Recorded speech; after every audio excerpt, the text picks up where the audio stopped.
Alright. Are you okay? Podcast is intended for mature audiences. The views and opinions expressed are those of the panelists and do not reflect in any way those of the podcast partners, sponsors, or affiliates. Enjoy. Hi, this is Michael Buffer, and you're listening to the voice of the Are you people. okay? Let's get ready for Boxing Voice. Every day I'm hustling, hustling, hustling, hustling, hustling, hustling, hustling, hustling, hustling, hustling, hustling. Every day I'm hustling, every day I'm hustling, every day I'm hustling, every day I'm hustling, every day I'm hustling, every day I'm hustling, every day I'm When you in the trenches, it's cool to shoot them bullets. How you gonna defend yourself when them bullets coming back? Davis thought Santa Cruz was going to fold from his...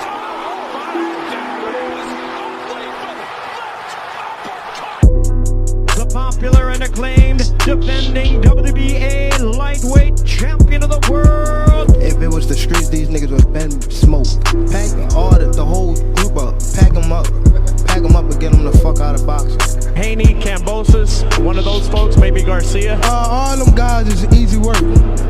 They easy work, man. I'm the top dog. The hard-hitting young star of boxing, 3-division world champion. Skill for skill. I'm much more skillful than Canelo. I stand on that. I'm much more skillful. You and Cambosis, what happens, Tank? I'm whooping that ass. Tell him come see me. Tell him hold the belts. I whoop his ass for free. The defending world champion from Baltimore, Maryland. We from the city. You know what's happening, what's in the city. TheBoxingVoice.com. Gervonta Tank Davis. SDS Promotions. I remember walking in Mayweather gym, he sitting on the couch. I told him he a bum ass fighter. He ain't say nothing, not one word. He got a furrow on his 80 degrees on him. What up, what up, what up, what up, what up? What's going on, ladies and gentlemen? Welcome back to another edition of the Boxing Voice Radio. I'm your host, Nesta Gibbs, solo dolo, Scarface, no Manolo, but it's all good. We're going to be talking about this fantastic card. Dare I say, is this the best fight card ever? I don't know, man. Lot of people thought Edgar Berlanga made a bad move by being a co-main event his last time out. But, man. That boy keep falling up, man. Shout out to Edgar Berlanga that is now going to be headlining one of the biggest Ring Magazine cards ever. I mean, we thought that the Ryan Garcia, Rolly Romero, Devin Haney, Jose Ramirez card was big. I mean, there's going to be a debate. There's going to be a debate as to is this the strongest turkey out of sheet card yet? You got none other than Edgar Berlanga taking on Hamza Shiraz in a WBC super middleweight title eliminator. Edgar trying to get right back to where he once was, and that's at a shot at Canelo Alvarez. But before doing that, he's going to have to get through Hamza Shiraz, who's moving up in weight in a closely fought fight with Carlos Adames, who I thought Adames took that win. Let's be real.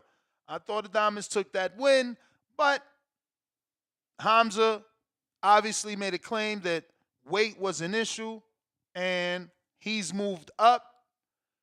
And off of that draw, he's going to be getting a title shot, a title eliminator with Edgar Berlanga. Now, this is going to happen July 12th in New York City. They really are testing Edgar Berlanga's drawing power because Jake Paul has the Amanda Serrano card the day before in the same place, New York.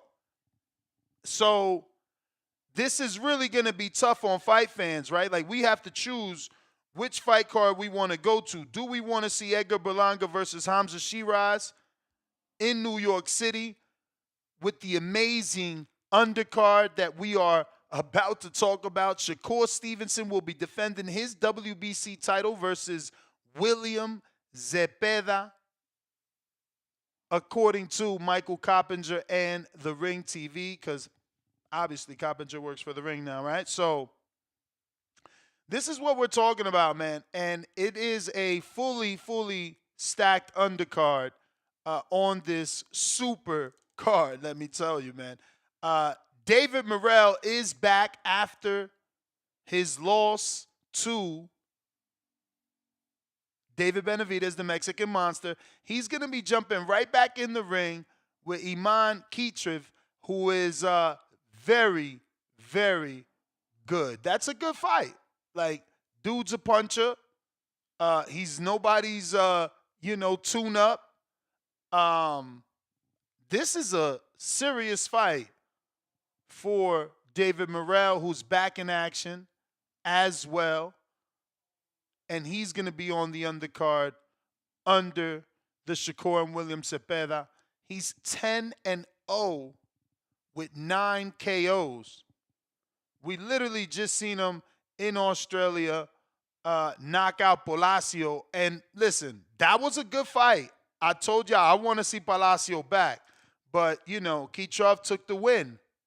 So, and that was on the George Kambosos card on the Zone. And he's already back. He's already back on this super card. And Morrell has to face him. That's a good fight. Great opponent for Morrell, who's 11-0 now, something like that maybe. So Iman is 10-0. Good little matchup.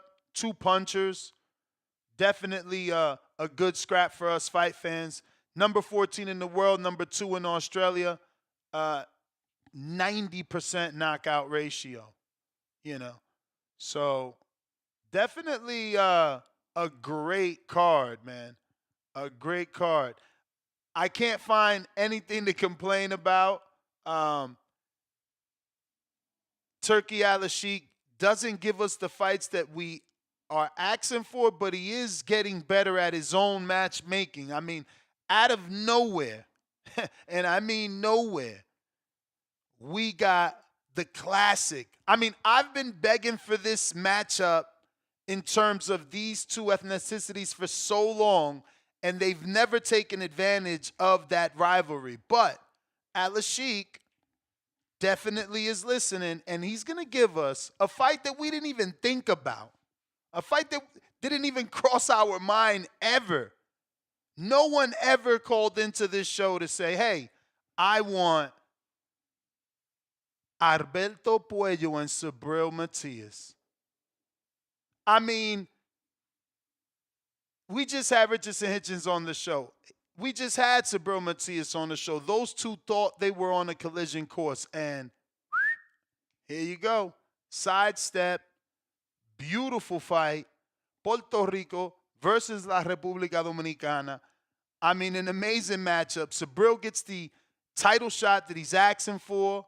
And, man, he's in there. It's a great fight. Shout out to Subriel Matias. Certainly impressed by this. Because he could have just stood in place and fought Hitchens, But to take on Puello and lose your shot at Hitchens, who, you've already been talking about, that fight is pretty much built. I wonder if there's any amateur history between Subriel Matias and Alberto Puello. But it also could be the money that Al-Sheikh offered Subriel Matias, who now is looking smart. Chose not to re-sign with Eddie. Chose to rebuild himself, put himself in IBF mandatory position. Now doesn't have to pay that promoter fee to to Eddie Hearn when he gets this Turki Al-Sheikh check. I mean, listen, such an amazing card. I mean, this is just wow. Okay? Subriel Matias finally gets a shot on the big stage. We've been begging for this. You know, here he goes. And hopefully he doesn't shit the bed. Obviously, the Liam Pato fight did happen. But what an amazing card.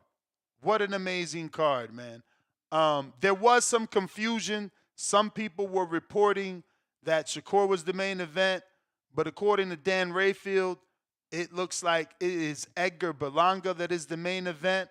Either way, I think the fight fans need to leave that alone. As a fight fan, why do you care who's the main event and who's not the main event? I mean, they could give me this card backwards, starting with David Morrell, or rather ending with David Morrell and Iman. I'm watching them all. I'm watching them all. If the co-main was, Subriel taking on his WBC title shot at Alberto Puello, I'm watching that. And if the opener was Berlanga and Shiraz, it wouldn't matter to me.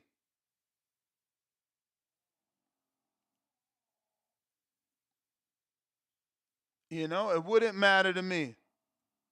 So hopefully that's the case for most fight fans. This is something, like I said, left field, unexpected, but such a great card. You know, such a great card. Outside of the William Cepeda, Shakur Stevenson matchup, these are all fresh matchups. You know, and shout out to Turkey for salvaging that Shakur fight. You know, like, he's got that, you know. I can't believe that we got the Shakur fight with Cepeda plus the return of David Morrell. I mean, I got a counter here to see. I think Morrell's been out 60-some days, which means that I think David hasn't fought either, right? David ain't come back since then. They both been out, if I'm not mistaken.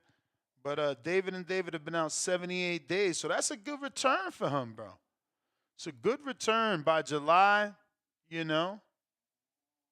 When did this fight happen? This fight happened in February. Yeah, it's not bad. I like Morrell getting right back in there, right in the mix. You know, you have to be a hardcore to know Iman for sure. You know, you have to have been watching the George Kambosos fight or following him even before that matchup. But either way, you know, if you're a Morrell fan, you're content that he's back in action in a half-decent fight on a very big card where he can continue to build some, you know, notoriety and popularity amongst fight fans and his contemporaries. We got a couple super chats I want to get to, but the phone lines, excuse me, are open for anybody that wants to call in, man. Great card. Hopefully you guys feel the same and we can talk about these matchups. I'm with Alex Vega. I'm picking Berlanga by stoppage. Hopefully Hamza's move up helps him with punch resistance. But he's gonna be, you know, introduced to the big leagues when he steps in the ring July 12th with Berlanga. He's gonna understand the difference between middleweight and super middleweight. But shout out to him for giving Berlanga the opportunity, because let's be real, Turkey Al-Ashik, this is his boy. So that means Turkey made sure that that WBC eliminator is there, because everybody knows that, you know, not only does Canelo want to fight in London, but Turkey would love for his, you know, Riyadh season ambassador Hamza Shiraz to get the fight with Canelo. This is also a fight that was already offered. Canelo offered Hamza Shiraz this fight, and Hamza turned it down. Now he's kind of out of position because he got the draw with Adames, and now it's like, you don't stand the chance versus Canelo. So now a common opponent with Canelo puts him in position yet again.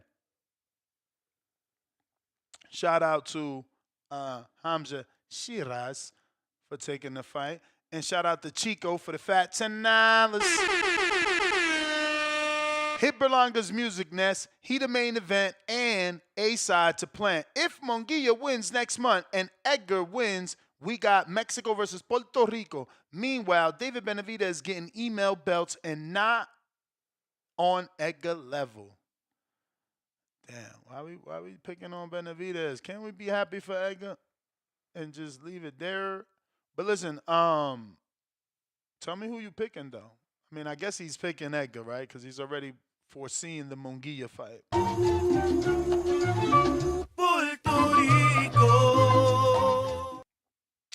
All right. We got Chico, $5.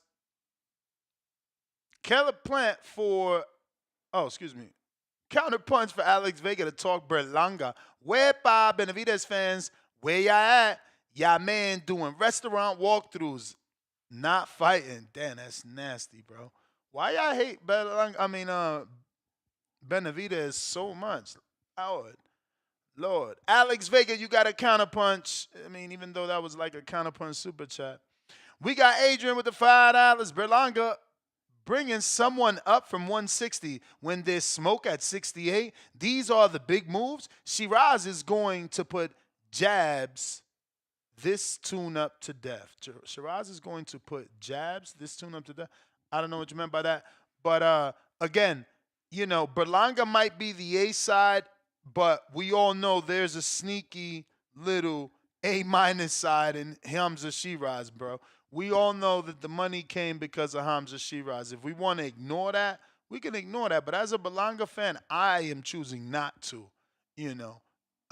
He's getting a WBC opportunity with Shiraz because of who Shiraz is and what Al-Ashik would love to see in the future. It's up to Berlanga to upset Al-Ashik's plans. We got Caster Shell, $5. The quote-unquote Turkey is bad for boxing crowd are idiots. Y'all can't be boxing fans and complain about this card. Oh, no. I'm with you. George Foster, £5. Quick reminder, Berlanga, best win is Steve Rose, quote-unquote big league. Hey, you pick Shiraz. Quote-unquote, your $5 means you already with Shiraz. You smell me? Had you said something different, maybe you wouldn't have been labeled as a Shiraz fan. But just wear it on your shirt. Like, I'm picking Berlanga, and I called it by stoppage. Like my man Alex Vega.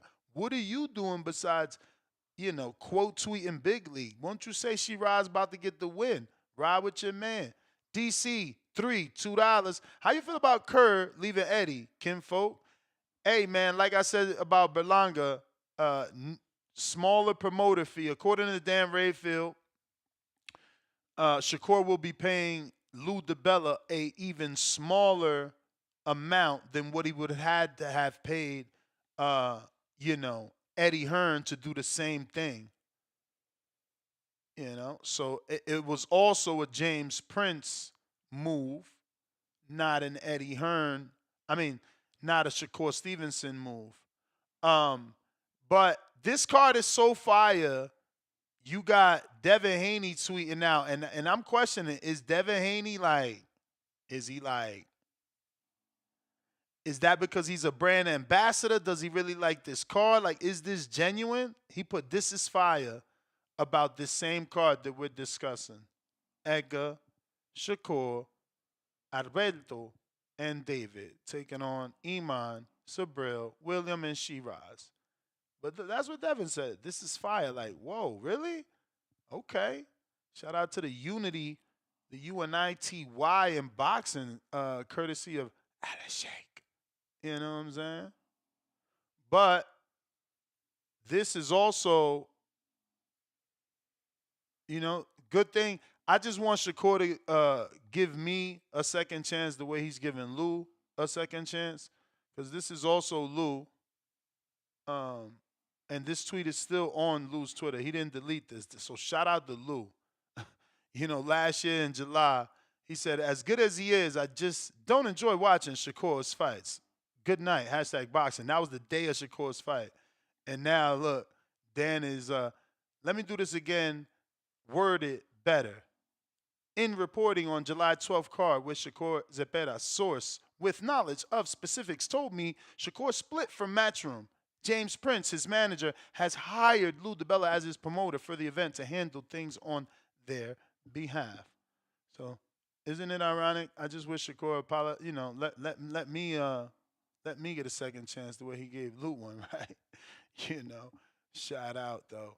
Shout out. What else we got for you? Shout out to my girl Roxy Verduzco. Got the unanimous decision win on UFC Fight Pass. And you can catch the highlights a la Marco on Instagram. You feel me? She improves the 4-0. And, the question is she ready for the top? I believe a good fight to prove how ready she is Jelena Milanovic, I believe it is. It'll be like a 20 ranking jump. We'll see our good friend Rachel Donaire probably pick sides because Jelena is her girl, right? We'll probably see our good friend Nonito Donaire train Jelena alongside Crunk's own Sugar Hill. But yeah, man, I think that would be a good fight. So this is Roxy at the weigh-in. This is the highlights of the fight. Shout out to UFC Fight Pass. No copyright infringement. Just showing our girl who improved to 4-0. 1 KO though, so the right hook Roxy ain't hooking. You might need to work on that a little bit. But this is Jelena. Maybe too much experience, but I feel like at 42, Roxy should be able to take her. Oh, shit, I'm not screen sharing. Lord of mercy. All right, here we go, fellas. So this is Jelena. Let's start that backwards. Weigh-in. Looks stronger than the box rec, which sucks, right? Highlights. Once again, courtesy of UFC Fight Pass and 360 Boxing Promotions, no copyright infringement intended. Just trying to put the shine on the young lady. And this is what I think should be next. At 42 years old, yes, Jelena has a plethora of experience, but I mean, it's women's boxing, right? It's either sink or swim. I feel like, that gives you that, like I said, over 20 slot ranking because she's number 27 or something like. Excuse me, not even a 20 slot, but couple rankings up, maybe 10. This is Verduzco. And again, only because in women's boxing do you jump up that fast. I'm saying, just to put her in a fight that people are gonna watch, like the card that we're talking about. We're gonna watch because they got so many great names on there. That's how you build the fight, bro. You got to put them in there with names we care about. But again, phone lines are open for those that want to call in. We got Jersey Bob on a check-in. What's up?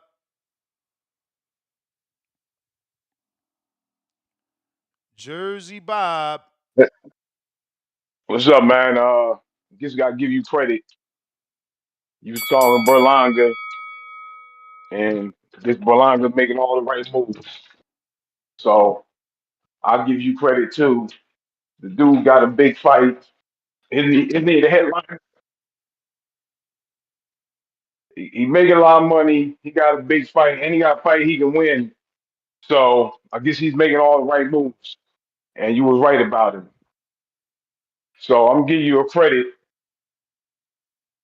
for this. So um, I don't know who's gonna win. I can't predict who's gonna win between them two. I see them both about the same level. So I'm not gonna come on here and act like I know who's gonna win. But it's a good fight for Berlanga because I can easily see him winning it. So like I said, give you your flowers. Shakur, I guess he's making the right moves too. You don't need a promoter if you got the turkey, right? Ness. Word. So what do you need these guys for? So Shakur, he making the right moves. And I wasn't gonna do this, Ness, and you a grown man, but you said two things, so I have to say this. You said you want Shakur to forgive you, and then you mentioned Marco's name. So I'm just saying maybe you could call the man up. I I mean, know I need phone work both ways, and I ain't the one that need the call, right? Like, I mean, he was the one that refused to act like a man amongst his friends. A real man admits when they wrong and reads what's on the screen versus ignoring what's on the screen, acting like you can't see it. But I don't got no issue with Marco, bro. I'm a Gemini. yeah. You know, Yeah. the the Like I the said, I'm door not the putting no door's pressure on anything, open. but The door's you open, champ. mentioned two things. But yeah, I know sometimes. Yeah, I mean, hey, you don't have to, but maybe you can make the call. But hey, this is a great card. Turkey is doing this thing as far as for boxing. Yes, this is a great card. Another card everybody should pay for, and it's nobody should be complaining. And like I said, man, you just gotta give these guys credit. These guys are making good moves. Berlanga, Shakur, people doubting them, but they seem like they're making the right moves. And Dan said, what? Shakur getting like $5 million? Hell Man, no, hell no. didn't he say half a million? In that one of them tweets, didn't Dan say he getting half a million or five? I thought he said that. You need to send me that, cause I'm gonna look at it again. I thought no in I there five for I this one. got a Michael Coppinger tweet in the tuck, cause I knew somebody was gonna come out here with that dumbass shit. They seen Hassan post about 6 to 8 million. I got that motherfucking Coppinger tweet in the tuck. That shit ain't no How much six. you That think shit he ain't no. getting? That shit ain't no six. That shit ain't no eight. That shit ain't no five. But let me tell you something. We shouldn't give a fuck. Why are we always pocket watching? Yeah, you right. We got You a right. great fight. I No, don't give a fuck how much they getting paid. Honestly, we got a yeah, great you right card. about We that. got a great card, top to bottom. Like, you think I give it? You know what I care about? How much I gotta pay. Is this gonna be 20 or you doing me dirty with the 40? Well, it's probably gonna be 40 again. The man had the two fights for 40, two for 90 is 45, so he's probably gonna be in the 40s. All right. I mean, but 40 is better than 80. You may feel like it's your Peace. turn, But all but right, it's man. not your Later. turn.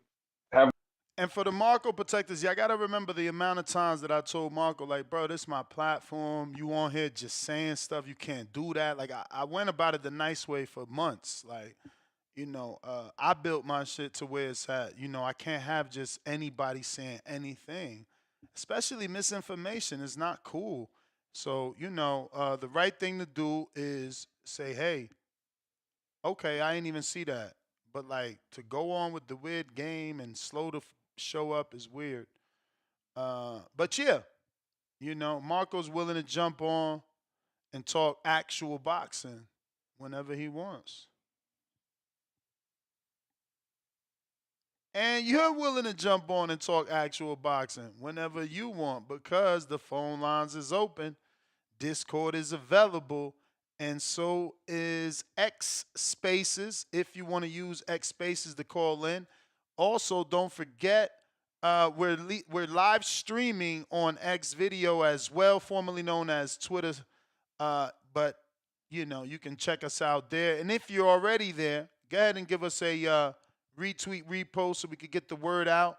We're 7 days a week with it. You feel me? Copy. Cool. Actually, it's Malcolm up first. What up? Yo, What I'm good. up? We good? You good? Shout outs TBV, my nigga Ness. Shout outs to you, bro. I'm not gonna lie to you, man. this card is fire, straight up and down. It's fire. Anybody who thought, to be honest, when we were talking about that Haney and that Ryan card and T.O., that's more of a casual card, to be real. It's just really big names. And to be real, on paper, the fights aren't really, they're not really 50-50. The closest is Barbosa and T.O., and I think T.O. stomps him. Do you feel me? Like I don't think Barbosa's fucking with him at all, but this card right here is fire. Hey, my betting advice, man, Shakur decision. I say Berlanga by stoppage. I got Whale by decision. And that Morrell fight, I might pick Morrell. I don't know. Morrell? Oh, whew.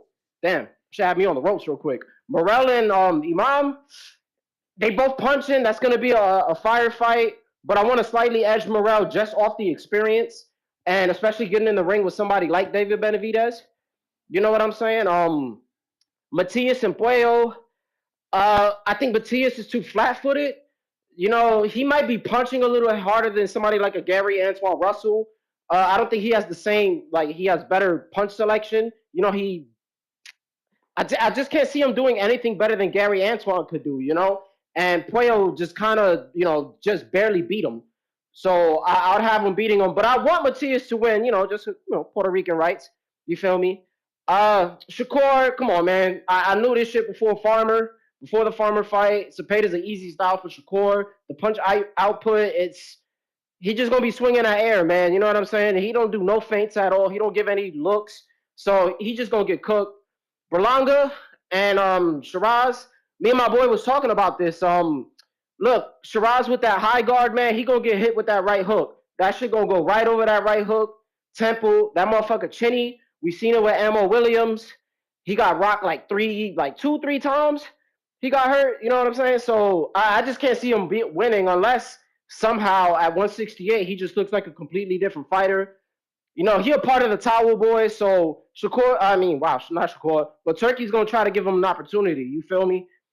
So we'll see. But shout out to Berlanga for fucking headlining. We thought he was gonna co-main. He's headlining now. So props to that man.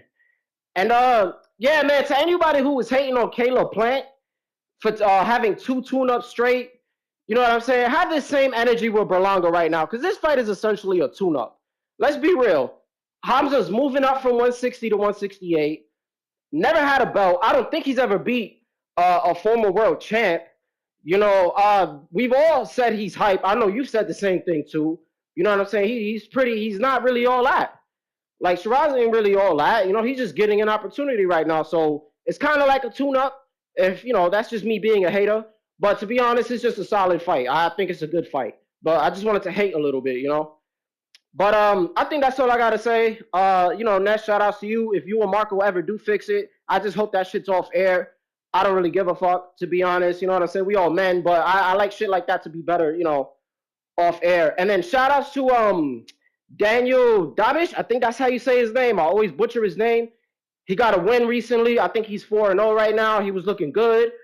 He trains at World Class Boxing Gym. You know who that is. You feel me? His back foot game looks serious. He's nice in the pocket. The only thing, he don't really got no power like that. But yeah, that's it. Shout outs to you, Ness. Shout outs to the community. Treese, come back. We need you to come back and get that crow, man. I'm going to keep tuning in, Ness. Appreciate you. Appreciate you. If you're watching this on YouTube and X video, formerly known as Twitter, don't forget to hit that thumbs up, that retweet, that repost is going to help us with the visibility of the show. It'll put this episode in the eyes of boxing fans that haven't found us yet, which could lead to new listeners. New listeners become new callers and all, and you know how that goes, man. Once they part of the community, it's a wrap. They might end up getting in the ring and swinging on our amateur card, man. August 2nd, don't forget to check us out. We got a USA boxing event taking place. If you want to get in the ring and swing, don't forget to hit me up on Instagram at The Boxing Voice. That's THABOXINGVOICE. Al Montes, $2. Puello versus Matisse. Who you got? Tough fight, man. Kind of like the initial breakdown of Malcolm. Puello got scraped a decision over the way more skilled Antoine, more tools in the basket Antoine. I don't know that the Subriel Matias pressure is going to be enough for Puello, or should I say enough to defeat Puello, right? Like he is a decent boxer, but he didn't look good in his last fight, and arguably, he could have lost that fight in people's eyes. The fact that he got that decision, some people were not happy. Um, yeah, that Sandor Martin fight was a little bit ugly. You had some wide judges had it 8-4, then everyone else had it 7-5. But 8-4, when two judges got it 7-5, and one has an 8-4, is it really wide? Like one more round? He's seen one more round for that person. Is it that big a deal? But that was a fight that some may have felt Puello didn't win, but styles make fights. Matias might be there to get hit, or he might add the pressure that Puello can't deal with. I don't know just yet, man. That's a tough one. I guess I'm leaning Puello for sure as the boxer, but Matias's pressure, like I said, he's different. He's different, and not everybody can crack that code. You know what I mean? Copy cool, what it do?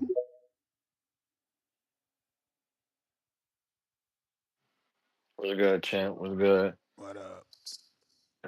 Yeah, man. Great card, man. I'm excited about this card. It's one of the very few cards that I got excited about.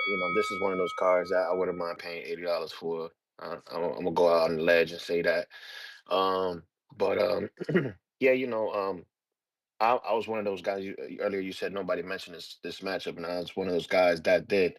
And I told you exactly what it was, and you told me that I was thinking out the box. I really didn't feel that that was needed, along with the David Haney and Ramirez fight. Um, so like I don't know. This is one of those fights I wanted to see, like you said, because of the rivalry, Puerto Rico versus Dominican Republic.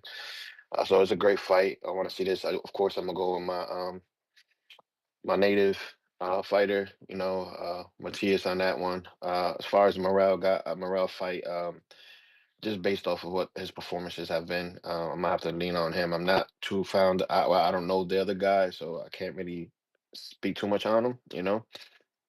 As far as the Shakur Stevenson and Cepeda, I'm gonna go with Shakur. We saw what Tevin did to him, so he kind of gave you the blueprint on how to beat him. Edgar Berlanga and Shariz. I'm gonna go with Berlanga. I'm not too crazy about Shariz. He's hasn't really shown me nothing. I think he's overhyped.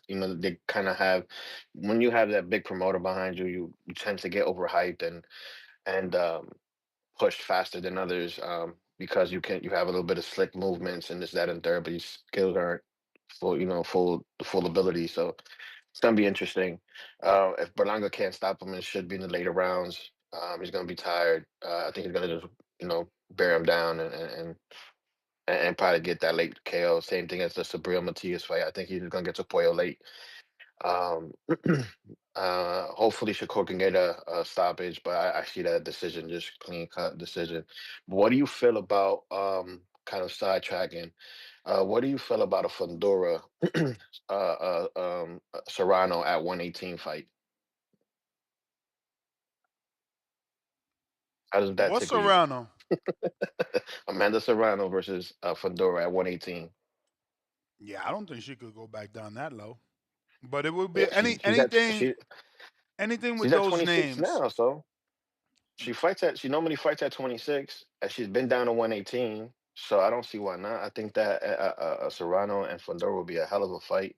Uh, I don't know if they can potentially get titles at that, but for them to move up to 118, I think that'll be a hell of a fight. That's one of the besides Alicia Baumgartner, those fights, but.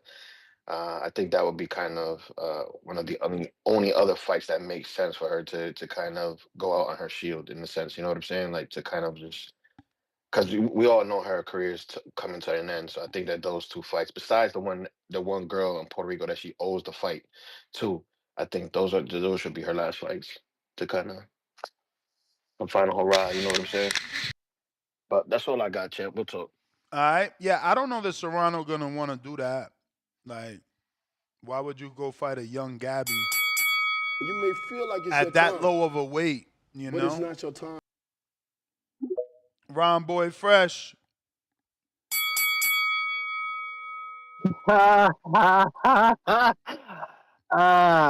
face of boxing did it again, man. Turkey on the road, Slim. I swear to God, I guess I'm about let me twerk for Turk real quick, bro. Boy Turk. What they call me next? Raw boy fresh turkey or whatever the fuck turkey boy fresh. Let me do this, man. Niggas ain't fucking with turkey, Slim. They not fucking with it. This card is ridiculous. Y'all know this card is fucking ridiculous, man.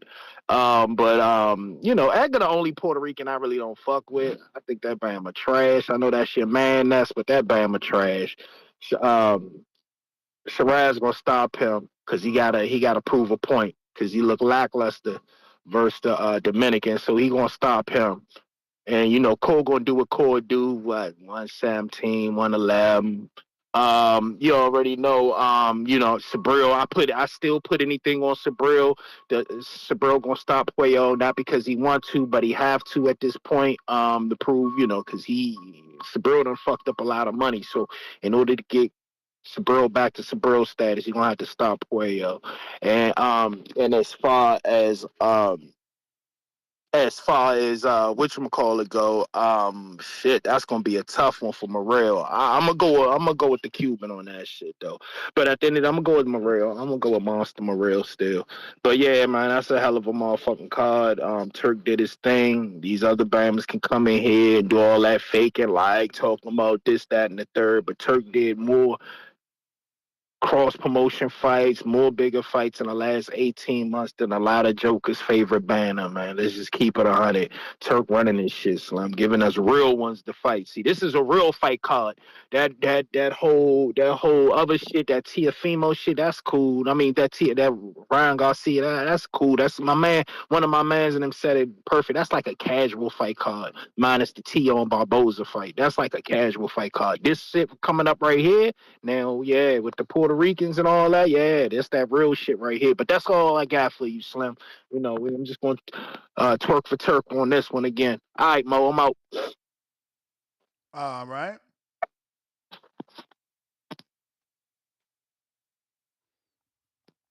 Nah, man, great card, bro. Nothing bad to say. Nothing bad to say. What I do know is that Morrell's stopping Iman. Come on, bro. I'm only saying that once. I won't be giving that free bet advice again. Go watch that Palacio fight, man. Palacio was the star in that fight. I remember that. I remember being highly impressed by Palacio and want to see him again. Iman did his thing, but Palacio stood out, even in the loss. So Morrell definitely learned from that David fight. He's gonna learn so much. He's gonna be light years above Iman. Iman about to go to school with that Morrell fight. He never been on that level.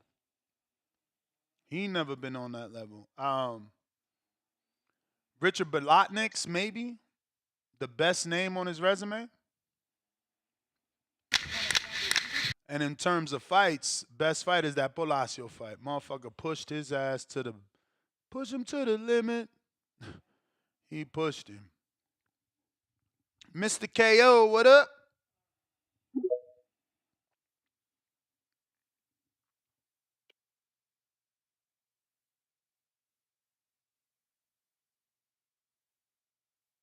Gotta unmute, Mr. KO.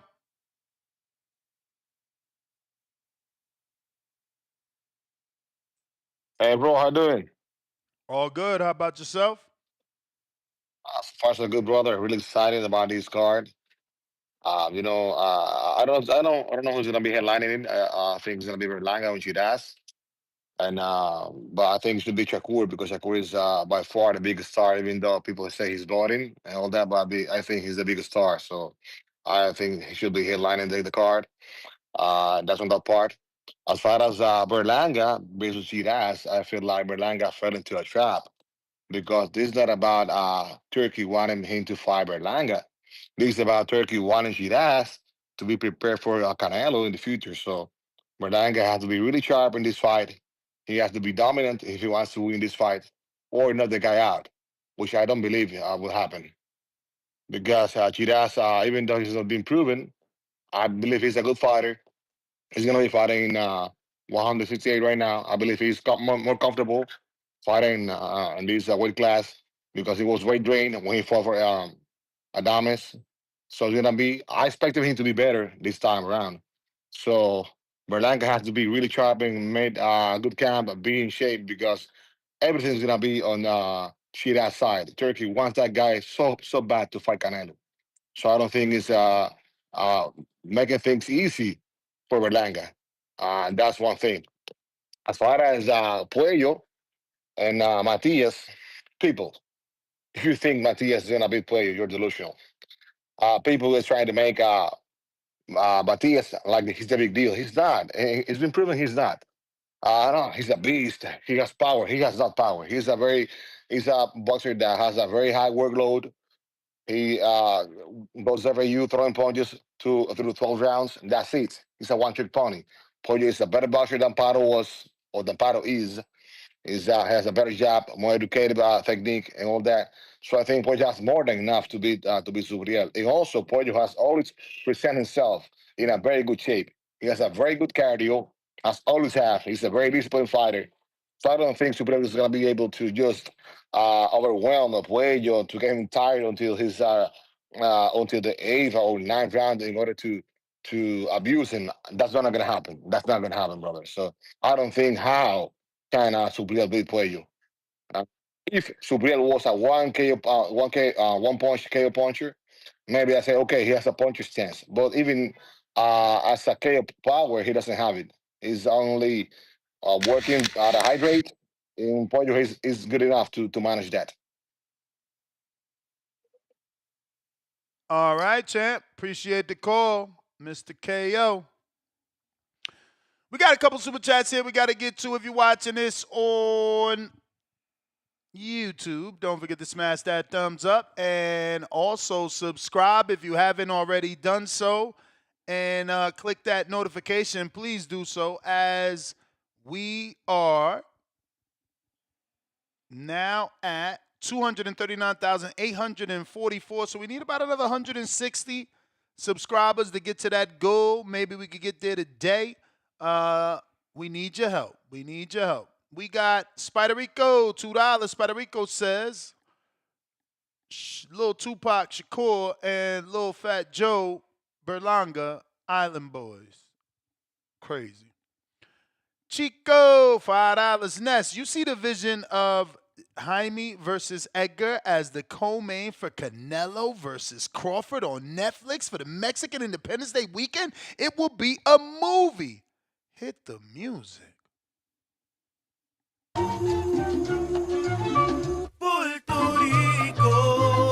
got a point, man. If they could pull that off, that is a movie. Leonard Sterling, 5-pounder. Jelena M is shot, beaten.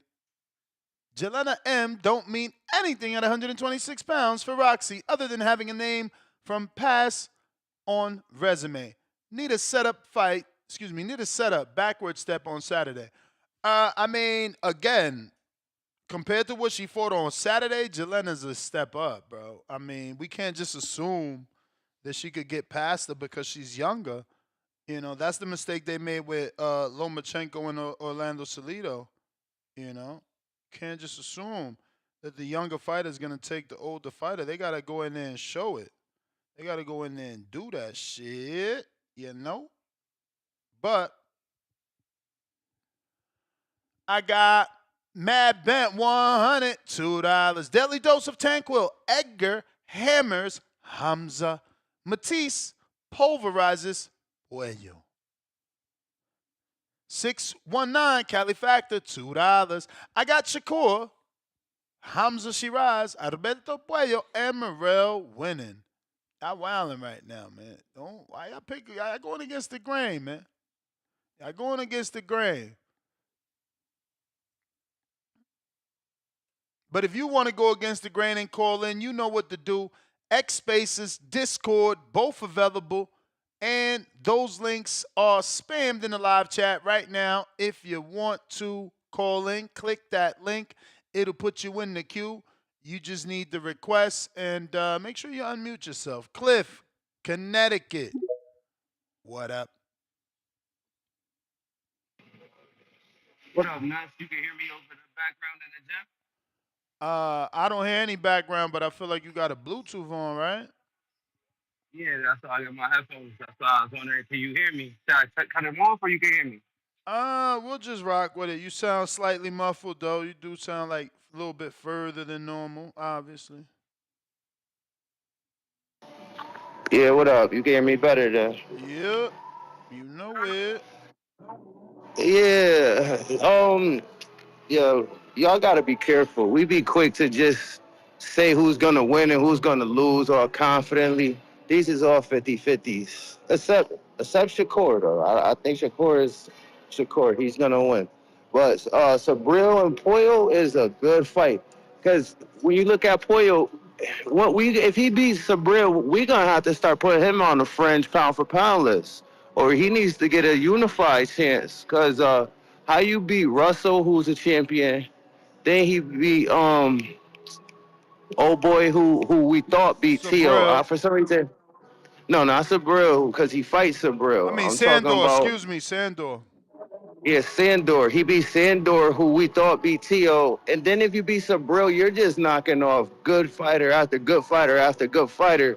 When if no tune-ups coming back from that suspension, like how good are you? So if he wins this fight, it's just impressive. Like he's lining them up and knocking them down, quiet as kept. I think it's a 50-50. I don't know who's gonna win. I favor him, but he could lose. So I'm gonna wait before I make my call on that. And homeboy was right who called up like 2 calls ago and said Turkey is setting Berlanga up because he wants Canelo and Shiraz. That made sense. Like a light bulb went off when he said that because that is his boy. He could have that fight before he do whatever he's gonna do with Canelo. So if Berlanga don't show out, he gotta win convincingly. You can't scream. I don't think they're gonna give you like they're not gonna give it to you if it's super close. You gotta really win or knock him out. You can't be playing around. So we gonna learn a lot about Berlanga. Is Berlanga really like above niggas in that division, or is he just like average in that division? We gonna learn a lot. Yeah, that's pretty much it. But other than that, someone did mention Fundora finding her a fight. Why can't we have her move up 5 pounds or so and fight Tierra Brown? If she can't get an older Serrano. I seen an interview of Tierra Brown saying that she can jump a few different weight classes around that range between 120 and 130. She said she'll go up or down for the biggest fights. So I think that would be a decent scrap if Fundora could at least get around 120, 122. But yeah, that's pretty much my call. I don't really got nothing else on the topic. Oh, Morrell would win too. Morrell should win. I like Morrell. But yeah, that's it. All right.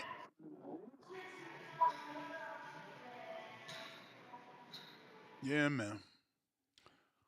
I hope nothing causes this card not to happen. You know, they saying in New York, they should put this bitch in Barclays, man. But New York is good because the UK guys could travel easy, right? And then obviously Berlanga's crowd is there. Then you got Shakur's team, you know, they could drive up. New York, New Jersey. That shit 15, 20 minutes at the most. I mean, not with traffic, but you know what I mean in terms of miles is right there. So they could definitely make some shit shake with this big ass card, man. You know, Matias, another Puerto Rican, so he taps into that tri-state area. You know, and it's more than the tri-state because Connecticut will come down. You know, certain Dominicans will come out from Connecticut, certain Puerto Ricans will pop out. Same thing for Philly. They'll come up. They used to come up for Danny all the way to Barclay, you know? And I get it, he's from Philly, but if you a name, they popping out, man. Shakur name, Berlanga name, you know. Subriel definitely a name. He's the B side, but he I feel like he's more known than Puello, especially in the tri-state. Especially in the tri-state, man. You know, either place though, Madison Square Garden or Barclays, this gonna be an event to remember. It's crazy. It's gonna be official. Joe Pilot, what up? You driving up from Providence or what? Providence, you hear me? Oh, Mass. You driving up from Mass or Man, I what? ain't from Providence. That shit's a shithole, bro. The only good thing to come out of Providence is boo boo, bro. I don't go around it. Uh, say no more. Nah, I'm playing, man. Providence is lit, man. It's fun over there, you know. But I gotta hate on them because you know that's like Boston, you know. They're like little brother. But yeah, man, this card is cracked. You feel me? I didn't even call last week because, bro, all that Turkey Grand Prix, I was like, bro, I couldn't wait for that shit to end, bro. I was like, damn, how many days are they gonna do this, bro? Thank God we got some good news, some good American news, good American fighters, couple, I mean, not really American. Most of these guys is from islands, but you know what I mean. I'm kind of worried for Belanga, bro, because hopefully he's focused, bro, and hopefully he doesn't just like come to fight Shiraz and think he's gonna knock him out coming off of that Carlos Adames thing. Because Shiraz, he's a long guy and he has a good jab, decent feet. And Belanga's gonna have to try to keep that head moving, bro, because Carlos Adames did well because that head was left, right, he wasn't. And I don't know if Berlanga got that type of head movement because if he doesn't use that, it's gonna be a long night for him. Because I don't know the dimensions, but I'm pretty sure Shiraz and him probably got a close to the same arm reach. You know, maybe Shiraz is even a little longer because that dude is like a stick figure, lanky as shit. But yeah, man, Berlanga just gotta focus, bro. He gotta focus and he gotta really work on his head movement. You know, and just slightly slipping jabs, slip, don't do too much movement, not to get yourself tired, but you gotta be careful. Shakur should be Cepeda, you know. I think Shakur, he got enough pop and the speed, he's just too good, bro. You can't touch that guy, bro. It's crazy. Morrell back in there, you know, fighting them Russian guys. There's one thing we know about Russian or Ukrainian guys. Most of them are tough and they can be awkward, you know. So he's coming to bang. Puello versus Matias. Puello, that's a great fight because Matias is gonna come forward and throw punches and bunches, and Matias is gonna be pivoting, throwing that straight right, throwing just throwing everything, jabbing. And Puello got a great chin, bro. Puello's been in there with punches, bro, and he can take punches. That Akhmadov dude he fought when he became the champion the first time, that guy, he's strong. Then he fought Russell, and now he's fighting this guy, you know. So the guy, he's not afraid of fighting power, you know. So that's gonna be a good scrap. Great style of matchups. They're not talkers. Matias is a talker. Maybe he can get something out of Puello, but maybe he doesn't. You know, Puello's like the type of person he's gonna just bang in the ring and do that. But yeah, man, it's a great card, bro. Great card. Hopefully, you know, it's in New York, so we don't have any stomach bugs and weird falafels messing people's stomachs up and stuff in Dubai or wherever the hell Turkey's My from. man said Uh, falafels. You ain't shit, bro. Bro, look how many fights we got canceled, bro. Dubois, like, bro, that whole card got dismantled, bro, because of whatever seasoning they using over there. All that spice, bro. Like, you know that shit ain't meant for people like that to be these high athletes, bro, to be eating, bro. Uh, all that spicy food, bro. It's straight. You know, I give Schofield a pass, bro. That stuff ain't meant for you to be digesting like that all the time, especially before a big fight. But this is a great scrap. Tune in. I canceled the zone, so. Maybe they'll get me back to pay 1 month. I'll just pay 1 month at a time, bro. I'm not giving them all that money at once, bro. F that, bro. I'm not trying to be here at 3 in the afternoon watching fights, bro. I'm good, bro. F that. If they're not gonna be catering to me, I'm not giving them no bread. Um, and I didn't watch none of the fights this last week. I was like, F that. I'm good. I'm on some shit, bro. I'm good. The zone got to do more. Hopefully, Top Rank go over there. Maybe PBC go over there, and I get back on board. But all these UK fighters, all these international fighters, all these 2 in the afternoon, I'm good, bro. I'm good. I got a life. Summer's about to come, and F that, bro. I'm about to live my life. You already know, but my boy Berlanga is coming. Just keep working on that head movement, Berlanga, bro. Don't sleep. The Shiraz don't sleep. Adamas came up from 54. He was a little quicker, and I don't know. You definitely don't got that type of speed.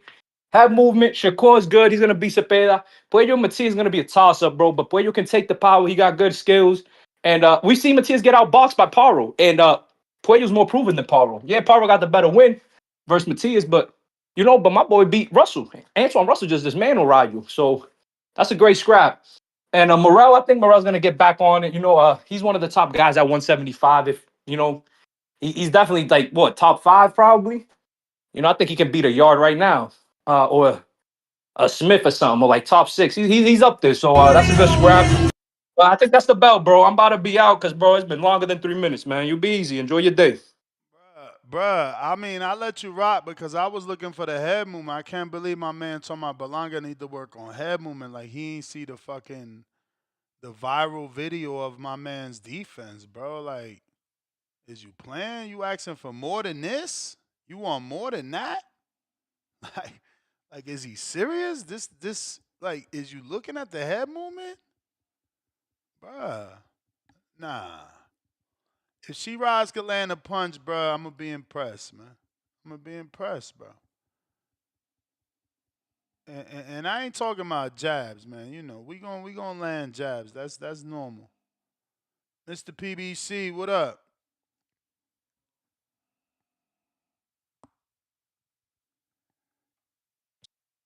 Yo, what it do?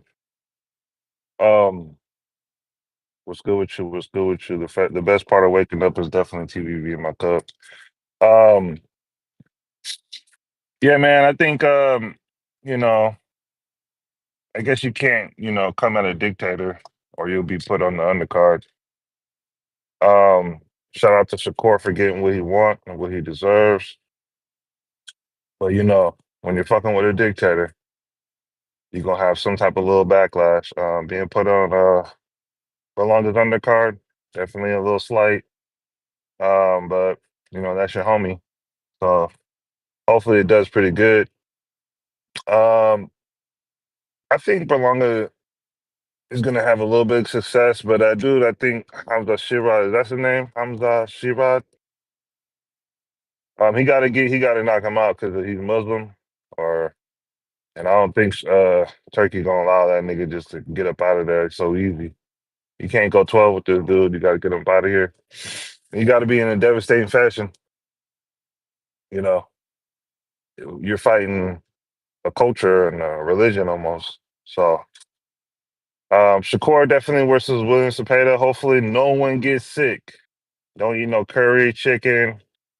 Um, don't be kicking it with no little broads out there. Just straight to the fight. You can get sick both ways. Um, I definitely got Shakur beating William Cepeda. But with Berlanga, he definitely need to go all the way and go hard in the paint with Hamza. Because, Turkey going to stand up, tell him the cards and all that shit. The dictatorship. But I'm glad that Shakur got what he wanted. A lot of people were hating on him, saying, don't ever disrespect the dictator. Um, don't say nothing about Towel Boys.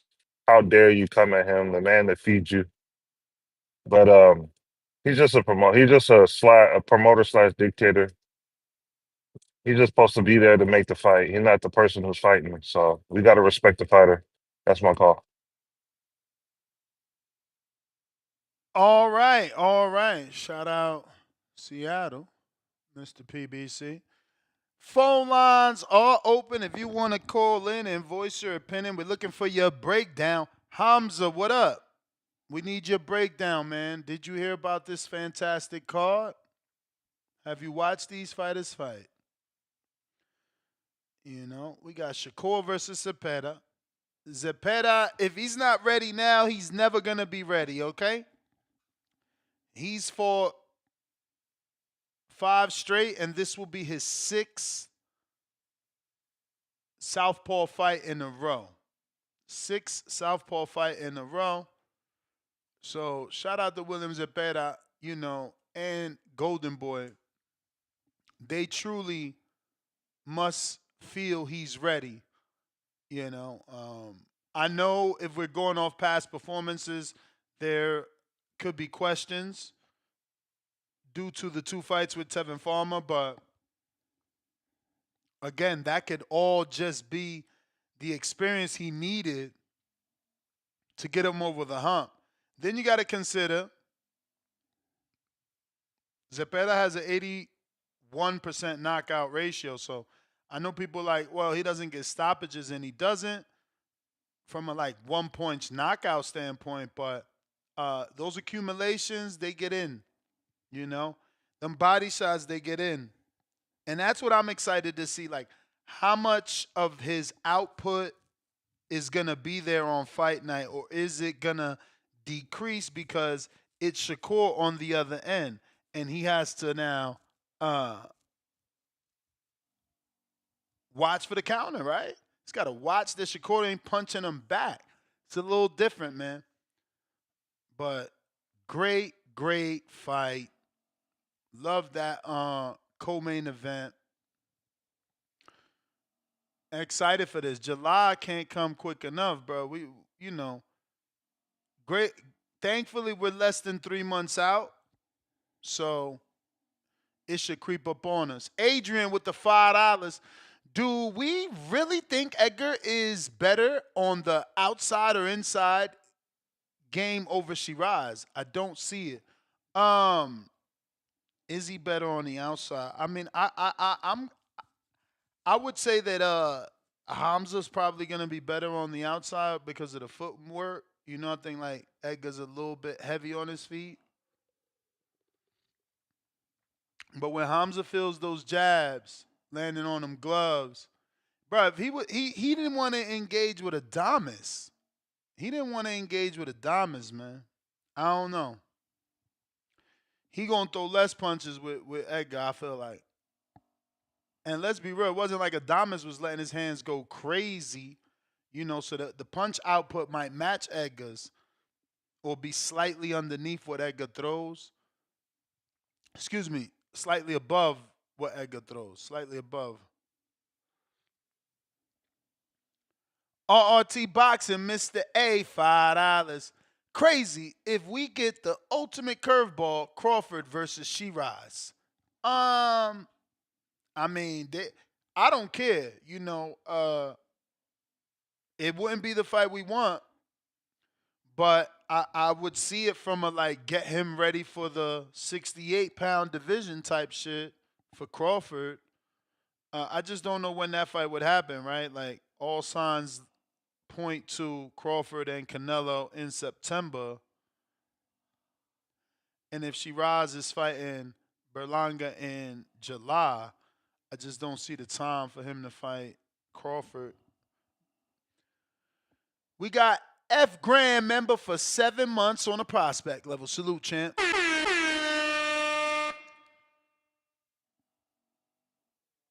This can be considered Turkey's second Latino night. Laugh out loud. Yeah, I'll take it, man. I'll take it. But you're right. Shakur Puerto Rican, Edgar's Puerto Rican, Matias Puerto Rican. Then you got Boyo Dominican. And you got Morrell Cuban. I mean, they really go and tap in. This shit better do good in the tri-state, bro. Honestly, this shit better do good because, bro, they tapping into all the markets, man. You bringing in the UK with Hamza, right into New York, easy flight. You got all of Puerto Rico coming out for Berlanga, for Shakur, and for Matias. For the haters, oh, he ain't Puerto Rican. Well, then you got the whole Newark, New Jersey driving up for Shakur. You got any Cubans out there coming up for Morrell. I mean, this shit is all right, bro. This shit is all right. Hopefully, again, they do well, man.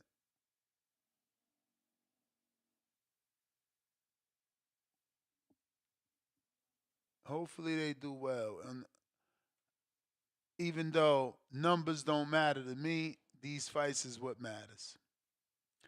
Adrian back with another 5. Ness, if you ever need content from Berlanga or Lamont for their upcoming fights, I'm 15 minutes away from Pro Box. Shout out, champ. We gonna connect, man. I got Johnny out there though. Remember, Johnny from the Hangout Spot is my Florida guy. But I'm about to be back down there so we can connect, meet, and see what we do. G Giza channel, $5. Shout out TBV. If this is true, I'll probably come to New York City for this card. I also was coming up to see Hitchens with the Haitian flag emoji. What venue is this going to be at? MSG or Barclay? We don't know yet. We don't know yet. We don't know yet, but Barclay sounds like the better location. I ain't gonna front. I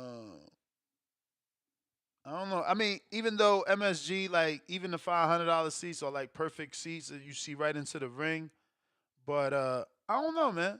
Barclay, man, it's just more room. They got the lounges. They got the 40-40. It's TVs everywhere. It's better. It's better than me than old ass Madison Square Garden. But hey, I could be wrong. My man said the rumor is Central Park. Could you imagine if they did that shit in Central Park? That's crazy. He really trying to do shit different if he do that. I don't know. I won't be going to that though, but that's gonna be bananas because of the traffic. You know what I'm saying? Like, I'm sure y'all seen them videos from WrestleMania out here in the nasty foot traffic because it was so many people came to that shit. I don't like traffic, man. Good off that. Good off that. But phone lines are open if you want to call in. We got a counterpunch from Alex Vega.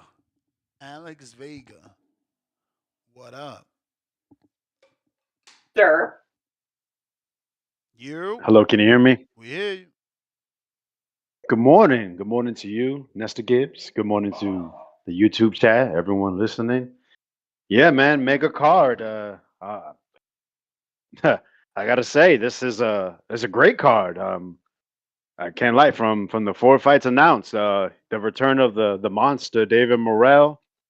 You know, I heard rumors that he was coming back soon, and yeah, man, back on a turkey card. You know, he's getting that turkey money, and they got him going against a guy that they say is another monster, Iman something something, right?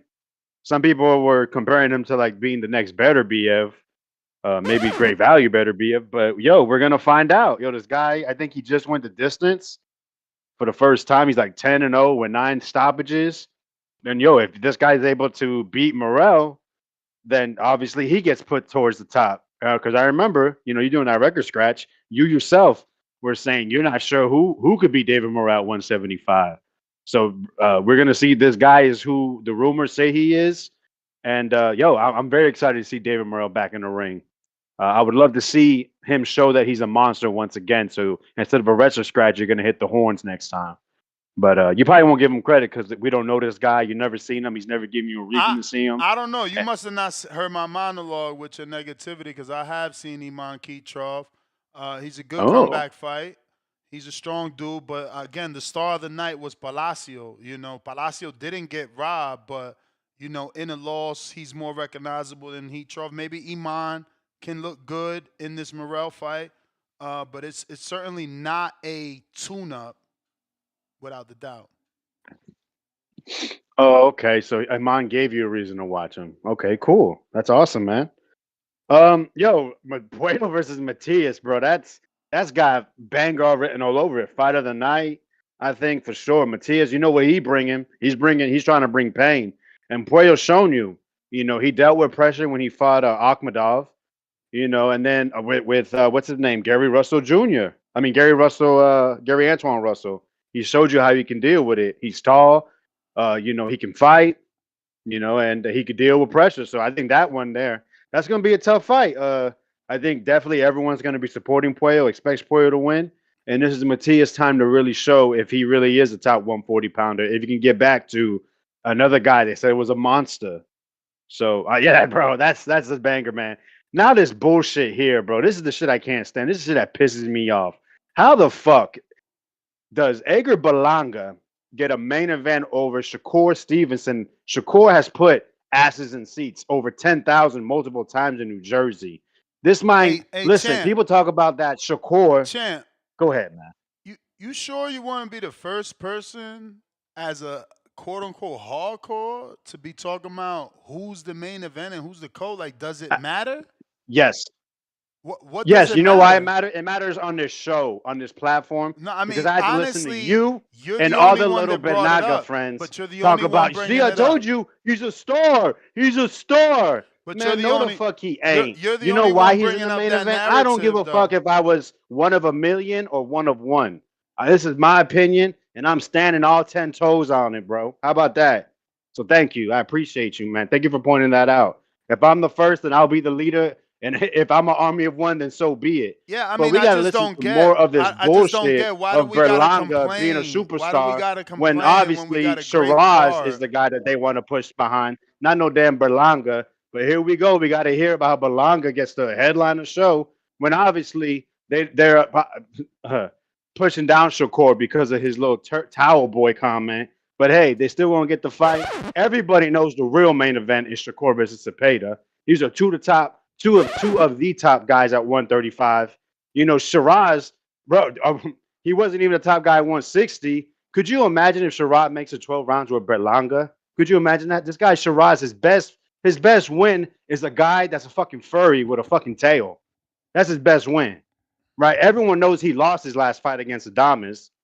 So if I fully expect Berlanga to knock this guy out, but listen, if I get tired after this Shakur fight, I'm good with not seeing a Berlanga fight.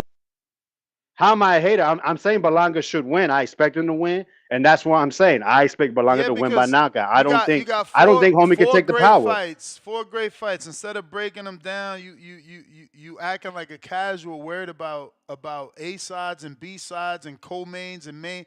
Bro, it's like I said in my monologue, bro. They could give me this shit backwards. Berlanga could be the opener. It's an amazing like I said, card. within this show, no, it's a great card. I said that's how I opened it up. But now I had to listen to you about, we got to play the music. We got to act like he's going to bring out the asses when this guy can never put more than fucking 4,000 asses in seats. So, bro, yeah, this is some bullshit. He was never given the opportunity. Top Rank held him back. The minute that Edgar got away from Top Rank, he put way more than 4,000 asses in seats. You forgot? When? Wait, when he was chosen by Canelo? Like if Canelo didn't pick somebody else, the attendance would have been lower? Yeah, get the fuck out of here. Yeah, the attendance was lower, and so were the pay-per-views. If you compare Canelo's fight to other people who fought Canelo, what him and Munguia had a 50,000 difference? Oh my god, bro. Okay. What about Charlo? What was the seats for Charlo? What was the gate for Charlo, and the difference in for Berlanga? But it's all good, Your nickname is always gonna speak volumes, bro. You Mr. Negative. You're being negative. That's what you think. You do. Tip likes to hate. You like to be negative. You guys won awards. I get it.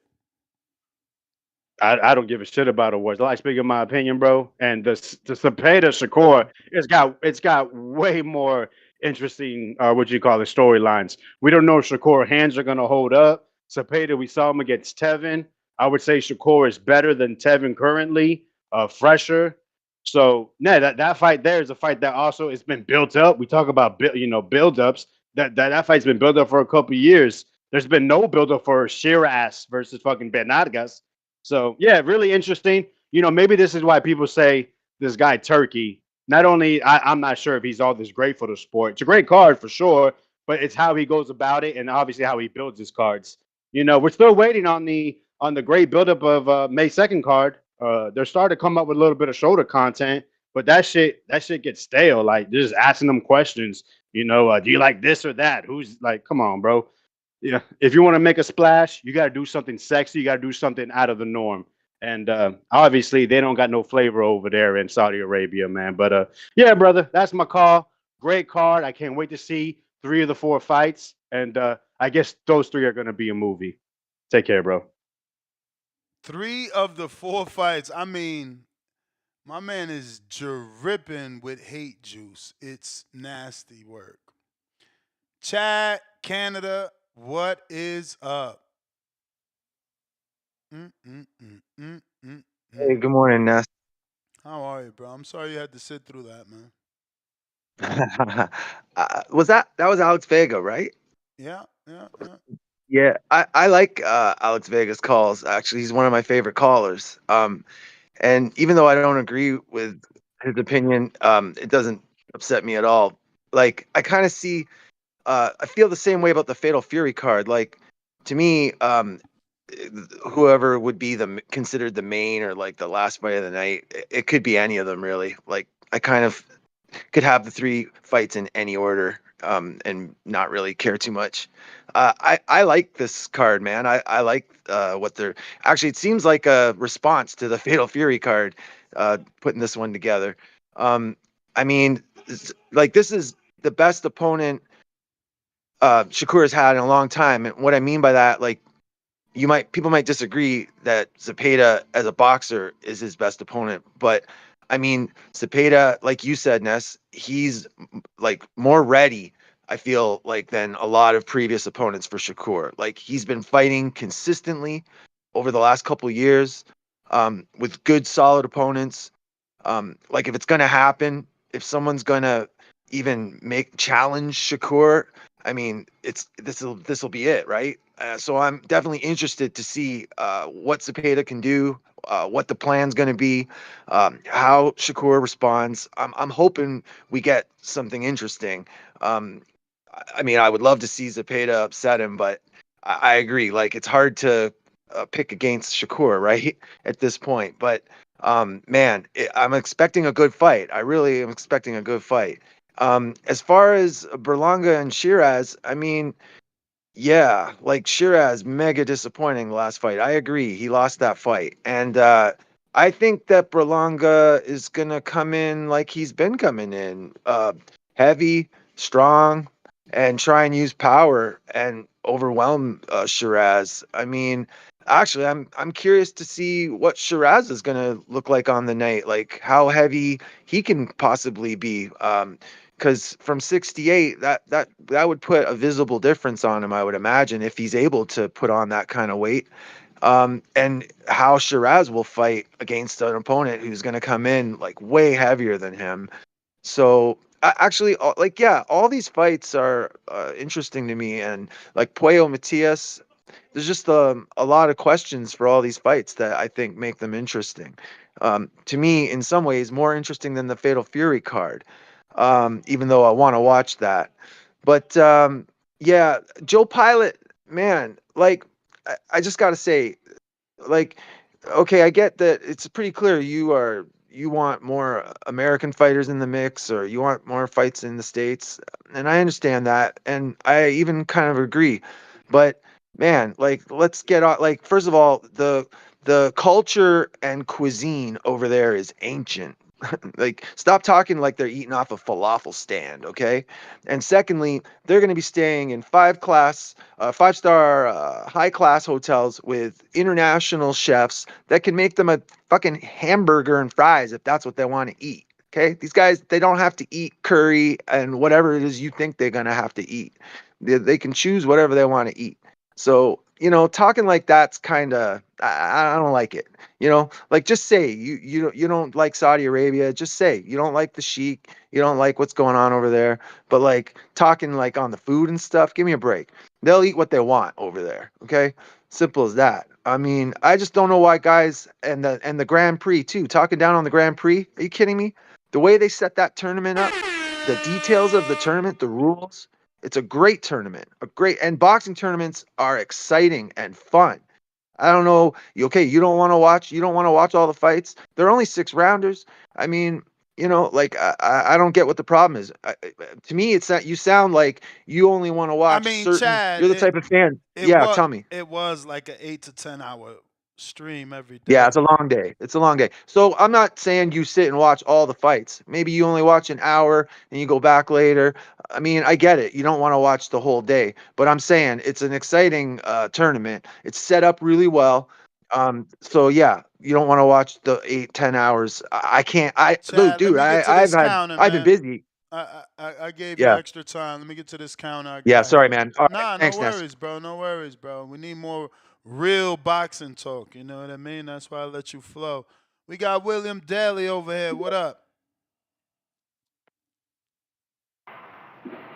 Hey, Ness, you hear me? You know it. Hey, man, I want y'all to pray for me, man, cause you know my my my my father passed away on Friday afternoon. Oh shit, man. So My condolences, man. I hope you're feeling all right. Or feel better, yeah, rather. I man, know you ain't gonna feel all right right now. I hope you feel better. yeah, my family's going through it right now. Plus, a week before that, my aunt had passed away. Oh shit. So yeah, April been real rough for me, man. Yeah, so yeah, man. But I want to talk about these boxing matches. I want what's the name? Edgar Berlanga. He Yeah. gonna have. You sound Puerto He Rican gonna. the way you said that shit. Oh, oh, I'm full Jamaican, dude. Okay. Oh, that's that Caribbean tongue then. That's what it is. You said that Berlanga properly. Thank you. Berlanga, he's gonna have to knock what's his name, Hemses. He's gonna have to knock him out Oh yeah? because he's gonna have to knock him out because if they go to the scorecard and with Turkey Al Sheik there, you know Turkey Al Sheik and Hamza is like best friends. Yeah, but I think They the gonna try favors to is over, man. I think the favors is over simply because they got caught the last time. The video, he telling them about the scorecards. Like, he going to be ashamed to do that again. If he do it, it's going to be yeah in secret this time. this because I want Berlanga to get the knockout, but if he goes to the scorecard, man, I think they're gonna screw Berlanga over on the scorecard. I can see it. Cause them dudes, they don't play fair. But then But you know Matias Berlanga ain't and going in there looking for no scorecards. We knocking this guy out, man. yeah, he gotta knock him out. He gotta knock him out. But Matias and Pulo, Puello. I'm picking Pollo. I'm picking Pollo to win. Uh, what else? Shakur. I think Shakur is gonna school Zapata. I don't think Zapata got enough to hit Shakur. I don't think he's gonna be able to find the range. What other fighters on there? Who else is on You that got card? Morrell back, man. You know, we can't call him a monster no more because the real monster took that. But, you know, the Cuban is Yeah, back. I'm gonna go with Morrell. I'm gonna go with Morrell for a knockout. Uh, and shoot. Oh yeah, who you think gonna win this weekend between Conor Ben and Eubank? Ooh, gotta see the weigh-in, man. Gotta see the weigh-in. Yeah, that's gonna be that's a legendary fight. Oh Lord. Damn, legendary? Yeah, because you know they dads went to war back in the days and stuff. So I you hear you. know they fathers. I don't think Eubank Senior said he's not even going to the fight. Yeah, yeah, I was like, he don't rock with you, bang. He don't rock with him. that's crazy. Yeah, But hey, I mean, man, that's listen, my man. call. Listen. You a father? No. Okay, well, he is, and he feel like, you know, I raised my son a certain way. I move in this world a certain way, and you know, his actions are shameful. I think his father got the right to feel that way. I mean, denouncing your son is one thing. That's something totally different. But like, you know, if you raised your son and he lived with you and he's, you know, in your eyes he's disrespecting you by the way that he's carrying himself, the way that he's moving. You know, this sport is a gentleman's sport to guys like Chris Eubanks Sr., man. You know, you got to watch his press conferences and his build up to his fights. He was always super proper, super, correct. And it's like the way his son moved, he don't like it. He don't like it. Oh. Wow. I watched that shit. He said, what you did was disrespectful and beneath. I think he said beneath. I don't want, don't quote me on that one. But, he didn't like that he hit that dude with an egg, bro. He said one thing is to build the fight, but you don't strike a fighter. And that's his father. He got the right to feel that way because that's his son. That's crazy, man. But hey, man, I ain't gonna hold you up too much longer. Nah, you the man, champ. Always a pleasure. Listen, keep your head up, man. DM me if you need to talk. Okay. You the man, champ. Be safe. All right. If you are watching this on YouTube, don't forget to hit that thumbs up. Don't forget to subscribe to the YouTube channel. It's absolutely free to do so. It's going to help with the visibility of the show. Right now, we got 1,335 people watching. So hit a retweet, hit a repost, hit a thumbs up, hit a subscribe. All of those is going to help with the visibility, with the growth. We need that visibility and growth to get new listeners turn into new callers turn into new members become, Border Wars fighters, so on and so forth, man. Speaking of Border Wars fight, we got Ray in Florida on a check-in.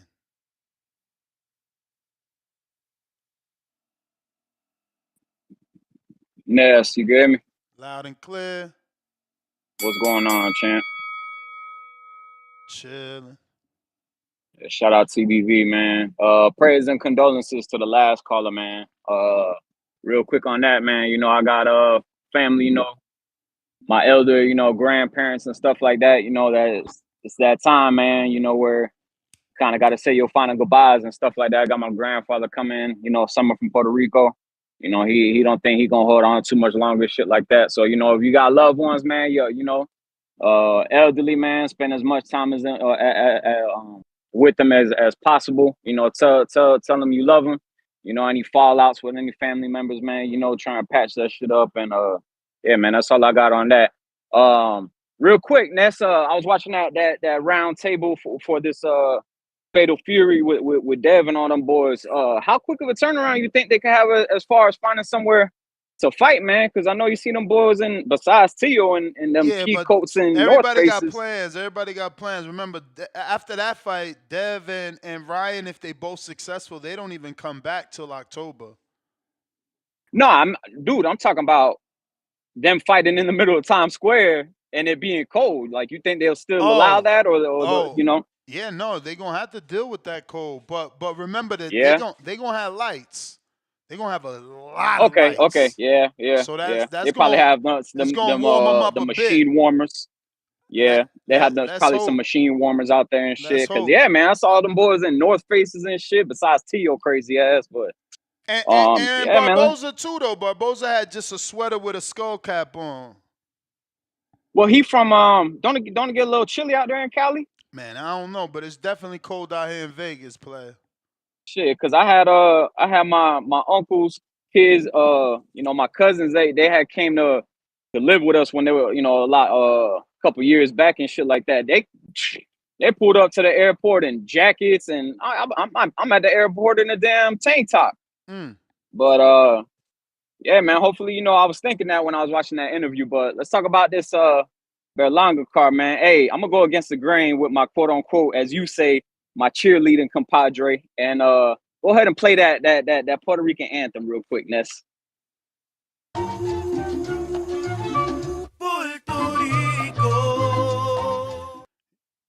Yes, sir.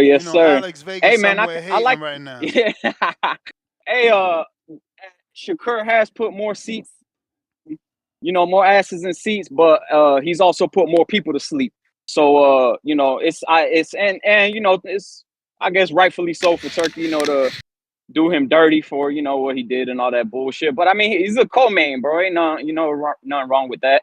I got Morrell. I got to go back and look at that Katayev dude. But I got Morrell on that. The Albert Pollo Matias, that's gonna be a good one, man. I don't know what you think, but I feel like Puello kind of fatigued in the last couple rounds against Sandor Martin, and that's why And some he people got hit had, more you than I know, thought he was gonna get hit. Let me tell you. I mean, the yeah. But thing I mean, is, we I can't never knock went back Sandor and watched Martin. that fight. I never went back and watched that. I had a live fight party for that fight. We had a lot of people. First Yeah, time me and Tone was hosting, so I was yeah, like watching it, and I'm like, oh shit! Like I was letting my yeah, audience live there know, like, wait, yo, this is a tight fight, but I didn't score it. You know what I'm saying? I didn't score it, so I don't know how yeah. tight it was. But no, I feel like Puello's kind of fading out. So if Matias, despite being a little rusty, he's been out the ring a little while. He could keep that pressure, man. Puello's a little bit better of a boxer, but yes, Matias just got to keep that pressure. About time Shakur got the chance to make me a fan again. He's gonna have someone that's gonna be on his ass like white on rice. I still got him squeaking by with the win. He's just a better boxer than Zepeda. But like I said, man, it gives us a chance to, all of us to turn our cheek back around with how we've been feeling with Shakur. And Berlanga and Shiraz, man. Shiraz only has a 2-inch reach advantage over Berlanga, 75-73, man. So the jab is a little better, but you diabolical, Ness, for playing that damn Berlanga head movement shit, bro. But that's I how he gonna mean, have to work that night, man. my But man tried to act like Berlanga don't got no head movement. Like, we ain't getting hit with no I jab, feel you. bro. That shit don't happen over here. Yeah, but yeah, Berlanga, he's a lot more solid. I see him walking him down. He's got the experience he had from Canelo, definitely in the Manteca. But yeah, like I forgot who it was. I think it was Joe Pilot saying, man, he can't take Shiraz lightly. Even if they're not fighting in Saudi, this is Turkey's boy, so he cannot let him outpoint him on the cards. And I don't know what everybody talking about with the damn food and shit. Like they fighting in New York, they ain't gonna be fighting in Saudi. Yeah, If it was that, if it but it was don't like that, matter. It then don't matter. Like I understand. if we thinking conspiracies, then whether I mean, we fighting in Saudi or we fighting in New York, it's still yeah, Saudi money providing the food. So the poisoning could happen. You feel me? The Schofield could go it could, down. but they got the opportunity to kind of sway around that, kind of Yeah, they decline could pick or up eat their own before food. whatever presses and shit. Yeah, for They sure, could for pick up sure. their own food for sure. But listen, let me get to Al in the Bay. All right, all right. With Shout out to double y'all, back. man. You already know. Al in the Bay. What do you say? Yo, what's up? Straight from the Bay Area. What up? Yeah, man. Champ. It like Vega, man. It does matter who is the main event because everything gets set by the main event. What you You feel mean? me? Explain that, please. So we all know, like the main event is where you get we see. Okay, these are the people who are putting the butts in the seats are the main event. Because people want to come and see the main event. Yeah, people want to see card. But when you promote the fight, you're promoting the main event as the fight. Yeah, you promote some of the side cards as promotion, but the most of the promotion goes to the main event. So it's very important who's the main event. Because you can make a lot more money or a lot less money if you're promoting the wrong fight more than the other fights. But So, champ, I mean, that's the thing. Turkey has eliminated the whole money thing. It's more about fights, not you on the main event so you get more money. I mean, if your name is Ryan Tank Canelo, then yeah, maybe, but obviously that don't mean shit because Shakur was already on the co-main to better be than Bivol.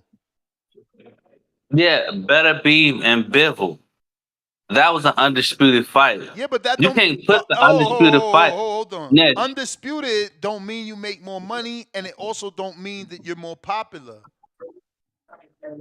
It doesn't, but All you right, don't put an and isn't undisputed fight didn't you in the just come? background. But didn't you just come on here and tell us that that's what undisputed? I mean, that's what main event meant. more asses in Yeah, seats but and didn't but popularity. but didn't they promote that card by the Undisputed? Yeah, Wasn't it's that the fine. major promotion It's fine, of the fight of but the show? it also didn't sell. It only sold 45,000 pay-per-views according to the reports in America. Yeah, because guess what? They wasn't as popular But Shakur was as on some of the there. other fights. But Shakur was on Yeah, there. but you just made my point. You made my point. You No, make a no, lot more. no, You make a no. lot more, a lot I think less, you not. depending on I who's think the you not main seeing. event. I think you not seeing the point. I think they put him on the undercard. He ain't bringing no pay per views, so they ain't putting him on the main event. Had he been put on the undercard and they seen the uptick in numbers in America, then they'll be like, okay, Shakur is pay per view main event, but he's main event ticket seller for sure. Pay per view, you don't know because he never been on outside of the co-main. Yeah. So to me, it always depends. Even with Border Wars, you try to be like, okay, this got to be the main event, or this be the main event. You yourself says, oh well, we need a good main event. You yourself said we need a good main event because main event matters. It does matter on the promotion So you side. don't like the main event, is what But you're you got to saying? promote. You got to promote your event by the main event. So you don't like this main event, is what you're saying? No, I'm saying main event matters. It definitely matters who's the main event. It matters who's on the card. But more than who's on the card is who's the headliner. Who's the showstopper? I don't get it. Who is When Tank fought Hector and that main event wasn't appealing, we were okay because the card was stacked. It had Boo Boo, it had Jerron, it had somebody else on there. Like it was a stacked card. Like I don't get it, man. You and the guys like Vega, y'all just never gonna be satisfied. You guys are part of the problem. You guys are part of, that demographic that, just complains no matter what. I mean, we talking about a 4-fight supercard and y'all mad about the order. I'm not mad about the order. I'm just saying, because you're trying to say it doesn't matter who's the main event, which it does matter. It don't matter to me. I'm going to watch them all regardless. They all worth my time. All of them. Alex, I don't know if he took a shot at me or not, but I was the one that called Iman Keetrov the new Better Beef. So I don't know if he took a shot at me because obviously he didn't look like the new Better Beef when he fought Palacio. But I like Keetrov and I like Morrell. That's a great fight for me. Put that as the main event. It ain't gonna matter to me. I'm buying the pay-per-view and I'm watching all the fights. I'm doing a live fight chat. I'm talking about it on Sunday. Yeah, I definitely think Shakur and Williams Zepeda should be the main event because it's a title fight and it's the number one contender versus the champ. I think that's a better promotion for the fight because now you got the green print, which is African American versus Mexican, but I guess Shakur is part Puerto Rican, so now you got Puerto Rican versus Mexico as well. So you could have made it. Hey yo, we gonna check if the rematch. Like that. We gonna see if the rematch do well, man. We gonna see if the rematch do well on pay-per-view. Right now, Berlanga is the main event. Y'all just gonna have to suck it up, man. I don't know why it matters to y'all, but hey, it is what it is. Let me get to some other callers though. All right, Pete. You walk away with a silver medal, which is an incredible accomplishment. Can you take any pride in that? No. I don't like to lose. Now it's like I know what feeling I don't want to ever go through. He was talking about you crying and like, you go watch Floyd. Floyd was crying. What up, Malcolm? He's a runner, he's a track star. He gonna run away. He gonna run away. Yeah. Yo, yeah, that's my shit. I forgot all about that when they said he gonna run away if he gets hit hard. That was that De Los I'm not gonna Santos time. front. I was pissed when that shit came out. Look, I'm a Shakur fan, and you were playing that for a couple shows, and I'm like, oh, this motherfucker Ness, he keep on with this shit. And then I realized when right when we had that whole Tank shit that happened, and that song dropped, you were a little consistent, and you did the same shit with Tank. So I was like, all right, you know what? He not just a Shakur hater, but that shit had me Nah, them fuming, man. songs You be know, popping, man. Come on. Tank still, his shit's still the best. Come on, man. I just got my hair done yeah, it 2 is. days ago. Hey. Ain't nothing better than that one. That's a fact. That should be stuck in my head sometimes when I be at the gym, and I'm like, damn, I gotta chill. But yo, what I wanted to call in about, I'm trying to help drag this show. You feel me?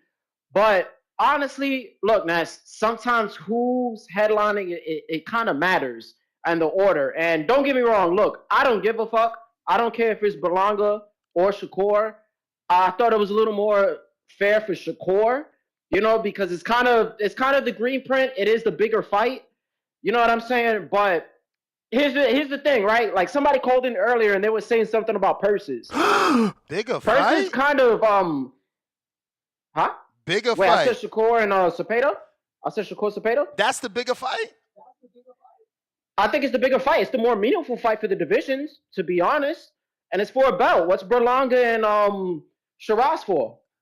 I don't know. I just feel like, Zepeda, does he really want this fight, or is he taking it because it's because like of the Tevin money? thing. No, it's the Tevin thing. No. I mean, he could have had this opportunity. Remember, when Shakur first came into the division, there was vacant title shots available.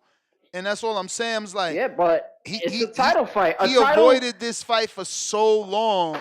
It almost feels like, look, Shakur's even. Shakur was even on Twitter saying he would take less money to make this fight. So it's like, it's almost like they pressuring Zepeda into this fight. It's more meaningful for their division, and it's for a belt. It's the green print. To me, it makes more sense as the headliner. You know what I'm saying? But I'm not tripping about Berlanga being there. I don't really care too much. Berlanga's the more. My main point. Berlanga's in the international but let me get this fight, point off. though. He in the international. This is what I want to fight. get off to you. Now, when you're saying it shouldn't matter, the reason why I'm saying it matters. Prior to this, did we not have a couple of shows where people were arguing about who's the A side with Berlanga and Caleb Plant? That was a whole big thing. It was a whole narrative. Bro, but so the fact that he's headlining now, but this is what I'm saying, because that's always going to be an argument. But the fact that he's headlining now is a better arguing point on the Berlanga. If you're a Berlanga fan, you got that on your side. You feel me? Like now he's headlining and you're like, yo, why is Caleb Plant the A side when he's co-maining, and you know what I'm saying? And he's just got this other fight going on. You know what I'm saying? So that's why I'm saying that. And when we talk about purses, I don't care how much people get paid.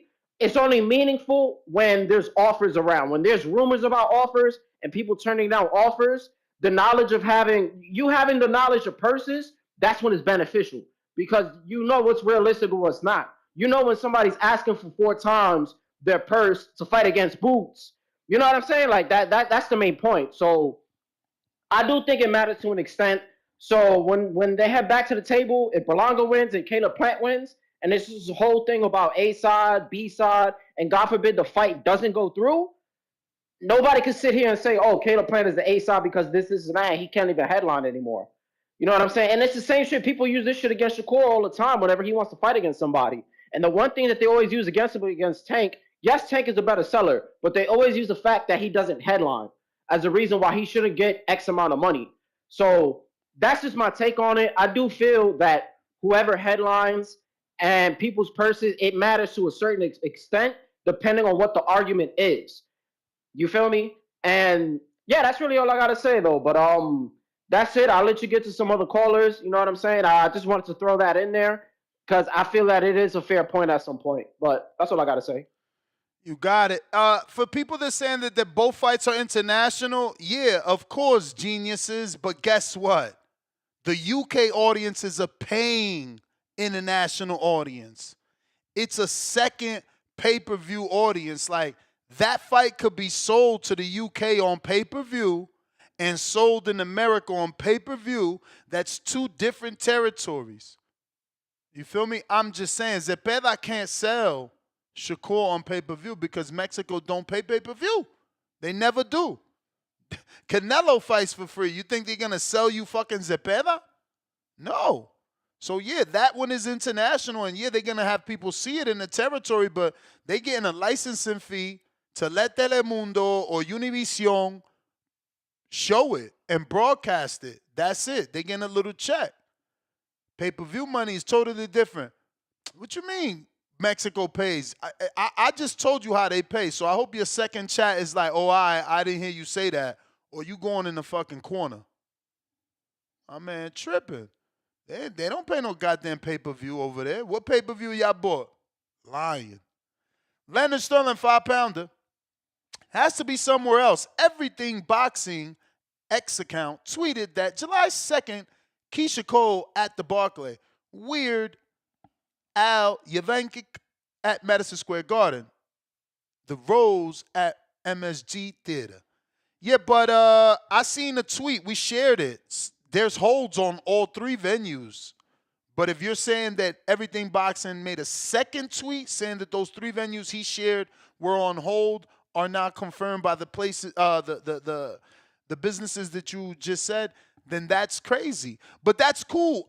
Please, Turkey, please, please, please, Turkey, please. I mean, please, bro. Look, prayer hands and everything.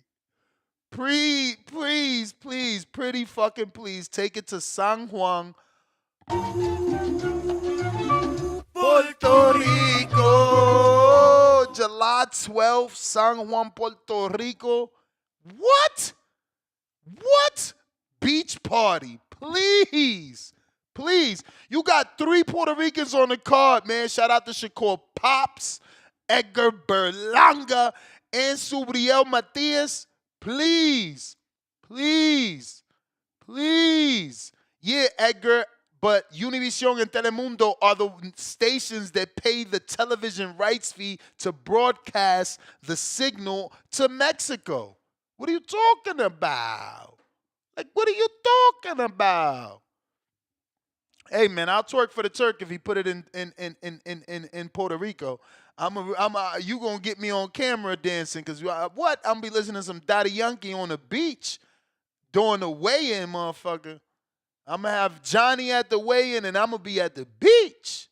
Let's go, Turkey. Put it in PR if it's true that these venues are, occupied, right? Because where else can you actually put it? Unless he gets creative. Don't get creative, man. Go to Puerto Rico. Giza Channel, $5. It's definitely nasty work, but I also understand the business part.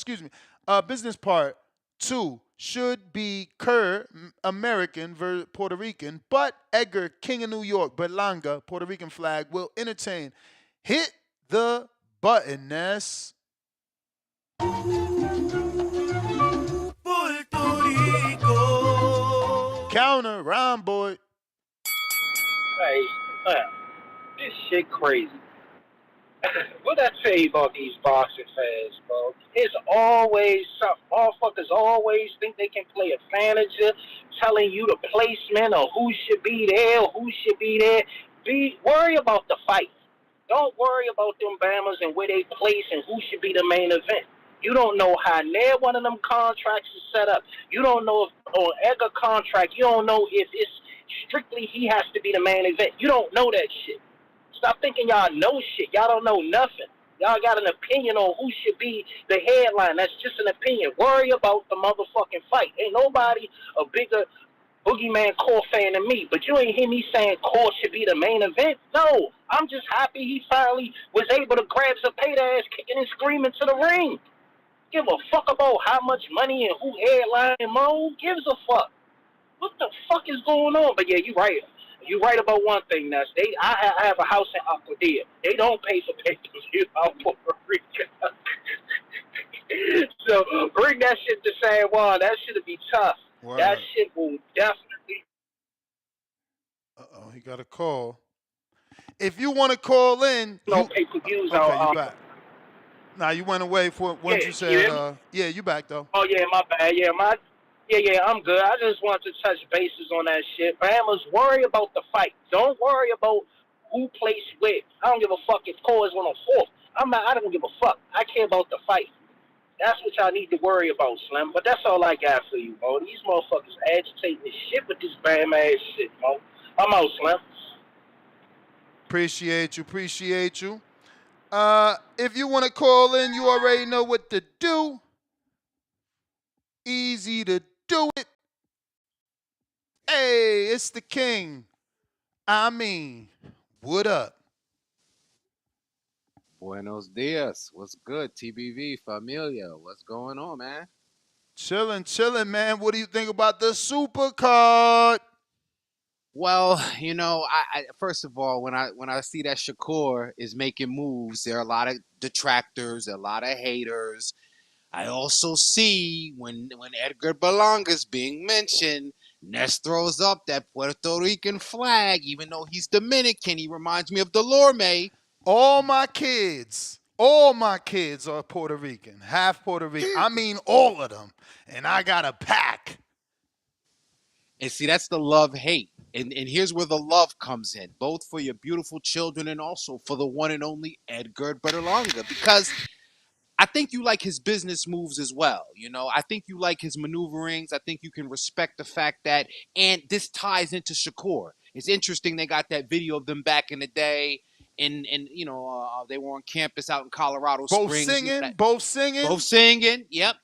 And now they're both singing the praises of their management.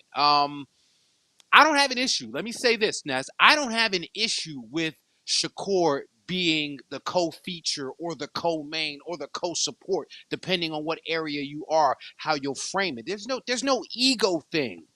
That is for a certain kind of fighter that is more invested in prize fighting and their ego, whereas Shakur, he has, obviously, the determination, the drive to be the top fighter. The money, he's okay. I'm not pocket watching, but it's something greater that drives him. He loves to be mentioned in a conversation with the greats. He loves studying film and all of that. So forget about the positioning on the card. Worry about where his positioning, when you talk about his legacy, is going to be. This What do is you all mean? good You stuff. think that the positioning on a card matters about your legacy? No.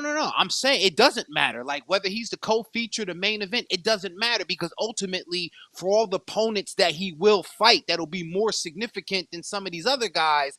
His legacy will stand true. It will make no difference to whether or not he was the co-main event on the pay-per-view and the A side and the back end and who made the fucking offer. All of that garbage talk that we hear about other fighters. This will not be the same case with Shakur Stevenson is what I'm saying. Let me clarify that. For sure. Now, I think more importantly, Shakur himself, Shakur fans themselves, y'all need to worry about getting that stoppage. I know people going to call in or think because they probably don't have the time to call in like, bro, win is a win. And yes, it is. But, bro, it's due time. You need to change the perception. We need to get that tank fight talked about. That it's like, bro, you got Lamont in a rematch. And if he wins, now we're talking trilogy? Like, are we serious? Like, you got to do something more than just win. Like, again, I don't care where you at on the card, but look at where you at on the card back to back. If you get the knockout that Edgar gets, the Tank gets, the Canelo, don't really get, but hey, he gets them knockdowns at least. You get that main event slot. That's what that's about. It's about excitement. The slot is about excitement. It's not about popularity. Sometimes it could be about asses and seats, for sure. But it comes down to excitement, man. Hamza might be chinny. He moving up, and hopefully he ain't chinny no more. But some people think he's chinny. Berlanga's a puncher. If he could rehydrate to 200, it don't matter what Hamza doing. We knocking him out. We gonna pack him up.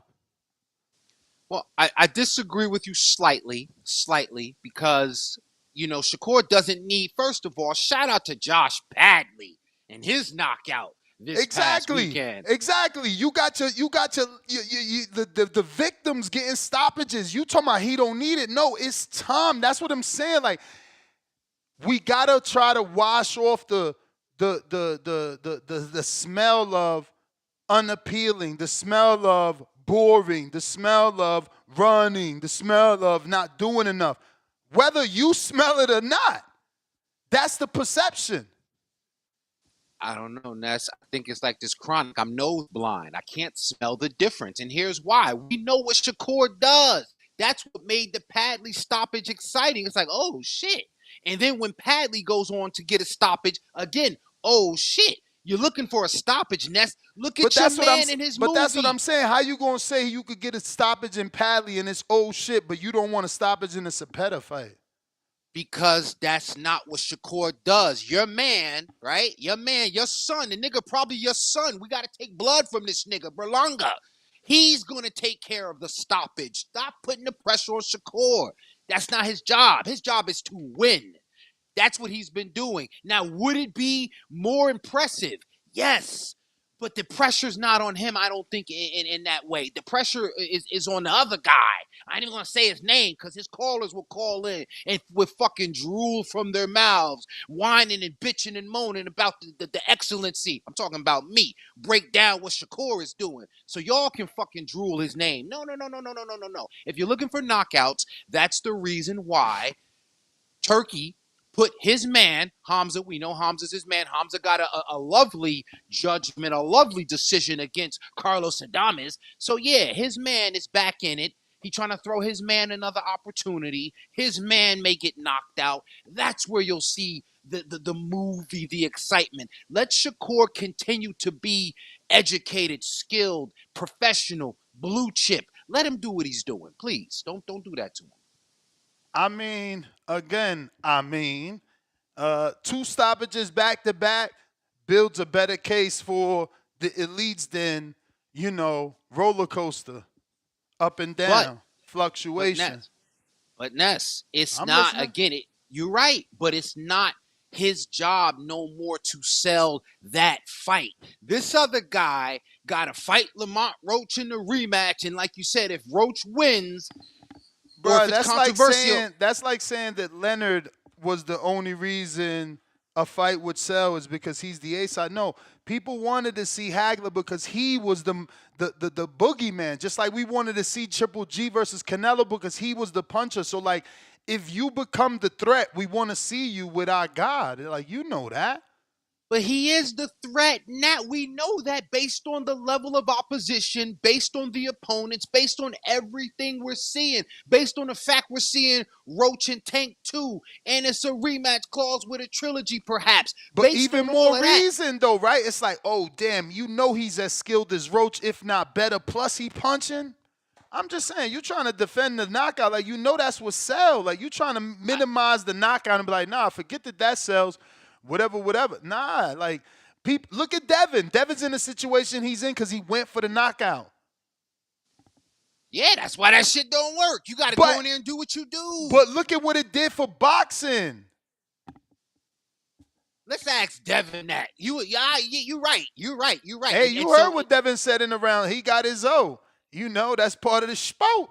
Got a good team. You know what I mean? Hungry lawyer that'll eat the case.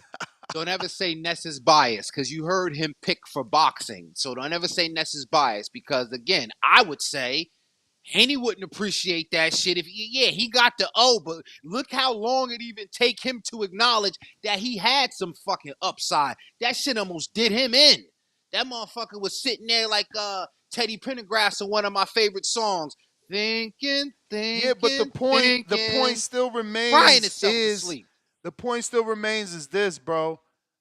That fight was exciting because of that action. You can't take that away. Like, you know what I'm saying? Like, winning on the cards or having that fight the way that it went play out and those cards looked like they did because it wasn't a knockout, but it was more excitement, and that's all we saying. If you add in that element of danger, you're gonna get more fans. Well, you've been drinking the power because you're drunk. You want knockout. It's what Berlanga do to you. We talking Berlanga. Now everybody got to get the knockout. This from a guy who during fight chats, I see you lean towards the boxers, purists, and all of a sudden we talking Berlanga. We putting pressure on Shakur. No, but David is gonna get the knockout. Someone is getting knocked out in the Iman, aka New Better Beef, Keetraw versus David Morrell. Someone's going to sleep. Berlanga, Hamza's more than likely going to sleep. You know, I believe that. Matias, he's bringing the mentality that he wants to put you to sleep. Whether he gets to do it or not, it's going to be that type of fight that you're going to be at the edge of your seat waiting for either Puello to keep countering and pivoting or Matias to finally run him over. So, you know what it is. But look, it's all good. Let me get to these super chats. I got Giza Channel, $2. Berlanga, Puerto Rican flag emoji, gonna have Fat Joe outside. We got the King counter for Alex Vega, courtesy of Chico. He wants that Berlanga talk. He says, don't forget the $20 million gate Berlanga and the 600K pay-per-views. Berlanga, hit that music.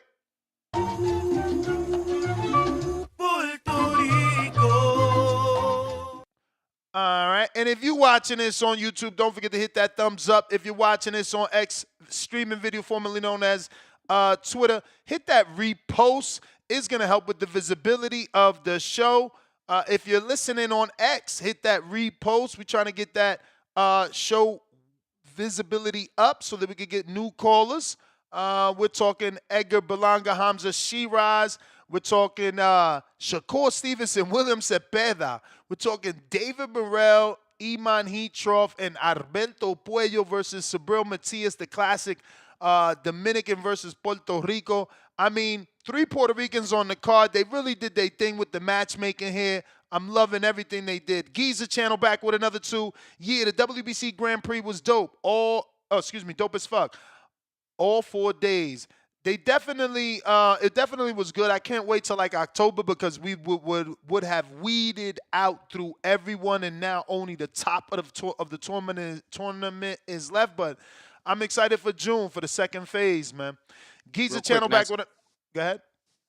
Do you think too with the whole, because we're running with the theme of La Isla, do you think this was intentional or just happenstance that Shakur is being, presented, surrounded by all these Puerto Ricanos? Do you think it's a coincidence? I would hope that it wasn't, but it probably is. You know what I mean? Probably is. I don't know that they care about marketing that much, but since it's there and it's so easy, you market it that way. This is a tri-state friendly card. This is a Caribbean island friendly card. This could happen in New York, but I'm hearing the venues are all occupied. So, look, I'm not saying they can't do it in New Jersey at the Prudential Center. They just can't get the same ticket sales. I don't think if they could mark up the ticket sales and get the same level of customer in New Jersey as you would get in New York, then do it. If not, San Juan, Puerto Rico, 3 Puerto Ricans on a card, a Cuban on a card. Man, this shit is lit. I agree. It's lit.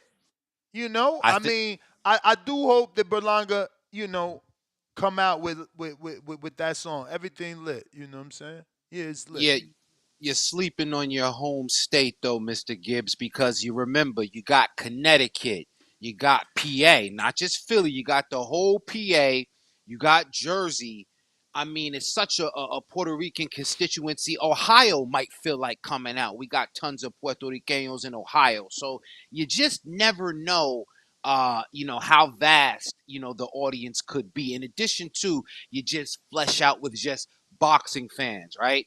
Shakur, I know you've been in Houston a while, and I know you're going to tell me, man, I got family. But listen, you ain't been around in a while. Holler at the King of Essex. I'll take you through Mount Prospect. I take you down Summer Ave. I take you up Delavan. I take you up Broadway. Get you reacquainted with the community. I take you up Grafton. I'm going to get you right.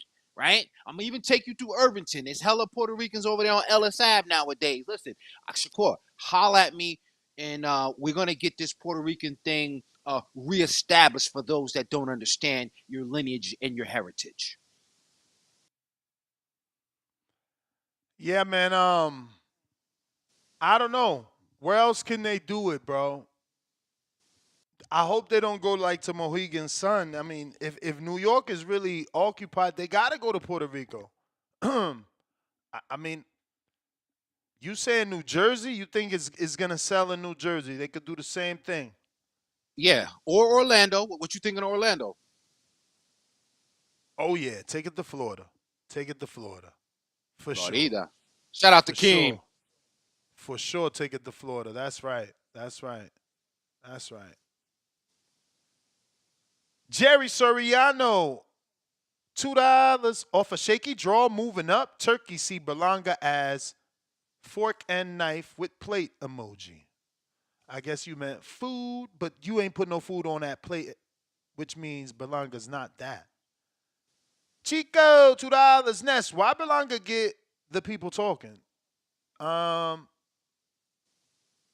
guess because, you know, they don't believe he belongs where he's at. Yeah, I think it's a love-hate thing, man.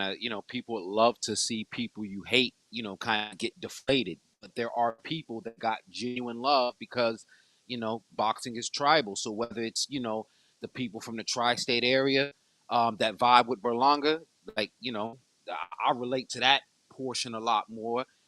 He's a Brooklyn Puerto Rican, which, with all due respect, shout out to my man Malcolm, is just a little bit different from a Bronx Puerto Rican, right? And Brooklyn Puerto Ricans, you know what I'm saying, it's a little bit more, you know what I'm saying, hermano. And just the fact that he kind of got like the celebrity appeal, if you will, with the whole Fat Joe thing. I think there's lots of things going for Berlanga right now that whether you hate him or you love him, he does bring some things to the table. And the knockouts, right? The knockouts, he's getting back to that. So maybe people want to see if he can keep it up. And those are some of the things. Some of the things that intrigue us about Berlanga. Yeah, I think that's certainly it. If you're watching this on YouTube, can't say it enough, hit the thumbs up.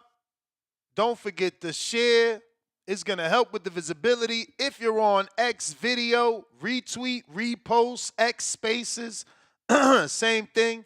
Retweet, repost. We going out to Suleiman the Scholar. What up?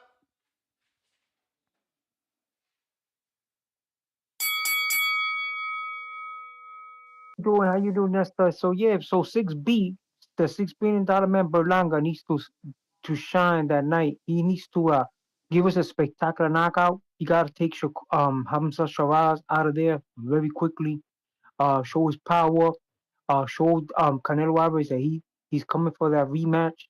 That he's possibly gonna be the future undisputed champion at 168 pounds. The $6 billion man, 6B Berlanga, and also Turkey Ashik is there. This guy he's thinking about becoming a big rich man. What he should do is propose to Turkey Ashik, him, Subriel Matias. They should make like alliance, all these Puerto Rican fighters, and see if they can make a NBA team in Puerto Rico. We need an NBA team, a professional national basketball association team in the state in the Commonwealth of Puerto Rico to pick up revenue for our people. You know what I'm saying? So a guy like that, they should do a allegiance, alliance, Berlanga, Subriel Matias, all these Puerto Rican dudes that are making money there, and make a team. You know what I'm saying? Make a team for the future youth of Puerto Rico, so they could make some money. You know what I'm saying? So this guy, he got a lot of stuff going. Not only is he a celebrity, but he has a lot of stuff with him. I think we're only tipping the iceberg of his potential in the sport of boxing and other sports too. You know what I'm saying? So I would like to see this man propose with Turkey Ashik, put some of that money in Puerto Rico, make an NBA team right there. They're gonna create a lot of revenue. You know what I'm saying? And also boxing too. You know what I'm saying? Thank you for having me Champ, on. I hope all champ. these guys win. I know you only calling in because it's Berlanga, but yo, give us a little bit of the breakdown on the other Puerto Rican man, Shakur Okay, Stevenson, Subriel man. Matias. I think Subriel No, no, Matias no, or no. Shakur Stevens, a Puerto No, no, no. Rican. I was going to Shakur say that, Stevens. Suleiman. Okay, Suleiman, I was okay. going to I accuse would you. like Hold Shakur on, Stevens, brother. a Hold on, Puerto hold on. Rican too. Suleiman, hold on, baby. Hold on. We got you. You're going to get your time back. I just want to be clear. I love your calls. I was going to accuse you of being a Bronx Puerto Rican because I said you left out the Morenito. You didn't include Shakur. So Yeah, let me well, hear what you I got to always say. call him Little Macho. Little Macho, he's staying more in the pocket. Little Macho gotta take that man away from William Cepeda. Instead of having William Cepeda use the volume punching and the constant pressure, let him do the constant pressure on Cepeda. Take Cepeda out of his game. We seen it Wait, before. wait, He wait, could get wait. touched up. So you want Shakur to step to Cepeda instead of letting Cepeda come Yeah, to him? like he was doing before. Cepeda's gonna step, but he's gonna box. He's gonna be in and out, dart in and out, stay in the pressure, tag that dude. He's growing. He's stronger now. He showed it to us in the Josh Padley fight. Josh Padley was no pushover because he just won the WBA international belt, knocked out a dude and won the WBA. So he was no pushover. He used volume punching out dude and knocked him out and stopped him. And he was a substitute. So the same after that being said, the same method he got to use on William Cepeda, take Cepeda out of his game, show him that he could go in the pocket, he could trade with the best of them, he could use pressure. You know what I'm saying? It's all about him now. Use the pressure, use the volume punching, take that man out of his game. Shakur Stevens was a star at 130 pounds. Now he's at 135. He came in, he knocked out that Japanese dude. He had a little problem with Edwin De Los Santos, but he's acclimated to the sport of boxing now at the lightweight division, and that's his game. If he takes out Cepeda in a spectacular fashion, he's not only going to get the fan appeal in Puerto Rico, but I propose to him to start an allegiance and make an NBA team in Puerto Rico, man. They got Turkey Al-Sheikh's money right there. Turkey Al-Sheikh wants to be broad. Not only wants to excel in professional boxing and other sports too. So them being owners, partial owners of a team for the NBA, that would be great for the sport of boxing and great for the youth of Puerto Rico. You know what I'm saying? We need a team in Puerto Rico. Puerto Rico needs to make that revenue. You know what I'm saying? And it's the sky's the limit. And these guys could do it. You know what I'm saying? Edgar Berlanga, the 6B, the $6 billion man, Shakur Stevenson, all these guys got a lot of potential in Puerto Rico. They should a demand to make more fights there, fight in the Coliseum, and move on to bigger and better things. You know what I'm saying? Champ, what about Matias versus the Dominican Alberto Puello? Okay, Alberto Alberto Puello Puello. is a good boxer. He's a southpaw. He's rangy. He's not afraid to stay in the pocket. But we also know that this guy goes in there. He's like a little tank. Subriel stays in the pocket too, and he delivers. He takes the punishment, delivers it. All he got to do is stay focused, work the body, attack that body. I don't see too many guys hitting Alberto Puello to the body. Stay committed in the pocket. Uh, he has the power. He has the fans, you know what I'm saying? Cut the ring better. The guy's a southpaw. Slip the right hand jab, and as soon as he slips that right hand jab, come downstairs with a left hook. You know what I'm saying? Every single time the guy hits you with that attempts that jab, slip the jab downstairs with a left hook, and then come upstairs. He's very good with the left hook. You gotta use the left hook and capitalize on it every single time. Alberto throws that southpaw jab, slip it, boom, to the body, and then come upstairs. You know what I'm saying? And he could get this win by knockout and be back in the game as a WBC 140-pound champ. You know what I'm saying? And then start calling all these other pretenders to the throne up there at 140. You know So what I'm saying? And all you these don't other think divas. You Puello know what I'm has a saying? shot? No, but he's a southpaw. I don't think he's as hungry as Subriel Matias. I think that he's cater made for Subriel. All Subriel has to do is duck that jab, slip that jab, that right hand jab, and boom downstairs. Boom downstairs. That's the closest thing to him. He got a big left hook. You know what I'm saying? Capitalize on that left hook, take him to the later rounds, and just put him away. You know what I'm saying? He's never met anybody like Subriel Matias. Never met nobody like Subriel Matias in the ring. If the guy wants to make it a hug flex, then work that body. You know what I'm saying? If Alberto Puello wants to make it a hug fest, like he had problem with Liam Powell when he tried to do that, then work him on the body, take him out of his game, work him on the body, bust that body up. Nobody's hit Alberto Puello to the body. And we got the biggest body puncher in the sport of boxing today, Subriel Matias, the big left hook artist from Puerto Rico. He's going to put Puerto Rico back on the map, possibly propose to Turkey Al-Sheikh to make a big NBA team in the state in Puerto Rico. That's what we need. Anything That else? team, that team has to include Keith Cologne out of Newark as well. Keith Tsunami Cologne. All right, Yeah, Suleiman. so let's do it. Yes, sir. You the You have a man, great day, champ. okay? Thank you very much. Nah, appreciate Yes, you. sir. Appreciate you. Yeah, good call by Suleiman, man. We I had to got make sure. Chad. I'm sorry, I mean, what you said? Great call by Suleiman. Nah, What? yeah, I just had to make sure that he's counting because remember, coincidence or not, I want Shakur figured into this Puerto Rican thing. So I'll make sure all my Puerto Ricanos, if you call, I got to check you. If you're from the East Coast, I need to know if you Bronx or Brooklyn or you a Jersey Puerto Rican. You a Queens Puerto Rican. I need to know. Go ahead. Chad, Canada. I come back because Amin is on. How you doing, Amin? My brother from the North. How's it going, man? I'm good, bro. Haven't seen you. I saw some of your posts over the weekend, but feel like I haven't seen you around in a bit, so it's good to see you. Like, I'm wondering, have you been watching any of the Grand Prix, Amin, and what your thoughts are on it? Yeah, actually, I seen the 140, the middleweights, and I think that's all I seen. The heavyweights, I believe I missed those guys if they happen. If not, then I should be able to catch them. But if they happen already, then I for sure missed them. Yeah, I was busy though. I wasn't able to watch any of it, any of it. I wanted to say too, like after my last call, like, yeah, you're not going to sit for 8 hours. You're not even when you attend a tournament. How most tournaments are done, like they will sell the tickets for sessions. So if it's an 8 or 10 hour day, there'll be like maybe 2 or 3 sessions. So you'll pay to go watch for 2 or 3 hours, and that's usually enough. By the time at the end of that, you've had enough boxing. Or you follow certain guys. I mean, for this tournament, I'm guessing people will pick their countrymen and you just tune in when those guys fight. But I just don't want people. I just feel like a lot of people are just dismissing the whole thing outright, and that was kind of the point I was trying to make. Like, people should give it a chance. At least try and tune in, watch a couple fights. But yeah. Aside from that, what's the next big female fight coming up? I mean, Um, Probably the biggest thing is the whole July 11th. There was some things, some title bouts that was postponed, but really July 11th is the biggest thing. All the champions are tied up. Before then, you got Franchon Cruz defending her title the weekend of June 6th. But all the champs are kind of, preoccupied or they're coming off of bouts. So, the funny thing is, because there's so many undisputed and unifieds, there's not a lot of title fights in the women's game. I mean, you saw what Baby Girl did the other night, and you could expect her to keep doing that if she don't move up. Fundora, that is. So, she's got all the belts, talking about moving up your Costa Valle to fight. Just, yeah. So it's a lot of funny things are going on. Funny things are going on, brethren. But I got my eye out. that's I got my eye out. The warden's looking.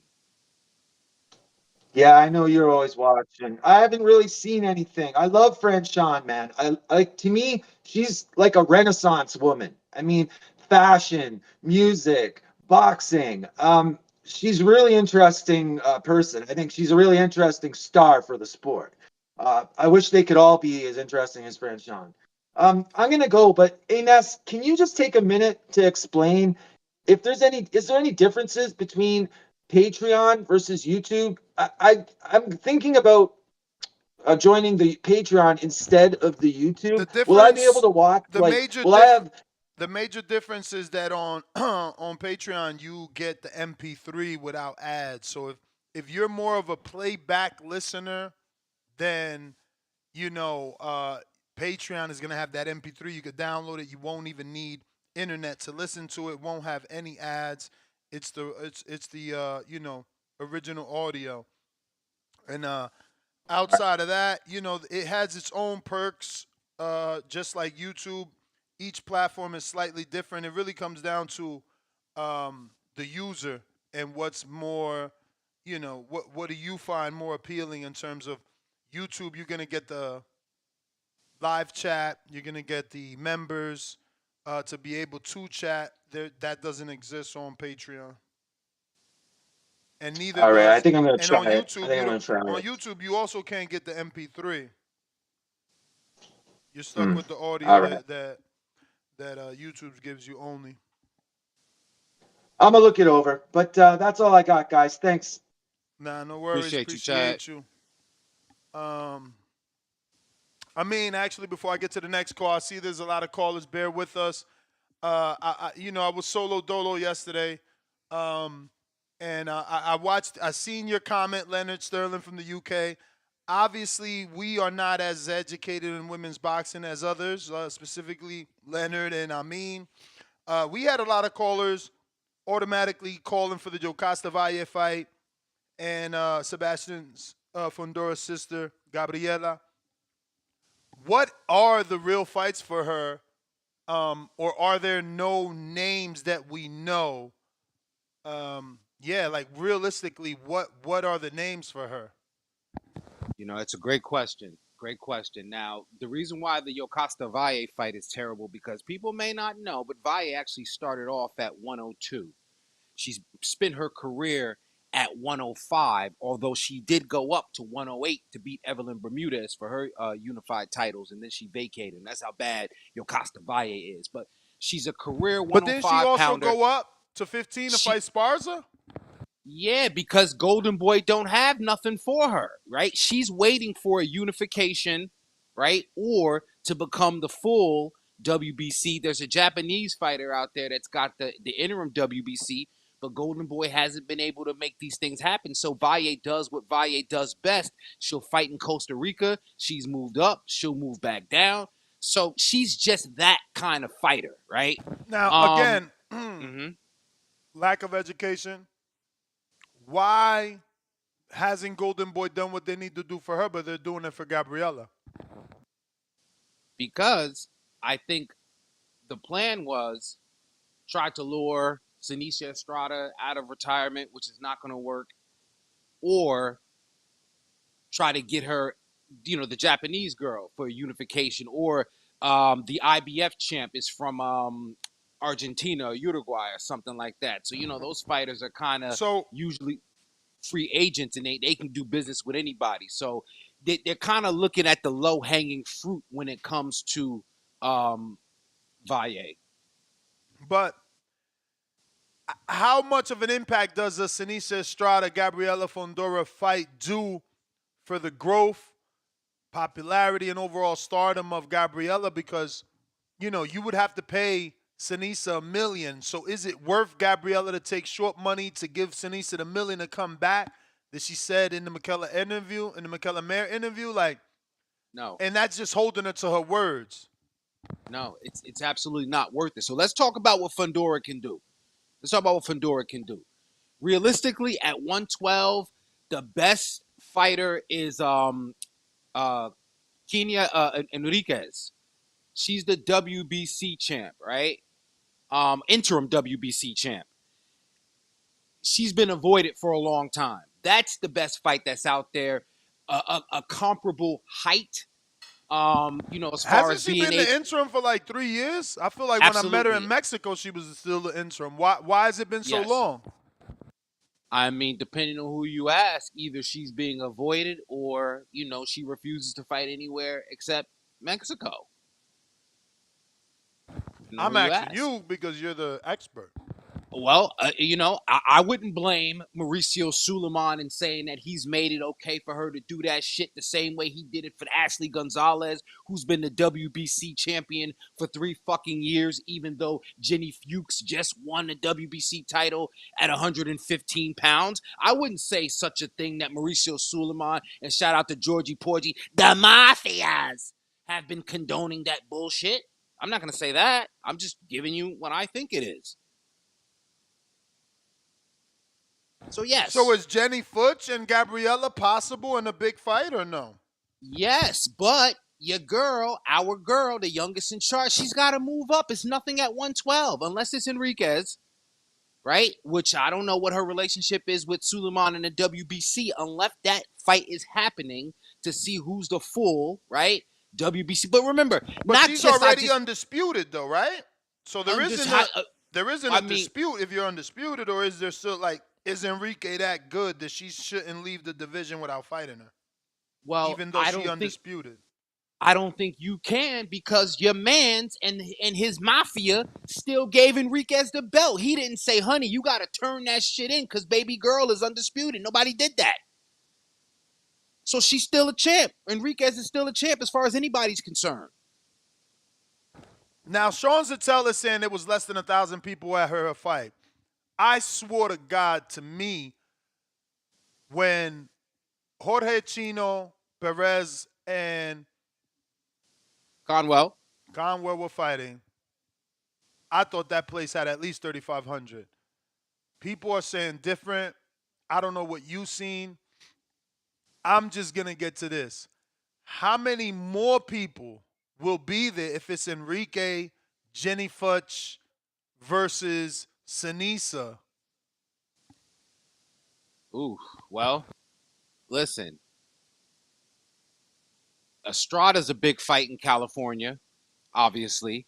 LA. Enriquez is a big fight in Mexico. Fundora would have to go to Mexico for that one. And the Fuchs fight, again, assuming Gabby's willing to move up, that's an interesting fight that you'd have to put on a decent Golden Boy card and not try to bill her as the main event. Don't try to overreach it. Let it happen organically. That's what I think would have to happen. But yeah, at 112, it's nothing. But wait, there. why not treat her like every other fighter and make her the main event because she's undisputed moving up?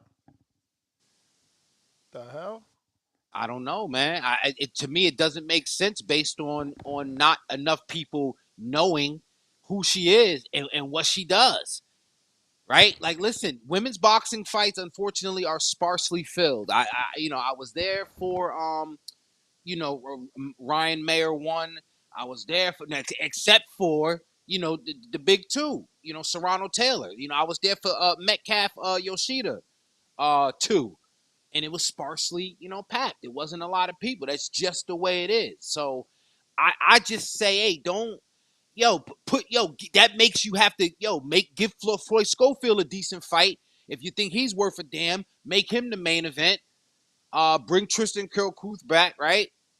Put Eric Priest on there, but make Fundora the co-main, if you will. Or hell, make her the main event. I don't know. Maybe you could do that, right? With Schofield and Fundora, main and co-main.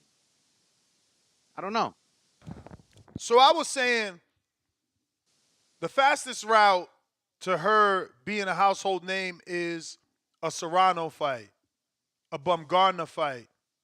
Maybe Scott Nicholson can get her there. How realistic are those 3 fights? Add in Tierra Brown, who maybe they could strategically go for next as Tierra's 37-38. Gabby has the height and reach. It would be, significant jump up, maybe 10 pounds. But again, that's what gets the writers writing. That's what gets the people looking because she's moving up. And you write it like she's moving up 3 divisions like Crawford's wanted to do. She's moving up 2 divisions like Crawford's going to do. Whatever the real math is, like, why can't we sell it? We got people talking about she has the potential to be the face of boxing in the next couple of years because the other women are already in their 30s. If that's the case, like, why are we putting her on the undercard? Let's build her to that. You know what I mean? Okay, so let's if you want to build her to it, I think the fastest way is to not skip over one of the hottest divisions in women's boxing, which is bantamweight, 118. That's where all the smoke is. You got Metcalf and Thorsland. You just saw Hughes and Johnson in their rematch, right? You got, Crystal Rosado, the future of 118 over there at Most Valuable Promotions, the protege of Amanda Serrano. If you really want to, you wilding right now, son. You wilding right now. You acting like a fucking hardcore, bro. Nobody cares about Thorsland. None of them names you mentioned. Like, that's why I went for the names we know. Serrano, Bumgarner, Scott Nicholson. Tierra isn't known, but she's 37. You could do an AJ Charles Martin strategic title shot. Bring Jessica McCaskill back. Like, names people know, champ. Nobody knows Tina, Dina, Thorsland. None of that shit. How is that going to help? How, like, realistically, like you Well, talking about skipping over the smoke. Broner skipped over the smoke at 140. Why? Because 47 was bigger. He said, okay. bye, Danny. Bye, Matias. I'm going to get this motherfucking Marco Maidana fight. I mean, look, you don't got, and Bam skipped over alleged smoke too. Just, yo, bro, do what Bam is doing. He fighting Kit Kat. He fighting fucking old names that people know. That's how you build a star. So we just gonna move up because those names is high up, and that's those names that you know what? You want to do something. Alicia Bumgarner could stop fighting fucking corpses and nobodies and nothing and fight Fundora. That's the fight to make. Yeah, at 130 or whatever, the At 126. 130, at 130, at Whatever 130. weight No, no, class no, she no, no, got no, the no, no, no. belts. It's up No, to no. it's At up the to Gabriella to move up there, but that's what I'm saying. That's the quickest route to stardom. Moving that's a right fight up to make. to them. Fundora and watch Two-Tone pop up with his shield like Captain America. Protecting Bumgarner. Yeah. I want to see Bumgarner and Fundora. That's the fight to make. That's how you get the superstardom. That's how you Word. do it. Yeah. You got No other you got ones though, huh? I mean, yeah, yes, Nicholson is a good fight, but it's I don't think Nicholson takes that fight. Tiara Brown is a great fight. Tiara Brown, they have to pay her well for it. And I'm not sure what Tiara Brown's got in the cooker, but, you don't want this to be, I don't want to have shot her load at 126 and now she's waiting around for, the best thing Tiara Brown could do is look for unifications, and she should be fighting Jennifer Miranda for the WBA interim to force a mandatory. But that's what I'm against saying. Serrano. Who the fuck is Jennifer Miranda? For Tierra, hell yeah, I want the smaller girl moving up with the bigger name. Bro, don't nobody care. Who's Jennifer Miranda? Jennifer Miranda's the WBA interim and Serrano's the WBA featherweight, and it forces you to get in that discussion with Serrano. That's all I'm saying. Bring on Isak Cruz aunt. People don't know them girls you talking about. Y'all don't know how to matchmake for TV, man. Yo, she mauls Erica Cruz. She mauls her. You know what? Nazar, you know what? 122. It's smoke at 122. We need names, bro. Canelo Scotney. Canelo fought a 40-year-old motherfucking Mosley, bro. That's how you. There you go. That's how you build. Listen, Like, undisputed. bring back Cecilia Baracus. I don't give a fuck. Nah, man. So she out there doing a thing. She 154. She got an interim belt. We could But beat these up are on high. her. These are hot. You wanted to go up to 154 right now, Bro, one off. Right. One off. Why not? Jump around. It's women's boxing. Why only Clarissa could do it? They want to compare you to Clarissa or move Look like what her. it looked like, though. Look what it looked like, though. What you mean? In some eyes, it brings favorable matchups, and in some eyes, it's just like, who are you fighting and for what? Even if you do win that belt, who'd you beat? I mean, because we want to change the numbers. If people really think it was 1,000, I thought it was at least 3,500. That's just said that venue holds 7,500, and that's not for boxing. Imagine with ring floor seats, right? So I don't see how there could have only been 1,000 people in that arena. But look, I'm just trying to build her. She's excited. She's getting knockouts. She needs to knock out some names to bring in the attention. That's all. Yeah, bantamweight is not a bad idea. I know you don't think it's enough names, but Shanika Johnson, I'm thinking about aesthetically. Shanika Johnson up there, standing there, you got these. Nah, where's Ebony at? That's who we need to punch on. 118, blood, 118. Okay, but that's what I'm saying. We need a Bantam. name, though. We need a name. You talking about Shanika. I know Shanika, but how known is she? You seen her? Yeah, I see. We all see Shanika Johnson. We always talk about her being an Australian white girl with a black girl name. We know exactly who she is. Respectfully, you got the geek versus the freak. You know what I mean? There's a juxtaposition. You know what I'm saying? Bring Ebony Bridges, her first fight back, and she's fighting Gabriella Fundora at 118. I think that's a perfect fight for Gabriella Ebony. But look, I ain't gonna bore the fake hardcores who really only hardcores for men's boxing. I just didn't know after that performance, and I felt like, again, I don't believe there was 1,000 people. I felt like she put a lot of butts in seats. I'm like, damn, who's next, Yeah. What's next? How do you make it bigger? Fair question. I got I am GTD, $5. Sulem is the OG caller from before Ness sold out and became a paid call and interaction show only. Oh, he meant Suleiman. Spelled that wrong, champ. Jerry Soriano, $2. Fundora's gloves smaller than Badillo. Hashtag nasty work. What? Only Jerry always pops up with conspiracies, bro. It wasn't nothing Crazy. Badillo could do that night, man. Badillo was outmatched. What did you think? You wasn't on yesterday.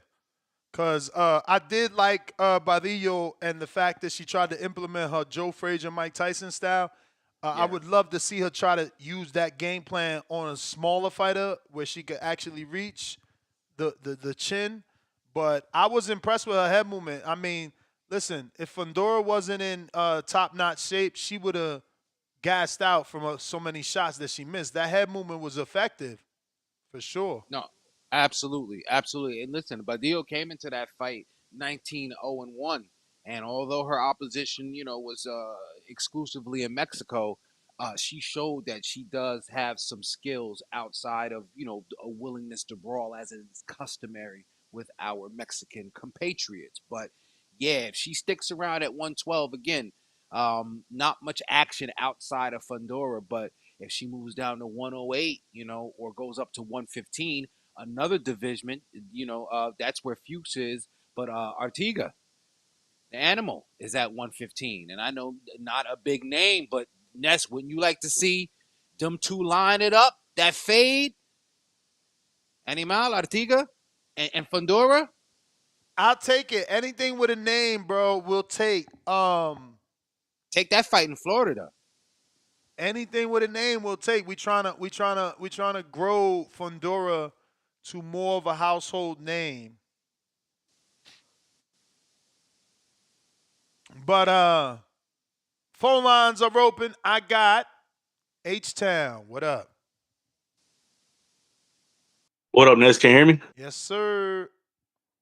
Hey, Ted, I see how conveniently I couldn't get in yesterday during, Haney Pack Day, but, 420, baby. It is what it is. But, hey, let me holler at Creed for a minute. Like I said, I couldn't get in yesterday. Hey, Treese, man, Midwest cooked. Adrian Broner cooked. Montana Love cooked. Uh, Jared Anderson cooked. Oh, man. Everybody cooked. All they riding is the Albert Bell. Albert Bell's the last survivor over there. No wonder they cried so much for Clarissa Ness. That's all they got. That's all they got. Hang on to her for dear life, boys. But yeah, hey, shout out to Berlanga. He gets so much traction on shows because he's got three different fanships going for him. He's got his fans. He's got the Canelo haters hating him because Canelo crowned him next up. And then he's got the David lovers that hate him because he got the shine that they wish David had. That's why we get so much traction when we talk about Berlanga. He's a star. It is what it is. And as far as the whole main event thing was going, man, have they announced who it is yet, Ness? I haven't kept up with it. What? The main event is Berlanga. Oh, okay. I mean, him and Shakur are buddies. I'm pretty sure they probably talked about it. Word. It is what it is.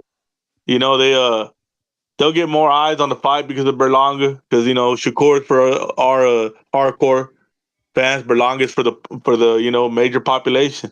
That's just how it goes. But hey man, how come we're not talking about how Shakur's resume is aging like fine wine after Padley gets a knockout? You know? Because then you would have to have that conversation again once Keyshawn gets a knockout. And then Okay, and okay, then we okay. gotta and then the haters could also say that we forgot to have that conversation when Valdez just got cooked. Yeah. But nah, man, hey man, it's gonna be a great card, man. Morrell is on there again. He's gonna try to get that knockout. Then he's gonna be next up for Benavidez. He's the man though right after this, ain't he? Mm-hmm. Damn it, boy, man. David's living Groundhog's Day. Same guys over and over. It is what it is. Hey, and Gabby, man, Gabby's gonna run into that Clarissa Shields problem. She just don't got no names. You know, she's gonna be as great as she's gonna be until she moves up, and she needs to get on Bumgarner and whoever she can get before they get too old, before they retire. And Bumgarner's in Houston, man. She better watch out, dog. She might end up pregnant. Know what I'm saying? Ness, I'm out. Mm. Hey, listen. Her Let man me is let me from out there, bro. Y'all keep forgetting. that card though, man. Let me just say this, and I'm gonna take you back for a minute. That who that? Matias versus Puello. That's Nietas versus Kings. Know what I'm talking about some Uh, back in the day, shit at Behringer. mm-mm. No, Not because this is Puerto Rico, DR. They already got the beef. Nieta and Kings, that's some gang shit. But I I'm hear you. saying just the you know what I mean, just the the Jets and the Sharks. You know what I mean? There's a fine line. There's a rivalry there. We Let's see, let's see. Nike Hendricks.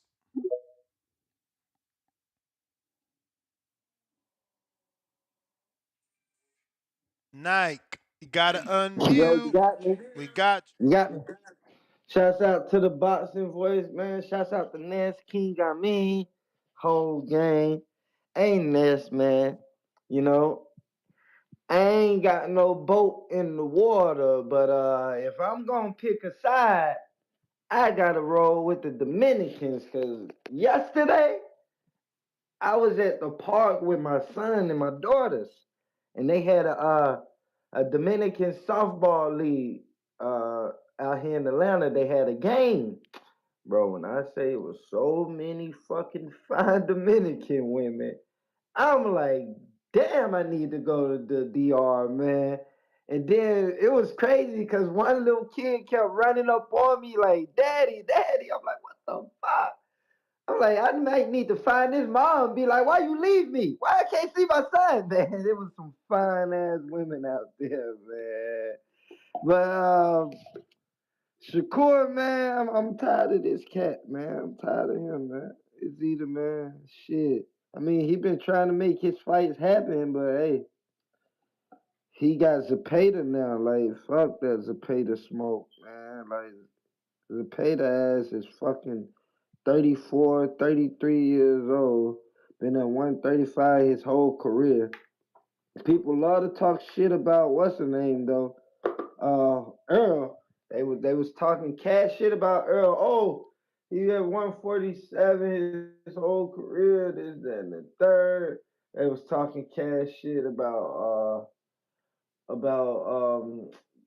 what's the dude Benavidez before he moved up. Like it's crazy, man. But they give this dude Zepeda a pass. Oh, he electric and this shit and that shit, man. He's bullshit.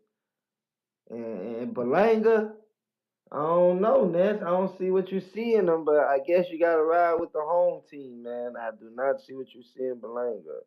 Like I guess, hey, ride with the home team, but that dude do not make the cut for me, man. So yeah, I'm gonna keep listening in though, man. Oh yeah, Subriel Matias too. He's bullshit too, man. Like I don't understand him. He bullshit too.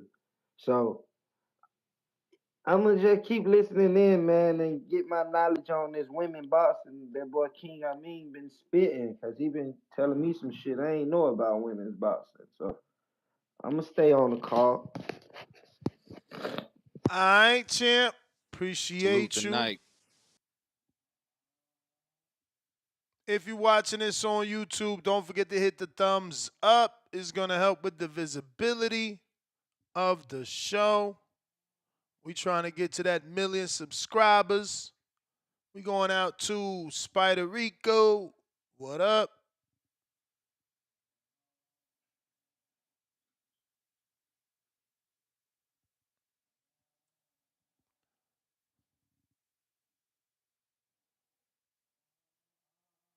Grand Rising, God. What up, God? Spider Rico, peace, brother. Yeah, I'm just peace, King on me. New Jersey King. Whoa, de, do. And I say that respectfully. It's inevitable.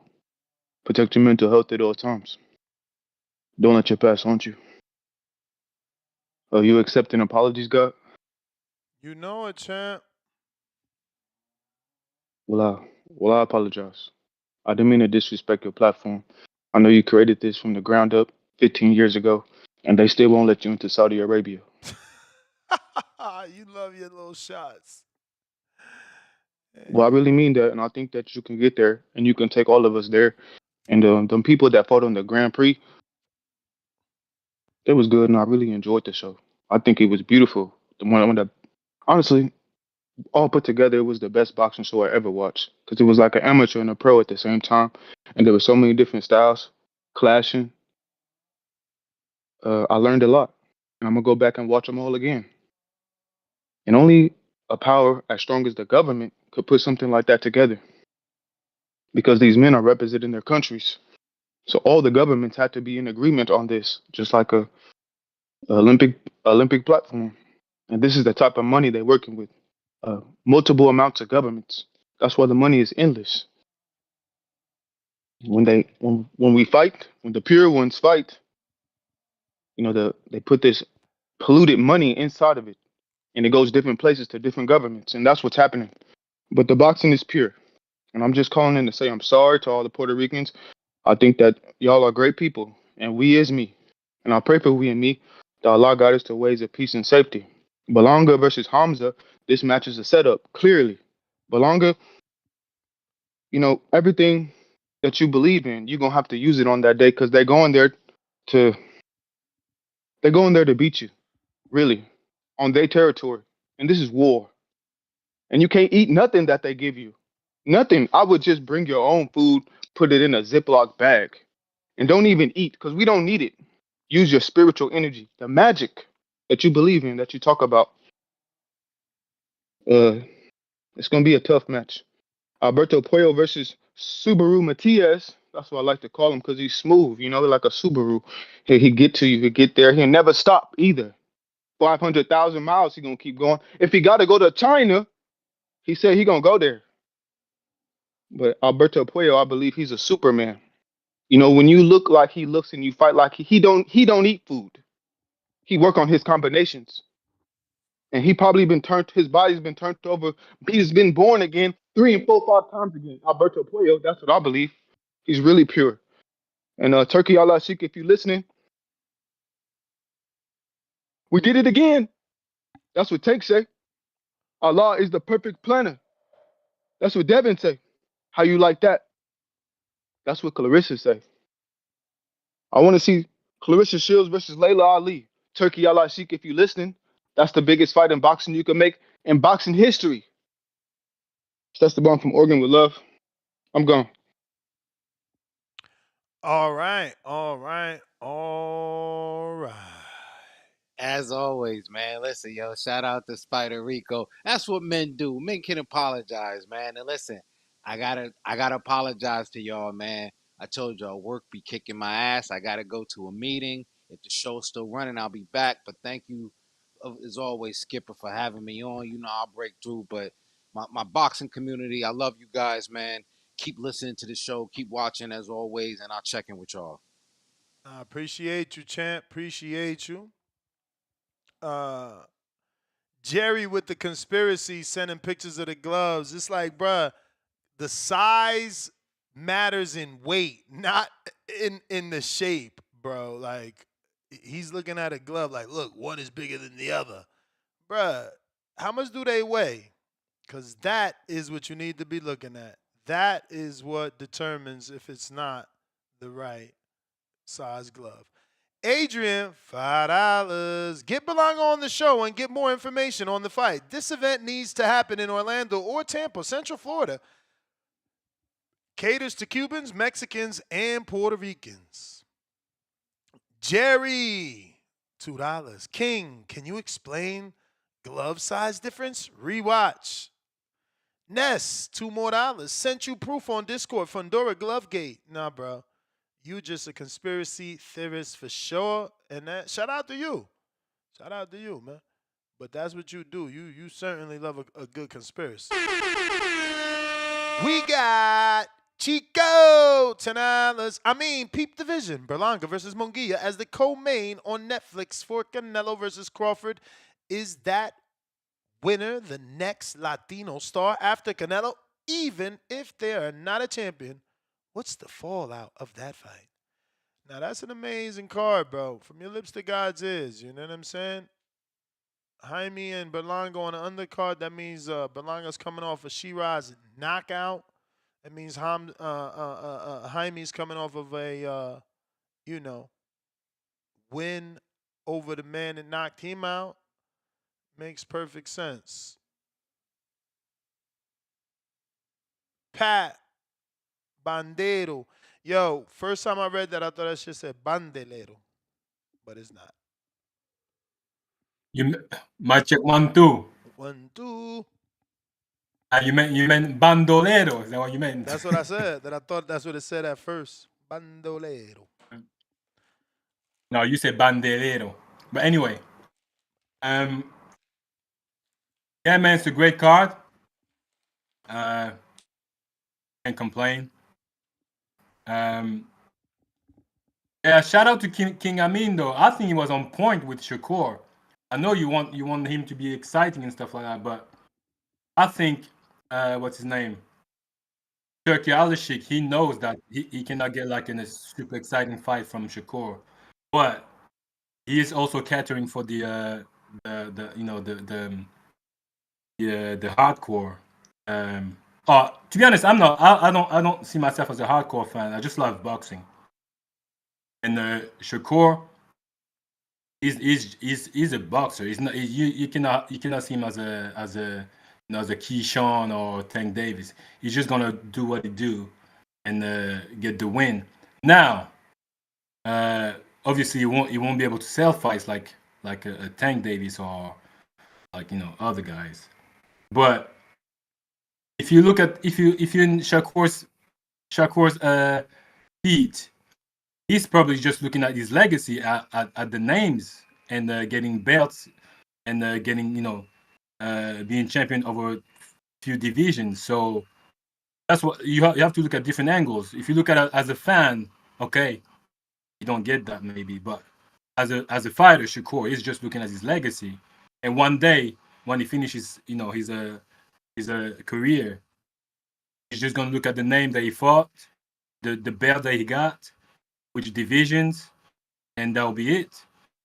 So yeah, I mean, I think like you have to keep the main thing to the main thing, and that's why you got the Berlanga to try to get a knockout or whatever. So I think Amin was on point with that. Now, Puello against Matias, that's a good fight.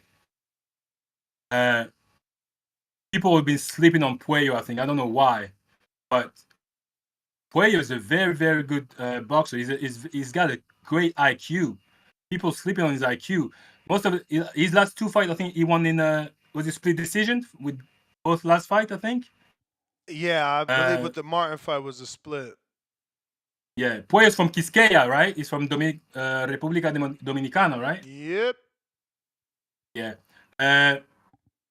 I heard Suleiman doing his breakdown about Puello and Matias, but to get into the body of Puello, he's keeping his distance the way he needs to do. So to get into his body is not that easy. Gary Russell tried, and but anyway, that's my call. I know it's the ring, so we'll talk about it later, my bread. Nah, you the man.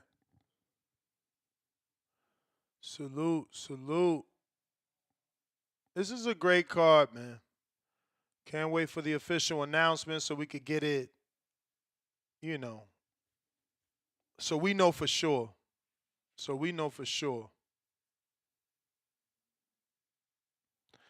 Don't forget, we got our amateur event, USA Boxing sanctioned amateur event, live streamed right here on our YouTube channel where we're about 10,000 away from 250,000 subscribers.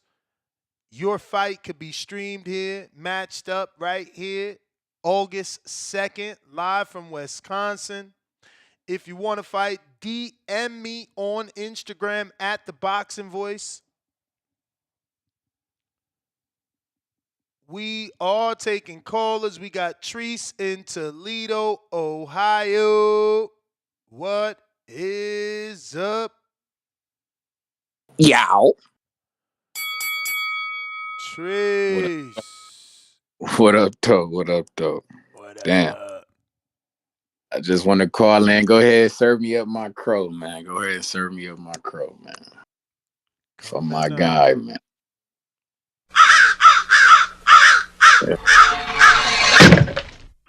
Ah, man. Yeah, man. Shout out Charles Conwell, man. This shit not over, man. It was a tumultuous road. I just want to point out the fact that fighter Perez, man, I knew he was gonna be a crafty fucker. Because people don't realize that although he got 4 losses, you feel me? 3 of his 4 losses is by split decision. You feel me? That motherfucker always in the mix. He can fight and shit like this. He wasn't number 3 behind my fighter for no reason. So shit, but yeah, man, that just What you mean think that went wrong? hey What you Charles, think went wrong though? it was no switch up. My man didn't divert the game plan. What he's like, I didn't see no adjustment. That's what was like he was doing the same shit from round 1 to round 10. It didn't make sense. Like you ain't. I don't know, man. There wasn't no adjustments. My man didn't try to work the back foot. I felt like everything was good. It was a close fight. I mean, it was a close fight. Shit, he was working the body. The guy was a linkier guy. He had reach. I mean, it was a close fight. I wish I had seen more nuance. You feel me? More craftiness to his inside game, though. You see me? Like if you was gonna be an inside, and you would think that he would have a better inside game because he's a shorter fighter. You see me with smaller arms and shit like this. But hey, that's something that I would like to think that he gonna go back and work on. You feel me? It's still fights out there to be made, man. I just need my guy to rest up. You feel me? Get clear your head. Like I said, get back in the gym, work, shake back in September with a fight, maybe with like a Brian Mendoza. You feel me? He's still out there. That's a fight for you, Charles Conway. You can get that. You feel me? Keep a close eye on this Erickson Lubin and Andrell Holmes fight. You feel me? That's something to keep an eye out on. You see me? There's guys out here that we can still fight, man. There's guys out here, man. We got Andre Katsarowskis, you know, my guy from OTX, who fighting in Houston coming up here too soon. So it's guys. It's guys. It's guys. But other than that, man, shout out Gabrielle Frondora. You feel me? She put hands and hooves on hoes. You know, like she do. She on the five her last 6 fights, she got 5 knockouts in them shit. She smashing hoes. I'm into it. But hey man, I just peeped this card, man, that y'all talking about here this evening. This seemed like a card of Matchroom cast-offs. You feel me? I see that we got Shakur, we got Berlanga, we got Matias.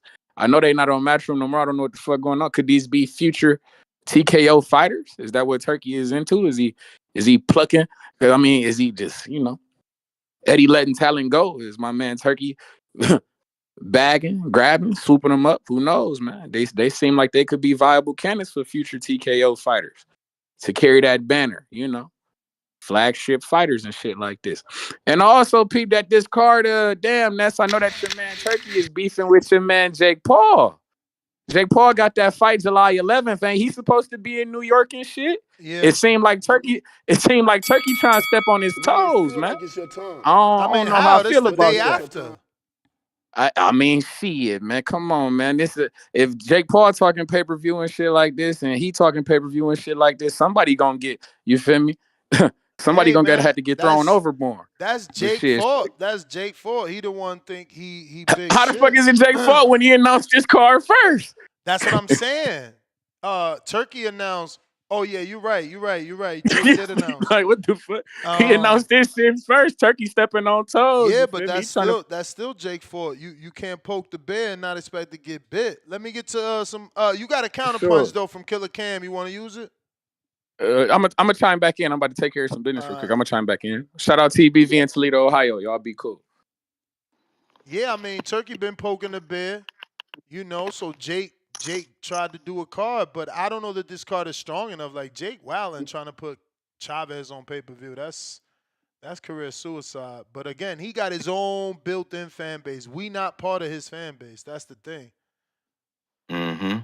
Yeah, man. What's up, Ness? Good morning, man. Good afternoon. How you doing, fam? You doing all right? Can't complain, man. Can't complain. Yo, man, I'm glad Treese came back to the surface, man. That nigga was crying like a bitch on Saturday night, bro. Nigga blaming Two Tone, the superstar, for goddamn Conwell lost. Like he was getting in his own big head, talking about, man, Conwell was always a dog, and then he started feeling like a star when he came around these TBV niggas and shit. Shout out to Treese though, man. I'm glad he came back down to his senses, and hopefully we get better takes. Less Ohio fighter talk. Like no more mentions of the Duke Reagans of the world. Limited mentions of the Jared Andersons and Charles Conwell, man. Like, what can be next for Conwell, man? Or his career pretty much over. Hell no. Like, What the fuck? I mean, the nigga already turned down 5 eliminators, and then he lost to goddamn a 4-loss fighter, bro. Like, what can Golden Boy actually do with the nigga? Like, My bro, first of all, that's the isn't his problem. career kind of? Oh, he lost to a I'm just four. asking you a That question. 4-loss I'm just fighter asking you a fought good. question. Did you Like, watch the fight or you just read about it? no. I did watch the fight, but it's like, yo, is Conwell actually ready for like the higher level? Like, can he ever be a champion? Like I Like, said, those are put him real in there with question marks. Booker. Put him in there with Booker. Booker's the number 5. Conwell was the number 3. Put him in with Booker. Okay, That's a common okay. opponent with Fundora. He wanted the Fundora fight. Chino Perez is likely to get the Fundora fight after Zayas is what the plan is. Or the Virgil. Or the Virgil. I Or doubt the Virgil Virgil. I fight. doubt Virgil. Virgil got bigger fish to fry. Mm. Okay, cool. But yeah, man, but this fight card right here, man, this is a big fight card. I'm not a fan of Shakur being the co-main, like probably other several callers probably said earlier, but I wasn't listening. But so how much money? So Shakur ain't getting 5 million. He ain't getting 6 to 8 million. So what the fuck was all that complaining about if him and Turkey never really agreed? Like, what the fuck did he really make for the Padley fight then? I don't Because I know, thought he man. was supposed to. That's what I'm saying. This is looking like what the fuck going on here? Because if he's allegedly taking less than the money that he was crying about, and then he really ain't make that much for the Padley fight, like what's really going on? And also, man, like, why didn't he fire? Like, if he fired Eddie Hearn, why the fuck didn't he fire Jay Prince, man? Like Jay Prince is really just as bad for his career as Eddie Hearn was showing he was as well. Like, you telling me the I time mean, I was there, I the don't best know. fights he was Could he able to get give out him? that contract? I don't even know how that I contract. mean, you How think is it written up? Right? you think it's a worse contract than what your boy Brandon Adams is in? You think that's just a lifetime deal or something? Like, No, I Jay don't Prince ain't know. gonna let fighters I go? don't. I don't know that you could be in a lifetime deal with a manager. Yeah, man, I don't know, man. It is what it is, man. But he got something on the boys. But anyways, man, shout out to you and shout out to the community as always, man. And Treese, welcome back, man. You may feel Appreciate you. like it's your time, but it's not your time. If you want to call in, Discord available. X Spaces also available. And if you're watching on YouTube, don't forget to smash the thumbs up. We got Mo Brains, $5. Shout out to Shakur for being the bigger man, bending the knee to Turkey. Without him, we wouldn't have the Puerto Rican Prince headlining this fire card. Fire emoji.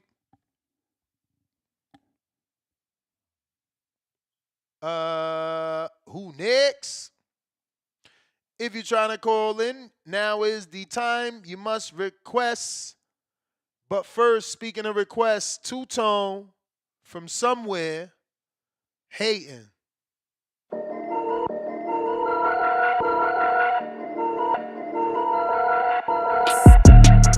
They didn't think that I would win, but I. Let me clarify that he's somewhere hating and paid for this request song, Haney Pack. Let me clarify that. You know what I'm saying? For all my Haney nights, we still Team Haney over here. This is just business for one, and Tone hating for two.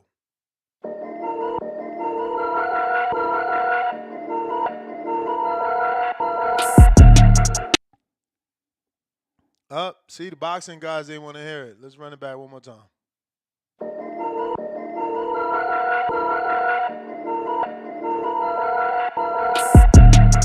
They didn't think that I would win, but I won. They didn't think that I would win, but I won. I got in there and got the job done. I'm the best in the world, #1. Got that handy pack flowing in my lungs. Really gave that boy some beats, he my son. He was asleep on the ground, he did not respond. Call the ambulance, Bill Haney, run. Oh my God, why he laying on the canvas? Oh my God! Somebody get that boy some milk and a sandwich. Now! Told him meet me in the middle, he was dancing. Left hook, right hook, 0 chances. Really did it for the kids, not myself. WC, please, someone take his bells. I really hit him with the left and he fell. The whole world was watching you take a L. They didn't think that I would win, but I won. They didn't think that I would win, but I won. I got in there and got the job done. I'm the best in the world, #1. Got that handy pack flowing in my lungs. Really gave that boy some beats, he my son. He was asleep on the ground, he did not respond. Call the ambulance, Bill Haney, run. I'm really blessed and highly favored. This handy pack, oh Lord. This handy pack, oh Lord.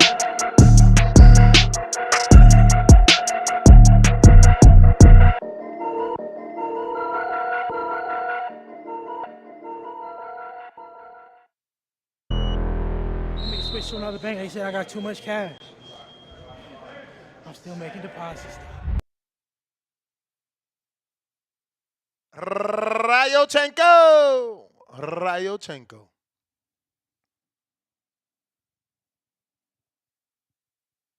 Hey, yo, mic check.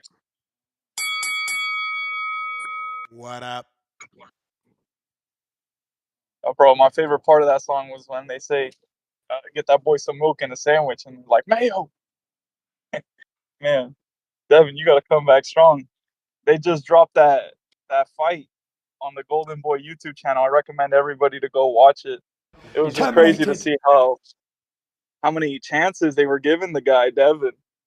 So yeah, I recommend everybody to really go back and watch it. Watch what's trying to be erased, and I just look forward to the future, man. There's gonna be lots of good fights. I have to eat crow, I guess, because Liam Cameron lost.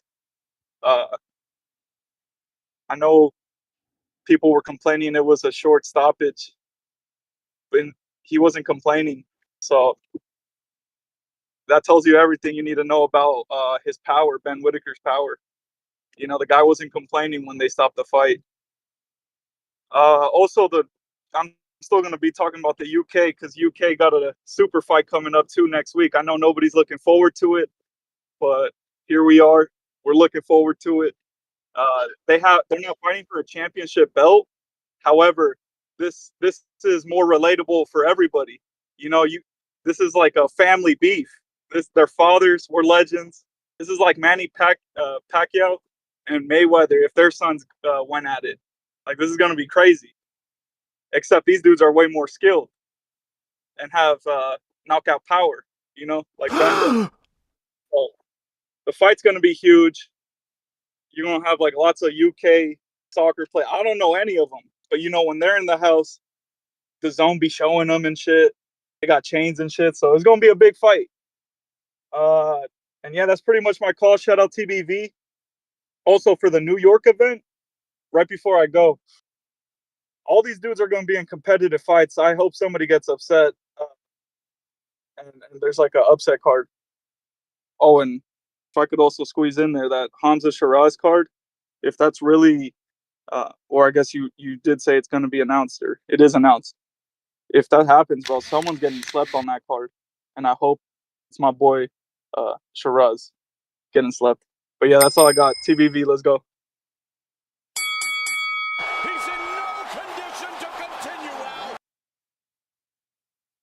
Hamza. He better get slapped.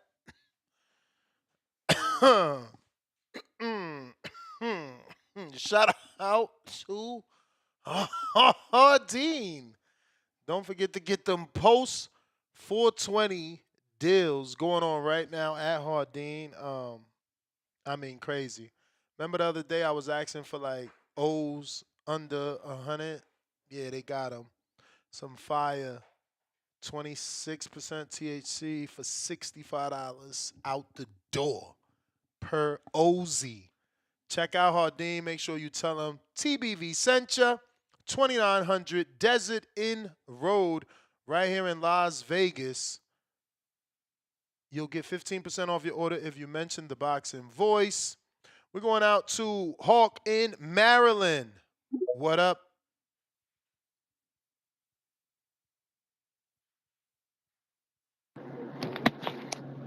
Yo, Nut.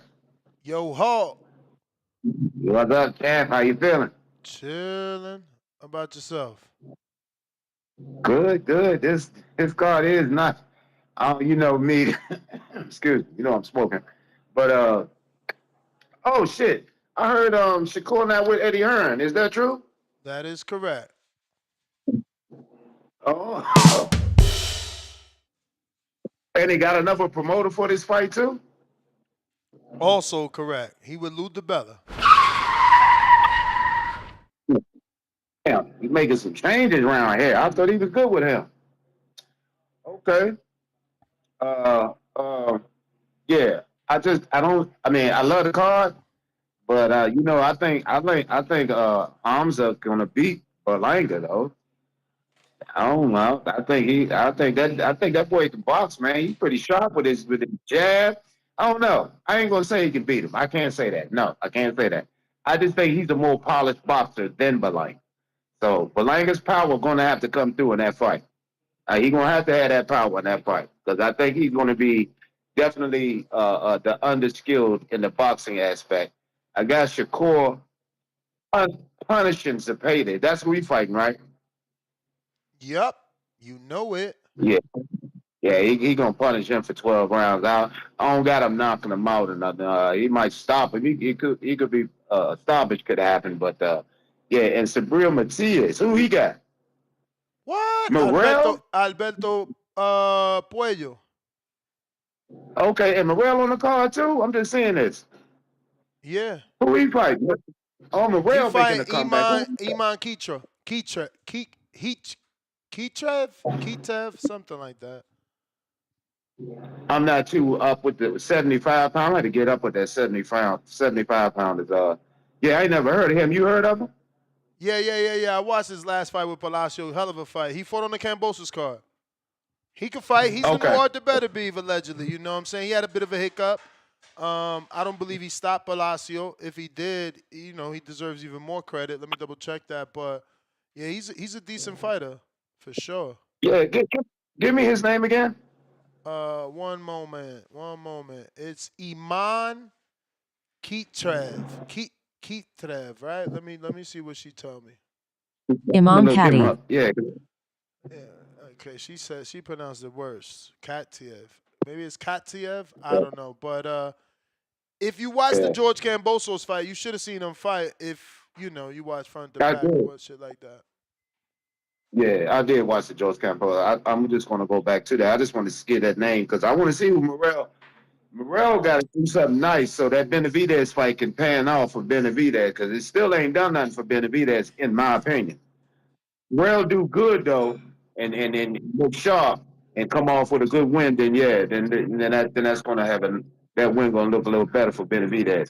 But, yeah, I like that card, man. I like this card. I think Berlanga taking the risk, though. So it's good. It's good. Shakur, I got him. Yeah, he taking a risk on this one, bro. We made for this, man. We made for this, man. Got to rise to the occasion. Okay, that's what make good boxing. You right. That's what make good boxing. So Berlanga, hats off to him. And the Puerto Rican vibe they got going on with this one. I'm saying Shakur gonna punish Zepeda though. And Subriel Matias, yeah, I'm hoping he get a knockout. He needs some shine right now. People are underestimating Subriel. I think he tight. But that's it. That's TBV, your number one, my brother. You the man, Hawk. I'll tell y'all the truth. I mean, this is gonna hurt Bob a lot. You know, this is the fighter. He said, well, wasn't worth that. It wasn't worth the money to keep him, so let me go. And then the same fighter you say wasn't worth that money, is coming back to haunt you. That's gotta hurt. Damn, Man, how many fighters Bob said wasn't worth money and it came back to haunt him? That was Diego Corrales, by the way, ladies and gentlemen. Diego. El Diego. But it sounds like Crawford, right? That Crawford story. That Crawford story. Yo, I ain't even show y'all this little funny thing right here. I had separated this to show y'all. Where's that? Where's that? Where's that? If you're watching this on YouTube while I look for this, which I found it, hit that thumbs up. If you on X Spaces, hit that retweet, repost.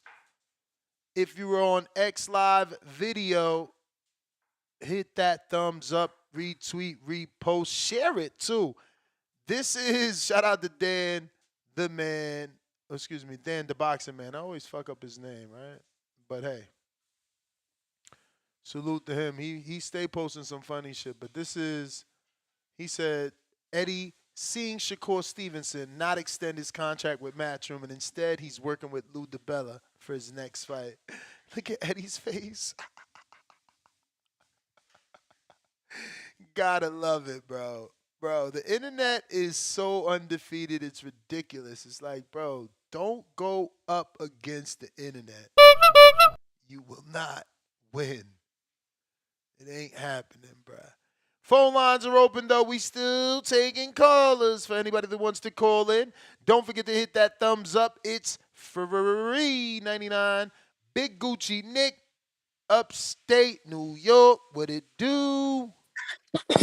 What up, gang? Yo, Ness, man, you gotta that hard ain't hitting hard, man. You gotta look at your cash app, bro, and send a counter like 20 minutes ago, bro. Holy shit, bro. Take all the time you want, fam. My bad. Let me see. This says Yeah, 9:01. man. God Shout out damn, you to ain't lying. King That shit was like Amin. 15, 18 minutes ago. My bad. Shout out to Toledo, man. Pray for them, man. They bleeding right now. They going down like bowling pins, man. Um, yo, that's crazy, man. Um, Yo, that's crazy, Berlanga. But Berlanga told us that sit down with your brittle knuckles, man. Take that cold man with your bitch ass, man. Nah, Turkey made his ass apologize, man, and still put his ass on the cold man because he acting like a little girl, man, tweeting his feelings away on X. Probably why his hand's so brittle, man. All the shot worn from tweeting and shit. But yo, regardless, it's a great fight. Berlanga versus Shiraz. Shiraz, uh, he a little bit slimmer, man. Like that Adamas fight, I feel like he may be rehydrated to like 185, 190 at most, man. Berlanga was never no 160 pounder, man. But he definitely no world beater either, man. Sorry to say this, Ned, but I got Caleb winning that fight. But regardless, man, he's a solid 168 puncher, man. Shiraw's like a robot, man. In the Adamas fight, man, he had zero head movement. He ain't showing me nothing impressive, man. Just his straight punches are hard. But if you moving in front of him, he can't really land. Like he can't land at an angle. He's a straight up and down, no special effects. But that being said, man, I got Berlanga by knockout, baby. Within 6 rounds, man. Within 6 rounds, he's moving up, and he's facing a hard puncher. That's known for getting dudes out in the first round, man.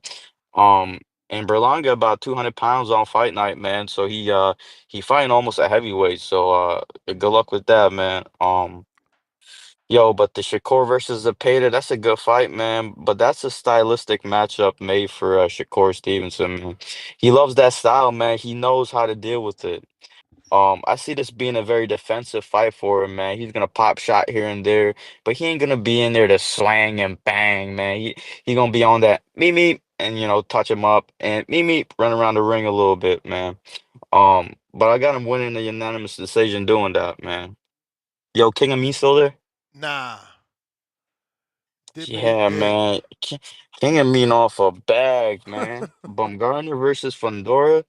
Shit, y'all wildin', man. That girl, 112 pounds, bro. At least it was smoke her, man. If she was to go up to 130, from her division, she gets smoked. But maybe also some it's like an instant knockout, man. That'd be like Sebastian Fundora facing Betterbeef, man. Not saying Baumgartner punches like Betterbeef, but I mean she'll put hands and hooves on them ribs, man. Shit. But yeah, man, I would still like to see that fight happen because, like you said, that's instant stardom right there. You feel me? Word. Like she actually beats Baumgartner. Oh my God, the female boxing world would turn upside down. I feel like that would have a big effect in men's boxing too, man. Um, but yeah, I don't see that happening, man. I don't see that happening. That'd be crazy though. I mean, that's the biggest name in the nearest division, even though it's not that near.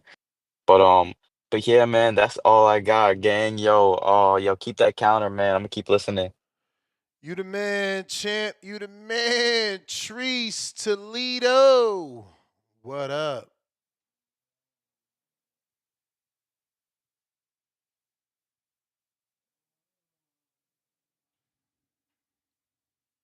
Yow. Yo. What up, though? What up, though? What Damn. up? Big Gucci Nick hating ass, and H-Town hating ass, these guys. But shout out to What they them, man. do? What they I do? just want to, they hating, man. They just hating on the Midwest Mafia, acting like we cooked, acting like we finished, man. We not finished around this bitch. We still got world champions around this bitch. Shout out O'Shea Jones, man. We talking this women's boxing. I heard you talking Cecilia Brækhus. That's a fight for O'Shea Jones, you feel me, in the future. We need that name on our resume for Nah, sure. man. Y'all But got called out by Franchon. I ain't even see a follow-up interview. That's hey nasty man, work. Franchon sound like Motherfuckers she got straight business to handle. avoided that shit. Like, yo, why y'all act like y'all ain't hear that? Hey man, you gotta let me build my fighter, man. She Franchon sound like she got business to take care of. She's not even in our division, man. You gotta let her work her way down to us. Big You feel Mama me? said she ready to lose weight.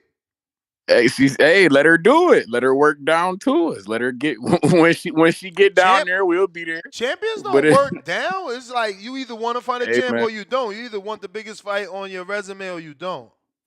hey man, she said she want to come down for us. We ain't say that we want to go up for her, so she want to come down to 154. We'll No, be no, no, there. no. She said she'll Okay? come down there and take that belt, and that'll be a two She division not champ. taking shit, but I she mean, got to get down there to take two time, anything. That's two what I'm saying, time, man. two time. She's two-time Hey champ. man, hey man, say man. Just let her get down there first. We'll be ready. That's why we need fights with a Cecilia I Brækhus. mean, You feel me? someone like Franchon ain't gonna get there without a contract. Like you give it a contract, then she gonna meet you at that weight. She ain't just gonna be there waiting for you like she's a nobody. Hey man, we'll be there. Hey, she said, don't she got a fight coming up? But that ain't man. Shout out O'Shea Jones, man, the champ, man. That ain't when you the champ. Yeah, You we feel me? got a And they say they want shakeout. to come We down to got a, we you. got a shakeout coming up. That's just a shakeout, though. Yeah, let her get right, get tight. You feel me? We done seen how fights that you supposed to win can go awry. You feel me? Shout out to my guy, but that's neither here nor there, man. Damn it, man. But you feel me? I like I people talking about this Bumgardner and Fundora shit. They need to settle down with that, man. Like I say, man, Alicia Bumgardner got Caroline Dubois problems, man. I need to see Alicia Bumgardner go over there across the water, man, for that sister of a world champion. You feel me? Go ahead to the UK and get that Caroline Dubois smoke. No, no, no, no Fundora shit. No. If Fundora want to go up, I like to see her in there with a Jasmine Artiga or something like that. Or if Jasmine Artiga want to give Regina Chavez the rematch, you feel me? Because I felt like she shouldn't have beat Miss Chavez. Shout out Miss Regina Chavez. You feel me? Get the rematch in with her, then Fundora can get the winner of that or something like this. You feel me? But nah. And shout out my women's fighter we got coming out of Euclid, Ohio, too, Peggy Whitmore. Shout out to Quan. He know what the fuck going on with Miss Peggy Whitmore. You feel me? She got a fight coming up in May, you feel me, on the Boxing Insider card against another undefeated fighter and shit like this. So yeah, I'm excited for that. But hey Ness, man, did you go see that Sinners movie? Hell yeah, did you? Yeah, I I don't want to did, talk man. to nobody that ain't watch it because I I, need I need real life opinions, bro. I went and saw it, man. I saw it. All right, I what you just thought? What you thought? I don't know, man. I don't know how I felt about it. I don't Thank think it. you. I don't think it. Thank you. I don't think it was 100% right. Thank See, 100%. you. That shit wasn't Thank 100 right. you. Motherfuckers Yeah. don't want to. Like, yo, I'm telling you, I gotta start a movie podcast, bro. These people out here capping with this 100. Nah, that was. Now, you tell them what you found wrong with this movie. Matter of It fact, let me was. blow your mind. Let me blow your mind because I know nobody ain't told you that he stole the script from dusk till dawn. The title tells it all. From dusk till dawn. Factor. Coogler movie, you can't even live until motherfucking dawn come. So they stole the whole script. They took Salma Hayek movie. They took Salma Hayek out and made her the big girl and the other girl with the good Yeah, voice. you funny. That's fun.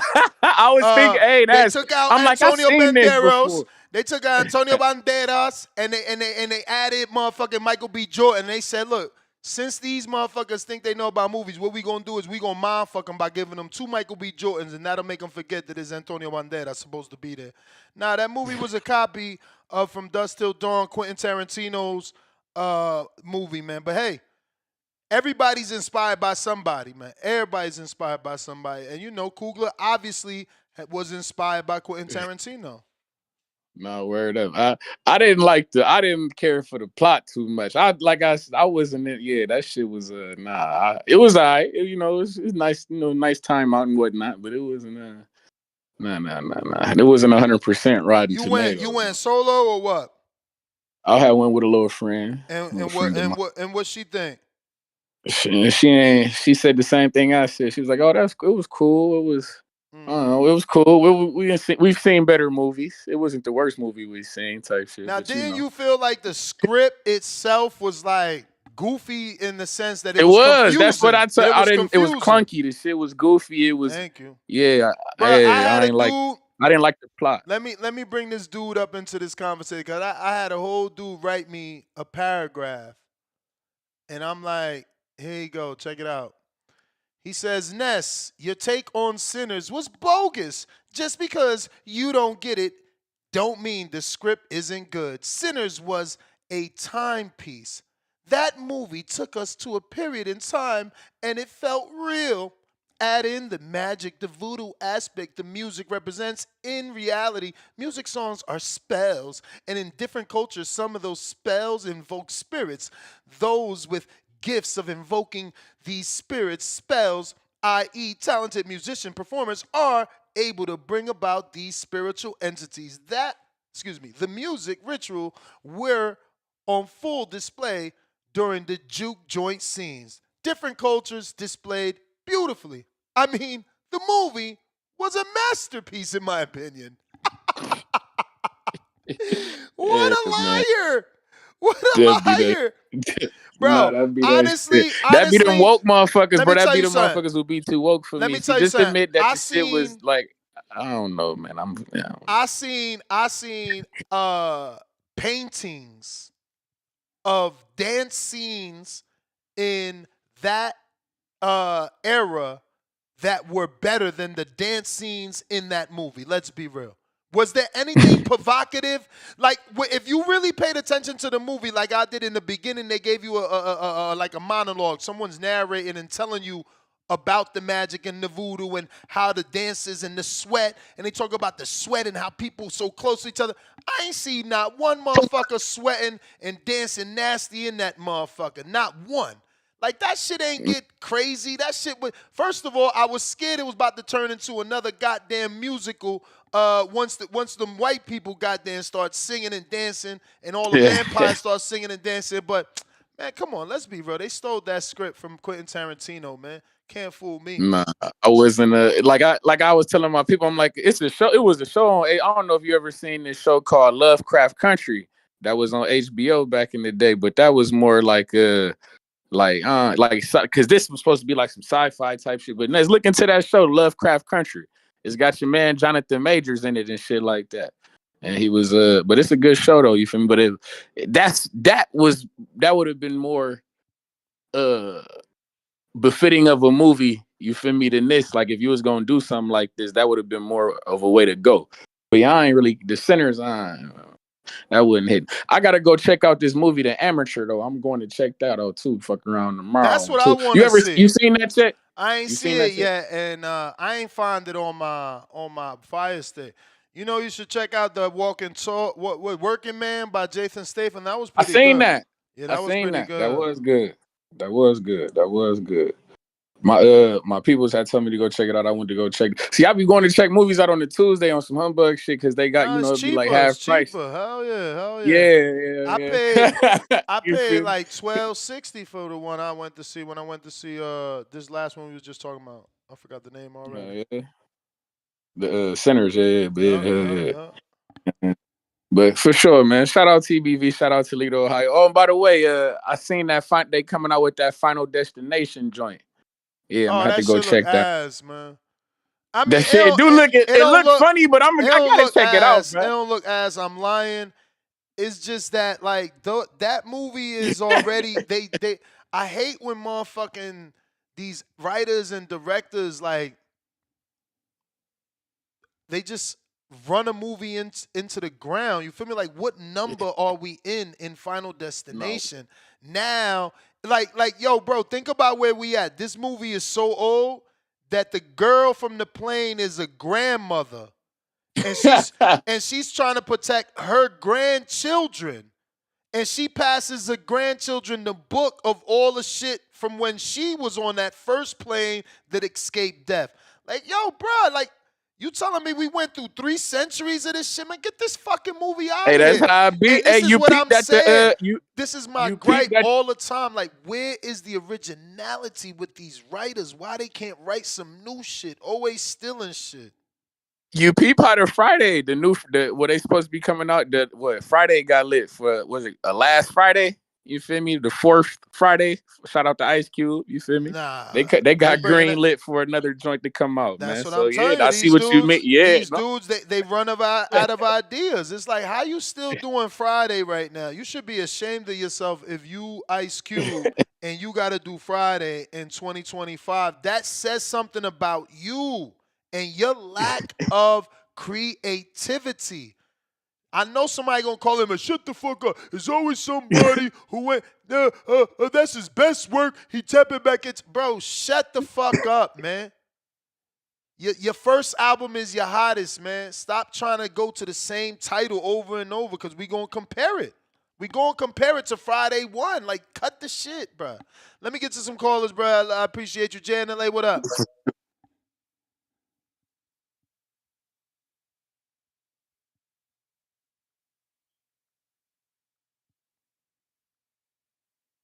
Jay and LA. Man, looks like I might be having some Twitter issues here, so I'm gonna try to get back on. We hear you Don't think you can fine. hear me. We hear you fine. Oh, there it is. I got you now. Cool. Hey, so I just listened to you guys about the movie. I just kind of signed on, so I missed the stuff on the boxing, but that From Dust to Dawn thing. So you're saying this new Sinners movie is basically just kind of tagging off the Kurtzman Yeah, script they and changed Robert some shit Rodriguez up. directing? They changed some shit up for sure, you Okay. know, but it's essentially Dust Till Dawn. It's no different. It's just instead of Mexicans, it's African Americans. You know what I'm saying? Instead of it being in the desert somewhere or wherever the fuck Dust Till Dawn took place, this one took place in Mississippi. It's the same movie if you watch movies. But here's the key thing, man. This is the most important thing about this situation. Yes. Who the heck is doing the Salma Hayek sing? Because I want to know who she is and how she does it. That's the thing. The only one that could be compared to Salma Hayek, like I said, is Michael B. Jordan's Big Girl or the cousin's girlfriend, the cousin's love interest who's already married. You know what I'm saying? And mind you, just like Dust Till Dawn, this movie takes place in one day. Sun up, sun down, and the end is sun rising. Like, come on, bro. It's the same fucking movie. But again, people that never see movies are going to say no, and everybody wants Ryan Coogler to be this next great director or whatever the fuck he is, but that is a Quentin Tarantino movie. Yeah. Redo, basically. I mean, and I'm All happy right, if I'm gonna still. someone interviews him and he says, "Oh no, but of course I was inspired by that movie. Quentin is a great blah blah blah blah blah." But like, don't There you go. don't try to hit me with this is fresh and new. Like fresh and new for who? Yeah, exactly. Yeah, we'll see. We'll see how that comes out. I think I'm gonna still check it out because I like Kugel's other stuff. So I'm gonna support it. I'm gonna watch it. Anytime I can support a brown or a Mexican brother or a black brother or Asian brother who's trying to do something creative in the world, I'm gonna try to support it as long as it's legit and as long as it's good. I will support and put my dollars behind it. For sure. I Like mean, you it's doing worth good things with this watching. boxing thing. It's worth watching from the Yeah. standpoint that Michael B. Jordan delivers an amazing performance. As a guy that loves Oh. multiplicity, and what Yep. other movie had the same person play himself in two separate roles? I think Tom Hardy did it too. He did it really good. That takes talent to play two different roles in the same movie and make it believable. So his role and acting chops were on display, but the writing was crazy. It was mind fucking. All right. Well, I think you convinced me. I'm gonna still give it a shot and check it out, and then I'll call back whenever you do another movie recap type of show. But until then, I'm great news about boxing, man. Summer is heating up with all these great fights. We got Cinco de Mayo weekend getting blitzed by all types of boxing all over the world, from Saudi to New York to Japan, I believe. Boxing's looking good for the summer, and I got to give it to DAZN. The Zone is doing it. Take care, Ness. Keep it up. Keep up the great work. I was not. That was the bell for your boxing call, bro. You was talking movies. That's on me. But if you're good on the call, no worries. We get to the next person. Yeah. Let's give some other people some time. I really didn't hear too much about the boxing stuff today, so it wouldn't be fair to me to take up that time. But definitely on the next one, we'll get you. All Take right, care. you the man. I guess Tip ain't go see the movie yet either. Al in the Bay, what up?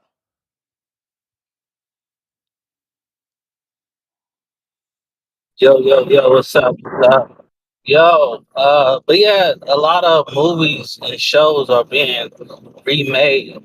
It's like the era, like how like when music had the era of uh everybody getting remake songs in like the early 2000s and the late 90s. This is kind of like the remakes of all the shows and movies. Like, it's plenty of shows, and I don't understand. If it's a classic, leave it alone. But, people have a problem because, they want to remake the classic, and they jack the classic up and wonder why people is mad at them because you messed up the classic. Like Coming to America, they could have just left Coming to America alone. Like, they didn't need to make another Coming to America. But a lot of people wanted another Coming to America. Don't know why. They remade uh what's that dang movie? Uh all the like the Jungle Books and all that. All those Disney movies, they remade all those movies. They tried to make them live action. But it's like, stop remaking stuff. Make something new, something fresh. But, it's the era of remakes. Every TV show, it's pretty much the same plot in the plan. It's like they really don't have anything fresh. That's just the era that we're in. Um, so the only thing I think of that was fresh, well, not even fresh, it was a remake. But it was pretty cool though.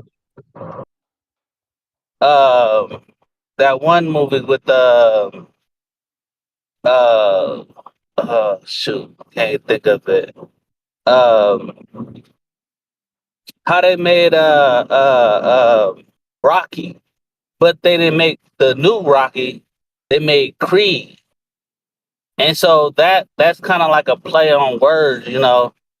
It's a little add on, but they kind of made it a little fresh because now it's a new face, you know.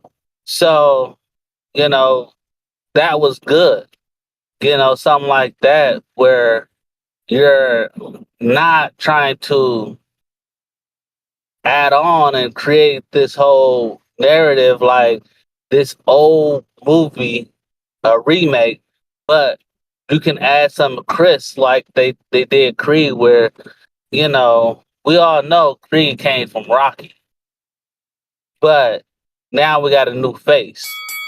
So um, it's just those things that I like. But it's gonna Champ, be a lot more. that's the bell I would let you Uh, but burn, but I got a king counter from Mr. Negativo, courtesy of Chico. Yeah, shout out Chico, man. He want to talk about. Listen, man. Can y'all please start talking about movies? You're putting me to sleep.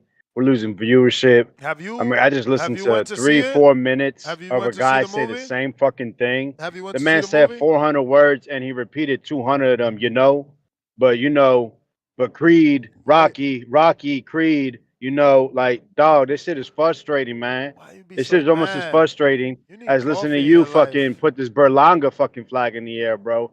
So that dude Chico, shout out to him. Thank you for spending your money for TBV. You know what I'm saying? Make sure you know we keep the show going. But you know, he talked about 600 pay-per-view buys. Well, they said Charlo. You mentioned Charlo too, talking about like Berlanga outsold him. He did it. They both did 20,000 seats, right? Charlo actually did 20 over $20 million gate. They actually outsold the UFC event. The Berlanga fight did $17 million, and they got outsold by UFC. So, like I said, man, if you want to play this game, Berlanga being the main event is disgusting. Do I really, really care as a boxing fan? No. It's just here on TBV that I listen to you, and then you create more little minions about how Berlanga's this ultimate superstar. The guy who was a co-main event to Ammo the Tail Wearer, the dude that had to fight some dude that had two fucking bum fights at the 10-year stint in prison. That's the Berlanga that I know is real. I don't think Berlanga's a bad fighter. I don't think so. That's not what I do. That's not what I say about Berlanga. It's listening to you pretend he's this mega giant guy in Bro, the in the sport just know because he one got thing. chosen. You can't Because go remember, back to that's his Puerto nickname, the Rico, man. chosen one. You He was can't go chosen back to to fight Puerto Canelo. Bro. I can't go back to Puerto Rico. You can't Oh go my back to God. Puerto Rico. Ah, ah, why? Yeah, right. I ask who Berlanga is. They won't know who the fuck that guy is. All right. Fuck out of here. Matias. Matias has done more for the La Isla in terms of boxing. The He actually got opener. his main event. The opener. And he lost. And what they did? They were independent and went straight back to La Isla. And he's still the opener. Berlanga thought he was such a fucking star, they couldn't even make it happen. They wanted it to be such a fucking golf. They wanted to be such a fucking softball. The numbers couldn't add up. Matias fought a guy that was known within boxing communities. Yeah, he lost, but he actually took the challenge on and then went back and is right back in position. Haters, bro. While this man Berlanga, he's got to get spoon fed to this day. To this day, you got to be spoon fed. They got to bring up another guy from down below, a dude that everybody that watched the fight knows he fucking lost. But thank God he's Turkey's homie, and he got a draw. So don't try to act like this guy Berlanga is that dude when yeah he represents the culture. There's nothing against that, but let's stop pretending that he's the man. Cause bro, he's not even top 5 at 168 if you go by Turkey's ratings. Not even, bro. They might even put a Hamza above him if they do that, bro. I wouldn't doubt it. Yeah, he better be careful with the food. Cause you think they want Shiraz to lose? They don't. Berlanga's better knock this guy out. Because I don't know if he's going to win a decision in his actual home of New York, not Puerto Rico like they try to make it seem. That's the thing, bro. Like, people like you, they make me feel like I'm hating on the fighter, man. And I I don't want to put Berlanga down because it's not that he's shit. It's just you try to act like he's better than everybody. He's the man. He does like basically with your words, with your support, he deserves a Canelo rematch. Get the fuck out of here. Imagine that. Imagine him defeating Jonathan Gonzalez and Hamza Shiraz, and he gets right back to a Canelo rematch. How embarrassing. And the thing is, right? This man Turkey wants to create his own belt, right? He wants to do his own league. How am I gonna respect his own shit when he don't even respect current titleists? And he's got a WBC eliminator that's basically being forced upon us as the main event. So that's the shit I'm talking about.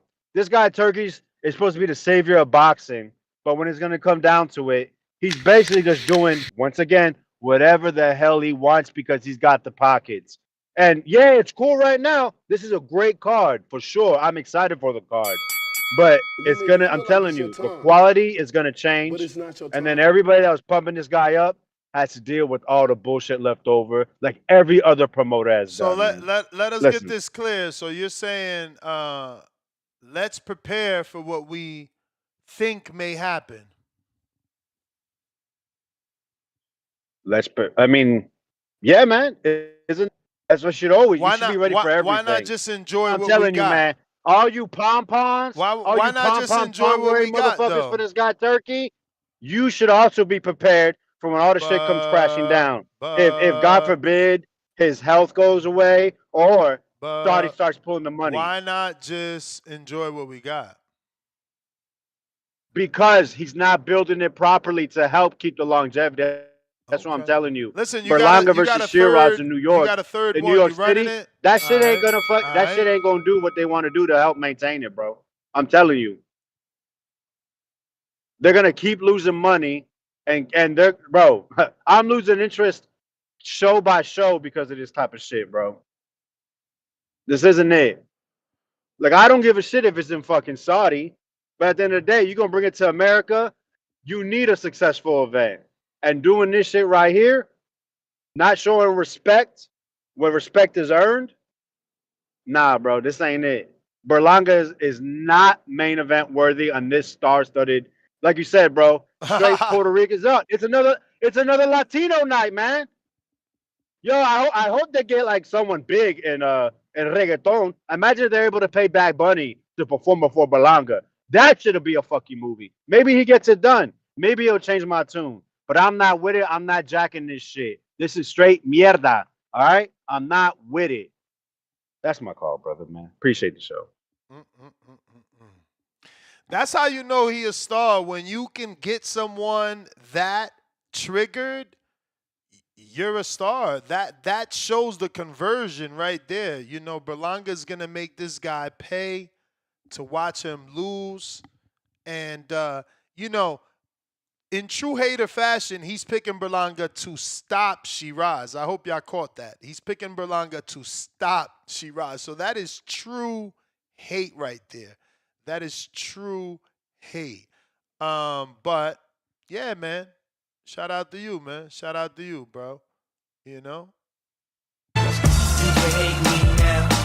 QB. But I won't stop now. The hate on Berlanga is insane, bro.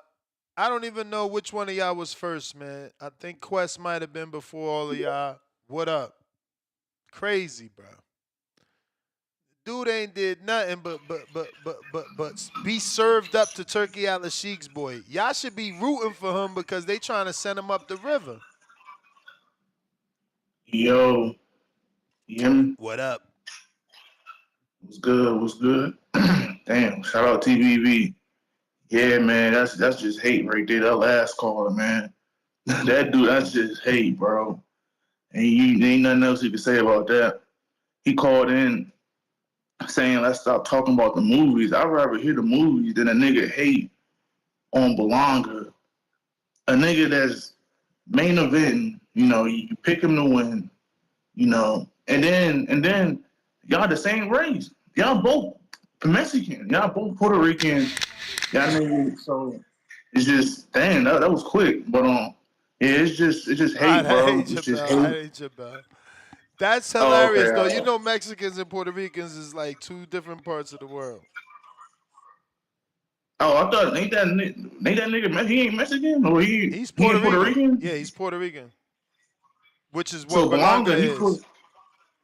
yeah. So he just hating on his own. He's hating on his own kind, man. It be your own people. It do be That's your what I'm own people, saying, yo. bro. It do be your own people. So it's crazy, man. But I'm gonna talk about what the fuck I want to talk about. Nigga said don't talk about movies. Nigga, this ain't your damn channel, bro. This ain't your damn. Change the channel, man. I remember somebody got on my ass for saying that shit. You know, I'm not gonna hate on no nigga on calling in talking about what he want to talk about.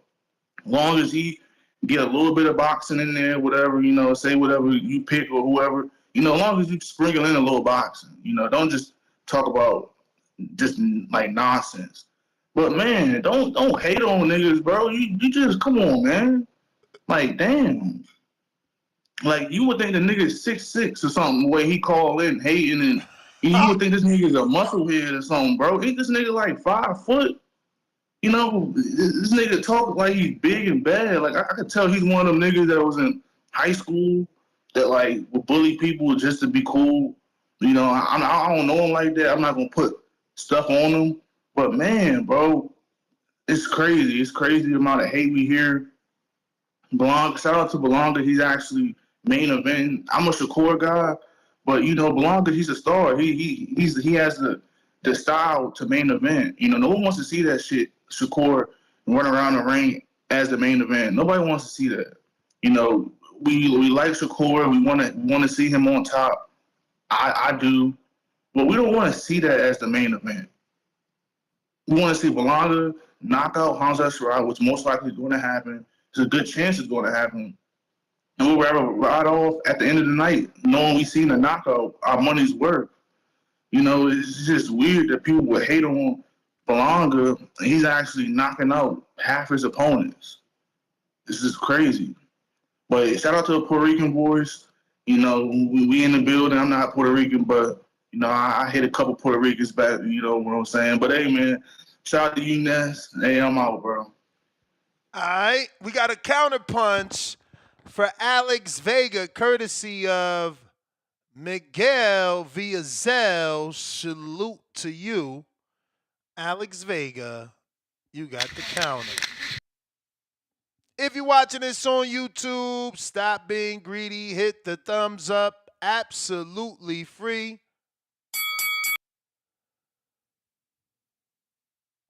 We got Polo Buck, counterpunch for Vega, Mexican Vega. Polo Buck, counterpunch for Mexican Vega. Jerry Soriano, Turkey trying to take down Hearn, Kerr, Berlanga Matias. I don't know if he got the memo, but Kerr's with Lou DiBella for this fight. We got Optimus Prime. It's Berlanga season. Ness, play the music.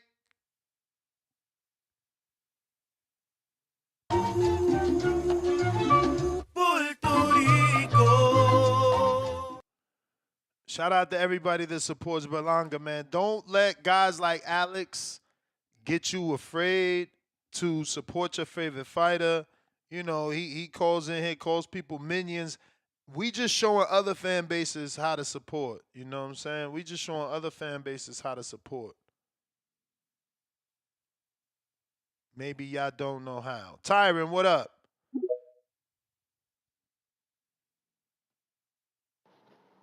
Yo, what's good, Ness? What up? Shouts out TBV.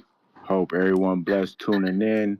Can you play the Puerto Rican anthem one time, Ness? Can you please play that again one time?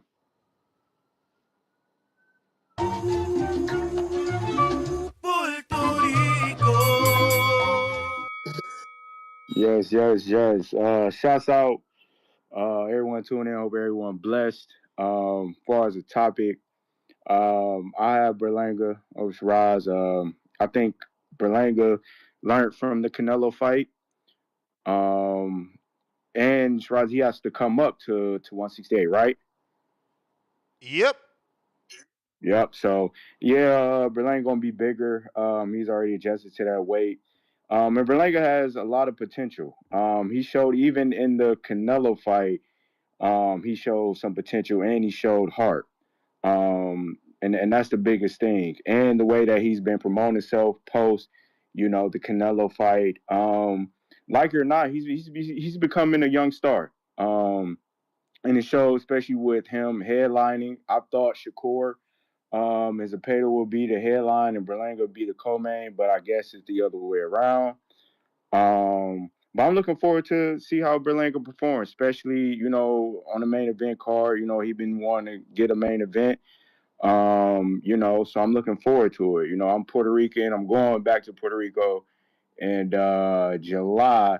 So it's good to, have a young Puerto Rican upcoming star. We need a Puerto Rican champ. We haven't really had a big one since Miguel Cotto. We got Zayas, up and coming in Berlanga. So, it's good to when you have, a couple good Puerto Rican fighters, especially ones that's, becoming a young star like Berlanga. So, I'm not mad at it. I'm backing him. As far as the Shakur news, that was kind of like surprising.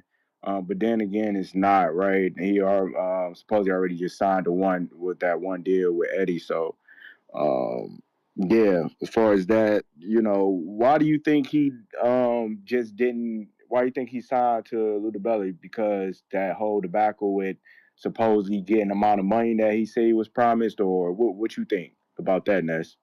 I don't really have an opinion because mine's is already tainted based off listening to Dan Rayfield. It just makes logical sense. Lou's gonna do Mm-hmm. Lou's gonna do the same thing that Eddie's gonna do for a cheaper price. Yeah. Obviously, Lou isn't gonna do the amount of interviews that Eddie would do. Lou's not gonna be approached by the media and have the possibility of talking about Shakur as much as Eddie would. But, to Shakur, is that worth the percentage that he's got to give out of his gigantic purse to Eddie for a few video interviews, right? Like, you know what I mean? It just Right, boils right. down to business. That's all it is. Yeah, yeah, respect. Yeah, for sure, for sure. Yeah, because I was driving home from gym earlier and I saw that. I was like, is this real? But it makes sense, man. And shouts out to Turk, man. Like, I know a lot of people have their opinions on him. But I was, just talking to my dad earlier and, just telling him like the upcoming fights with this Berlanga card and stuff like that.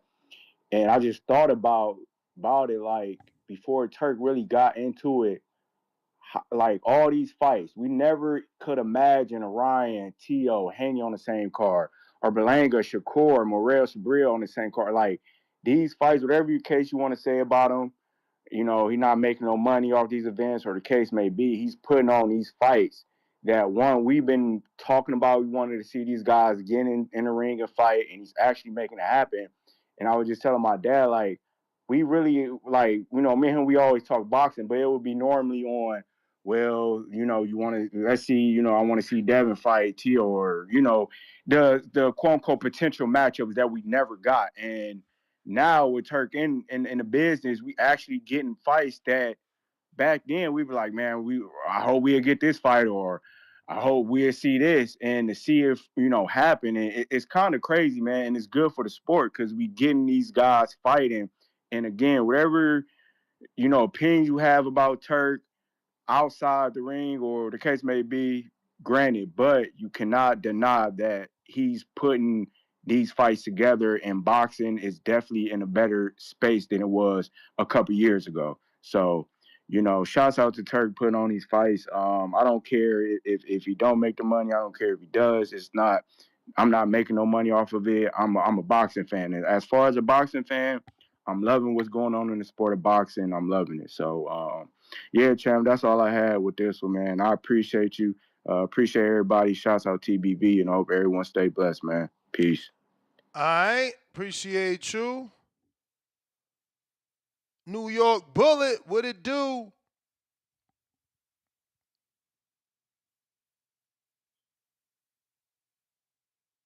Yo, What up? yo, what's up, Nas? How you been? Straight. Nice. So yeah, man, this is definitely a dope card. Took me by surprise. The Subriel and Puello, that fight, it came out of left field, man, but I love that fight. Not even gonna lie, it's a 50-50 for me. I'm leaning towards Subriel, me being Puerto Rican, obviously biased, but man, I really love Puello's style, and I definitely think he's one of the better champions right now, especially at 140. So I think that's definitely a 50-50 fight. Um, One thing I wanted to say, right? I know Shakur, yeah, he has you blocked or whatever, but the last time he came to the show, I had submitted a question, and I asked him, I said, "Hey, champ, when do you think you'll be able to fight in like Puerto Rico?" So his answer was actually pretty unique. He was more or less he was saying, until I feel accepted by the people, then that's when I'll go fight in Puerto Rico. So I just think this is a perfect first step to him feeling accepted by the Puerto Ricans, if you know what I mean. Mm-hmm. Well, we'll see, So man. so yeah, no, I think this is a dope call for sure. And yeah, I'm definitely going Berlanga, but I don't think it's gonna be easy. Shiraz is a good fighter. He got some good angles and stuff like that, but I I do mean, pull just for. because you picking stoppage don't mean it's gonna be easy. Nah, yeah, I agree. I agree with that. Not all fights are easy just because the stoppage comes. But yeah, I'm definitely looking forward to that card. I think that's a fire card. They said it was in New York, right? They said it's in New York, but according to Leonard Sterling, all the venues are booked with other, not fights but events. So we'll see. Mm. Hopefully they get creative, put it in Puerto Rico, San Juan. Yeah, that would be dope. That'd be even better. And then that'll kill two birds with one stone with the Shakur question that I asked him last time. So, but yo, Ness, I appreciate the call, man. You the man, champ. You the man. Last call for callers. Last call for callers. Now is the time to call. If you want to call in, we got that counterpunch. Two of them for Alex Vega on the check-in. Shout out to the over 700 people watching on X live streaming video. Shout out to the only 27 on X Spaces. We got another 700 or so on YouTube. If you guys are watching, hit the thumbs up, hit the repost, hit the like, the share, all that. We trying to grow. My name is Nesta Gibbs. Catch me on Instagram and Twitter at NestGTO.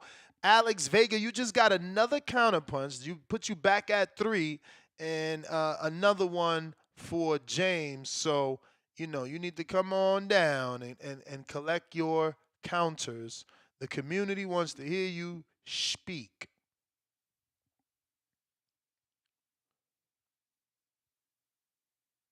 Yeah, I know, Ray. I'm with you. He said diabolical. We got no callers. This is crazy because people don't like actual fights. They like the thought of fights. Like, we got 4 great fights. Like, not one of these fights are great on its own, but as a 4-fight card, this is great. This is so good. Tip is going to have an excuse and say he was busy. That's why he didn't call to hate on it, because he's like in shock. He thought, PBC was going to sign Edgar. Edgar did this sidestep, did his thing. It is what it is. Majid, what up? With a nice, I'm gonna try to get this call before my baby start making all that damn noise. Like the video, subscribe to the channel, join YouTube members and Patreon for something. I'm alright with the Berlanga and that Shiraz dude. You know what I'm saying? Because soon as Hamza had that fucking draw with Saddam, whatever the fuck Adam is. I was hearing people talk about Adamas to get Berlanga that work, and I just believe that shit hella delusional. He ain't like Ammo No Clips Williams, and I believe he gonna knock him out. So I don't give a fuck if it was the opener for the night or the main event.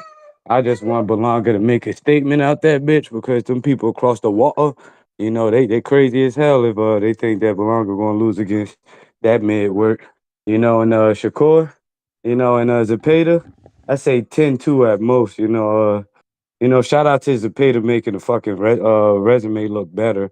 I hear people building up for why it's gonna be a hard fight.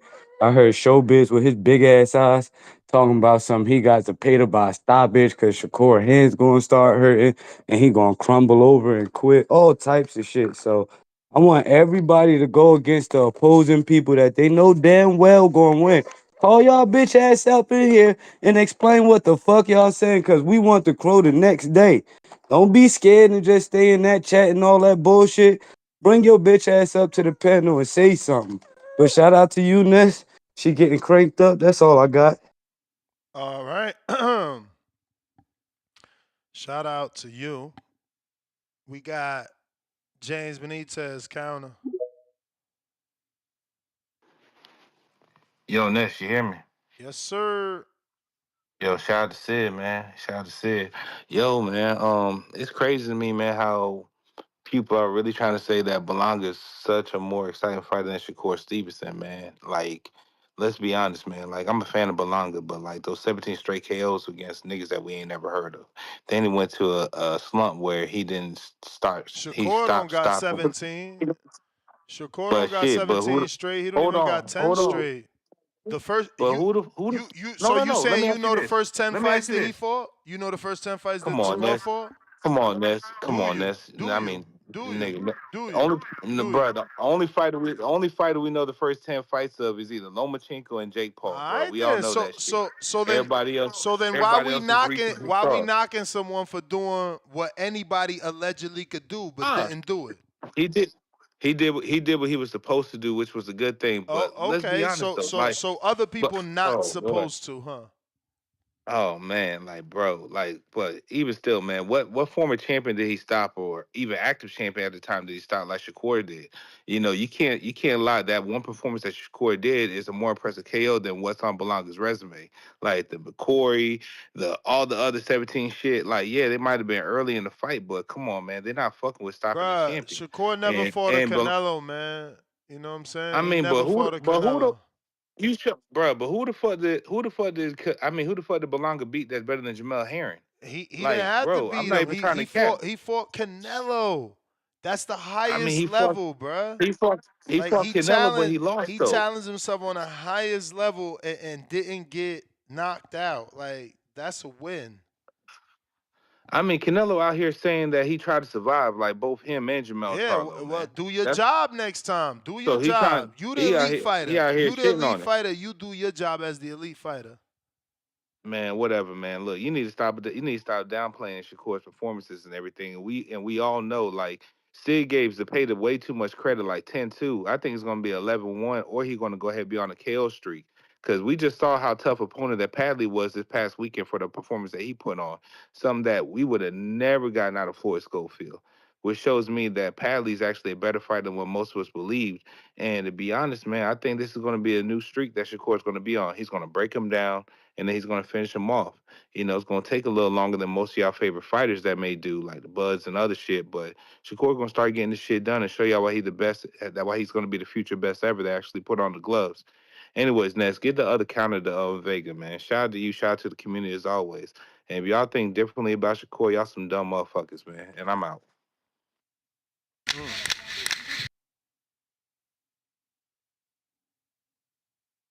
He's a runner, he's a track star. He gon' run away if he hits hard. He get to the pain, he can just call. Can't hurt anyone cause his hands soft. Do not wanna hear for talk on Twitter.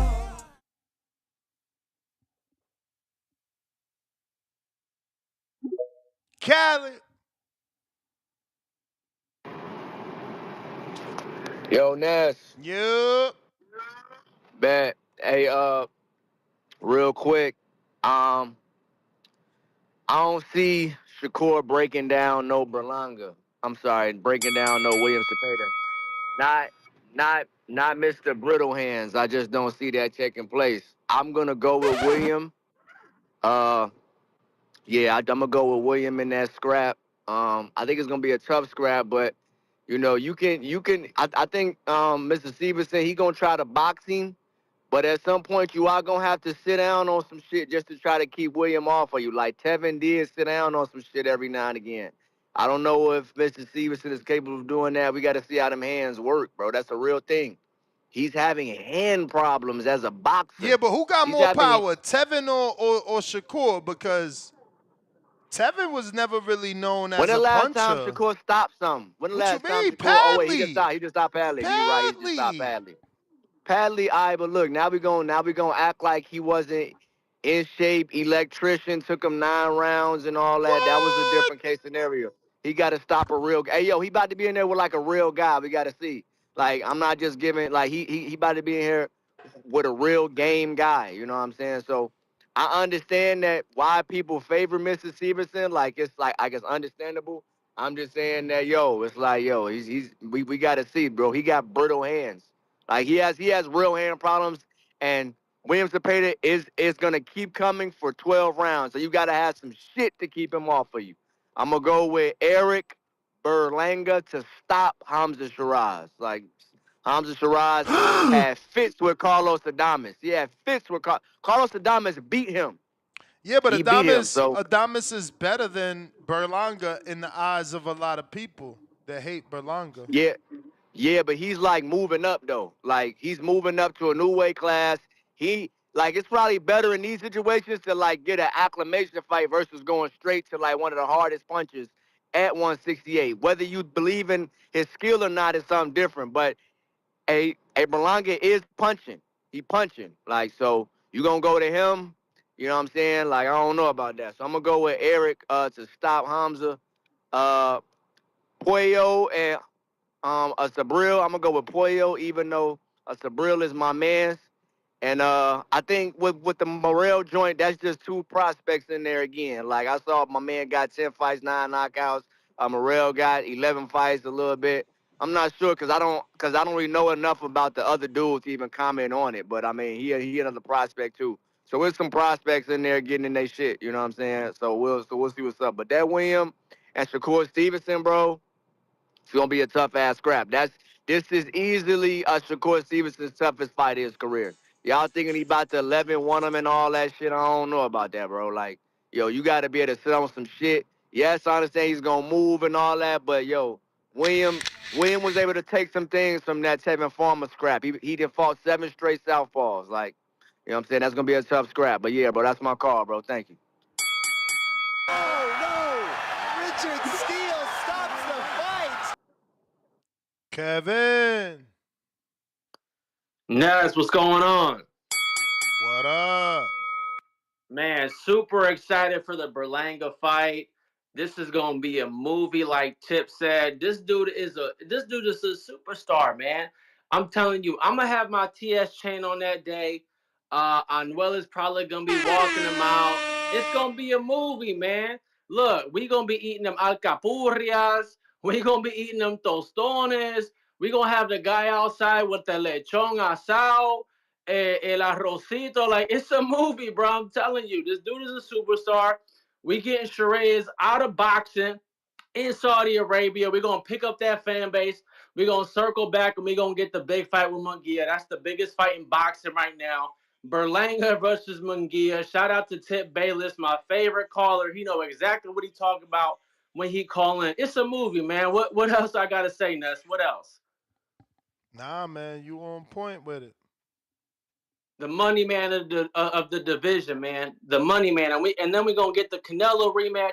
We're gonna scoop all them belts, send him back to Guadalajara so he can sip on some pina coladas, man. We on our move, man. We on our move right now. Modelos, my bad, Modelos, or you know, the little snow cones with the little syrup on it. You know what I mean? The little snow cones with the syrup on it, whatever they call that. What's that red shit they Yeah, put man. on the brim of their glass and shit? Yeah, man, we with the little gauchos and stuff and the sombreros. You feel me? We on our move, man. We got Caribbean ties out here. You feel me? Let's It's go. some real stuff going on, man. Play the song, man. Play the song. We gonna have Tony Sunshine show up with Fat Joe, man. It's a movie. Terrence Flooded. Let's go, man. Where Tip at? Where Tip at? Tony Sunshine gonna be in the building. We probably gonna get Cuban Link too. Ness. It's a movie, Oh man. shit, Cuban Link, that's Bring wild. Hey, this gonna be the reunion of Edgar Terror really the Squad. Puerto Rican prince if he bring out Cuban Link and Yo, Fat Joe. It's bro. I'm telling you, the The whole squad. We reunite. probably gonna get a. He gonna We reunite him. probably yeah. He gonna reunite the whole terror squad. We probably gonna get Remy Ma up in there too. You feel me? Damn. Man, Clarissa better keep her ass out of Saudi. You feel me? Edgar Berlanga is the show, and I'm out. Shout out Tip Bayless. Yeah. Where Alex Vega at with them 3 counter punches, man? Big If. Yeah. You. Salute, man. Salute. Yo, the previous call, that was funny, man. That was funny. Yo, while we at it, we gotta bring the hologram of pun, you know what I mean? So it's Oh completely shit. word. Word. Yo, but salute, man. Great show. Listen, man, I'm jacking the fight. I don't know why people hating on the fight. I'm jacking the fight, man. Listen, man. Hey, yo, Tip. And people that think like the go-go bull Tip, man. Hey, yo, let's normalize twerking for the Turk, you heard? We gotta normalize Y'all twerking. wildin'. Facts.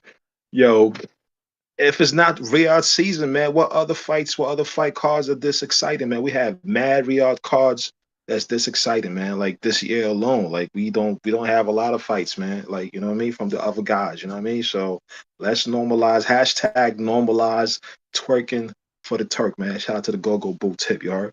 And yo, this last weekend, shot, this shit was nice, huh? Um, listen, man, I was impressed by the chick, the other chick, the Gabby's opponent. I had to look her up, man. That's my first time seeing son, Yeah, so I had to look Malia. her up. Um, yeah, yeah, and I was impressed by Padley too, man. Padley, I only knew about Padley from the Chamberlain fight, man. And I thought he was like Josh Kelly 2.0. You know what I mean? He had a little Loma pre slips. You know what I mean, with his feints and all that. And after this fight, I was like, yo, the fight this past weekend, son, is nice, man. Like he had I saw the Loma in him. He's no longer Josh Kelly 2.0. I'm seeing a little bit of Shakur in him too. Pause, but yeah, I'm jacking some, man. But anyways, salute to Big Turk, salute to Ness. Hashtag Yo, I normalize think I working for think the I Turk. think my audio on my end must have been bad because you said Padley. You seen the Loma in Padley? Before that Mark Chamberlain fight, I saw a little bit of like how Loma be doing the pre-slips and all that. Like I saw that, so I thought it was like Josh Kelly 2.0. But yesterday I saw a little bit of like Shakur in him too. You know what I mean? So I seen that, and I'm impressed, man. I'm impressed. I want to see how he keeps fighting and building himself. So once again, normalize twerking for the Turk. You heard? I'm out, man. Peace. I.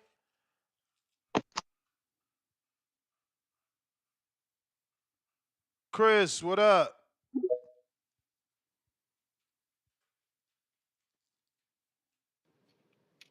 Yo, Yo, what's up, Ness? what up? Hey man, I'm not gonna lie. I don't see the problem with Edgar being the main event. You know what I'm saying? I don't see it. You know what I'm saying? Edgar fought Canelo. You know what I'm saying? That's the biggest fight. You know what I'm saying? Biggest opponent anybody on that card has had. So I mean, you know what I'm saying? I don't see no problem with it. Um, Shakur, you know what I'm saying? That's a good fight. It was a cutter. Shit.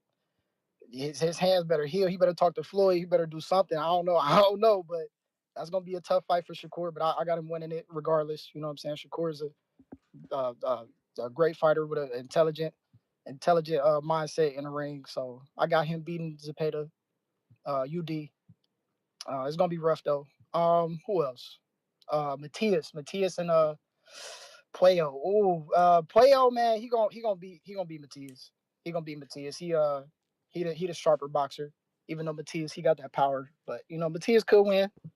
He could win. And man, I didn't like all the shit I was hearing about Ohio fighters we done just because Conwell lost. Man, it was a close fight.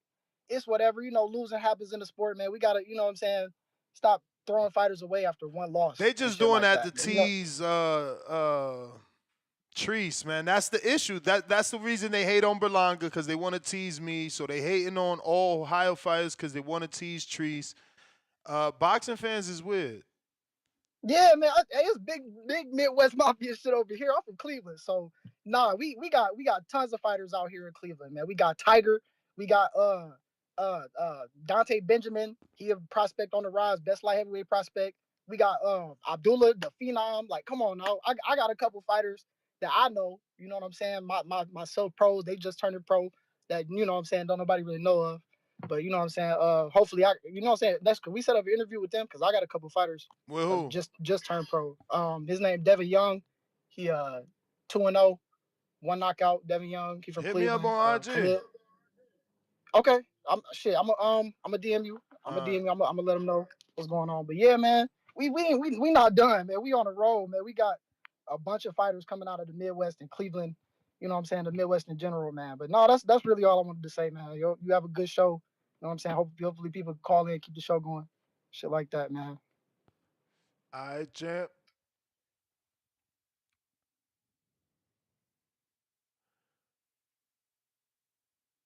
If you're watching this on YouTube, don't forget to subscribe. We need about 150 subscribers to get to the next goal of 240,000 subscribers. Jerry with the $2. Turkey made Kerr fire Hearn. Langa walk. Matias title. Angel Padilla, member for 5 months. Shakur and Zepeda going to go like Kerr versus Valdez. Jerry with another 2. Turkey stealing Hearn fighters. Al Heymaning his ass. That seems to be the last caller, last super chat. I am back at it at 4 o'clock Pacific Standard Time.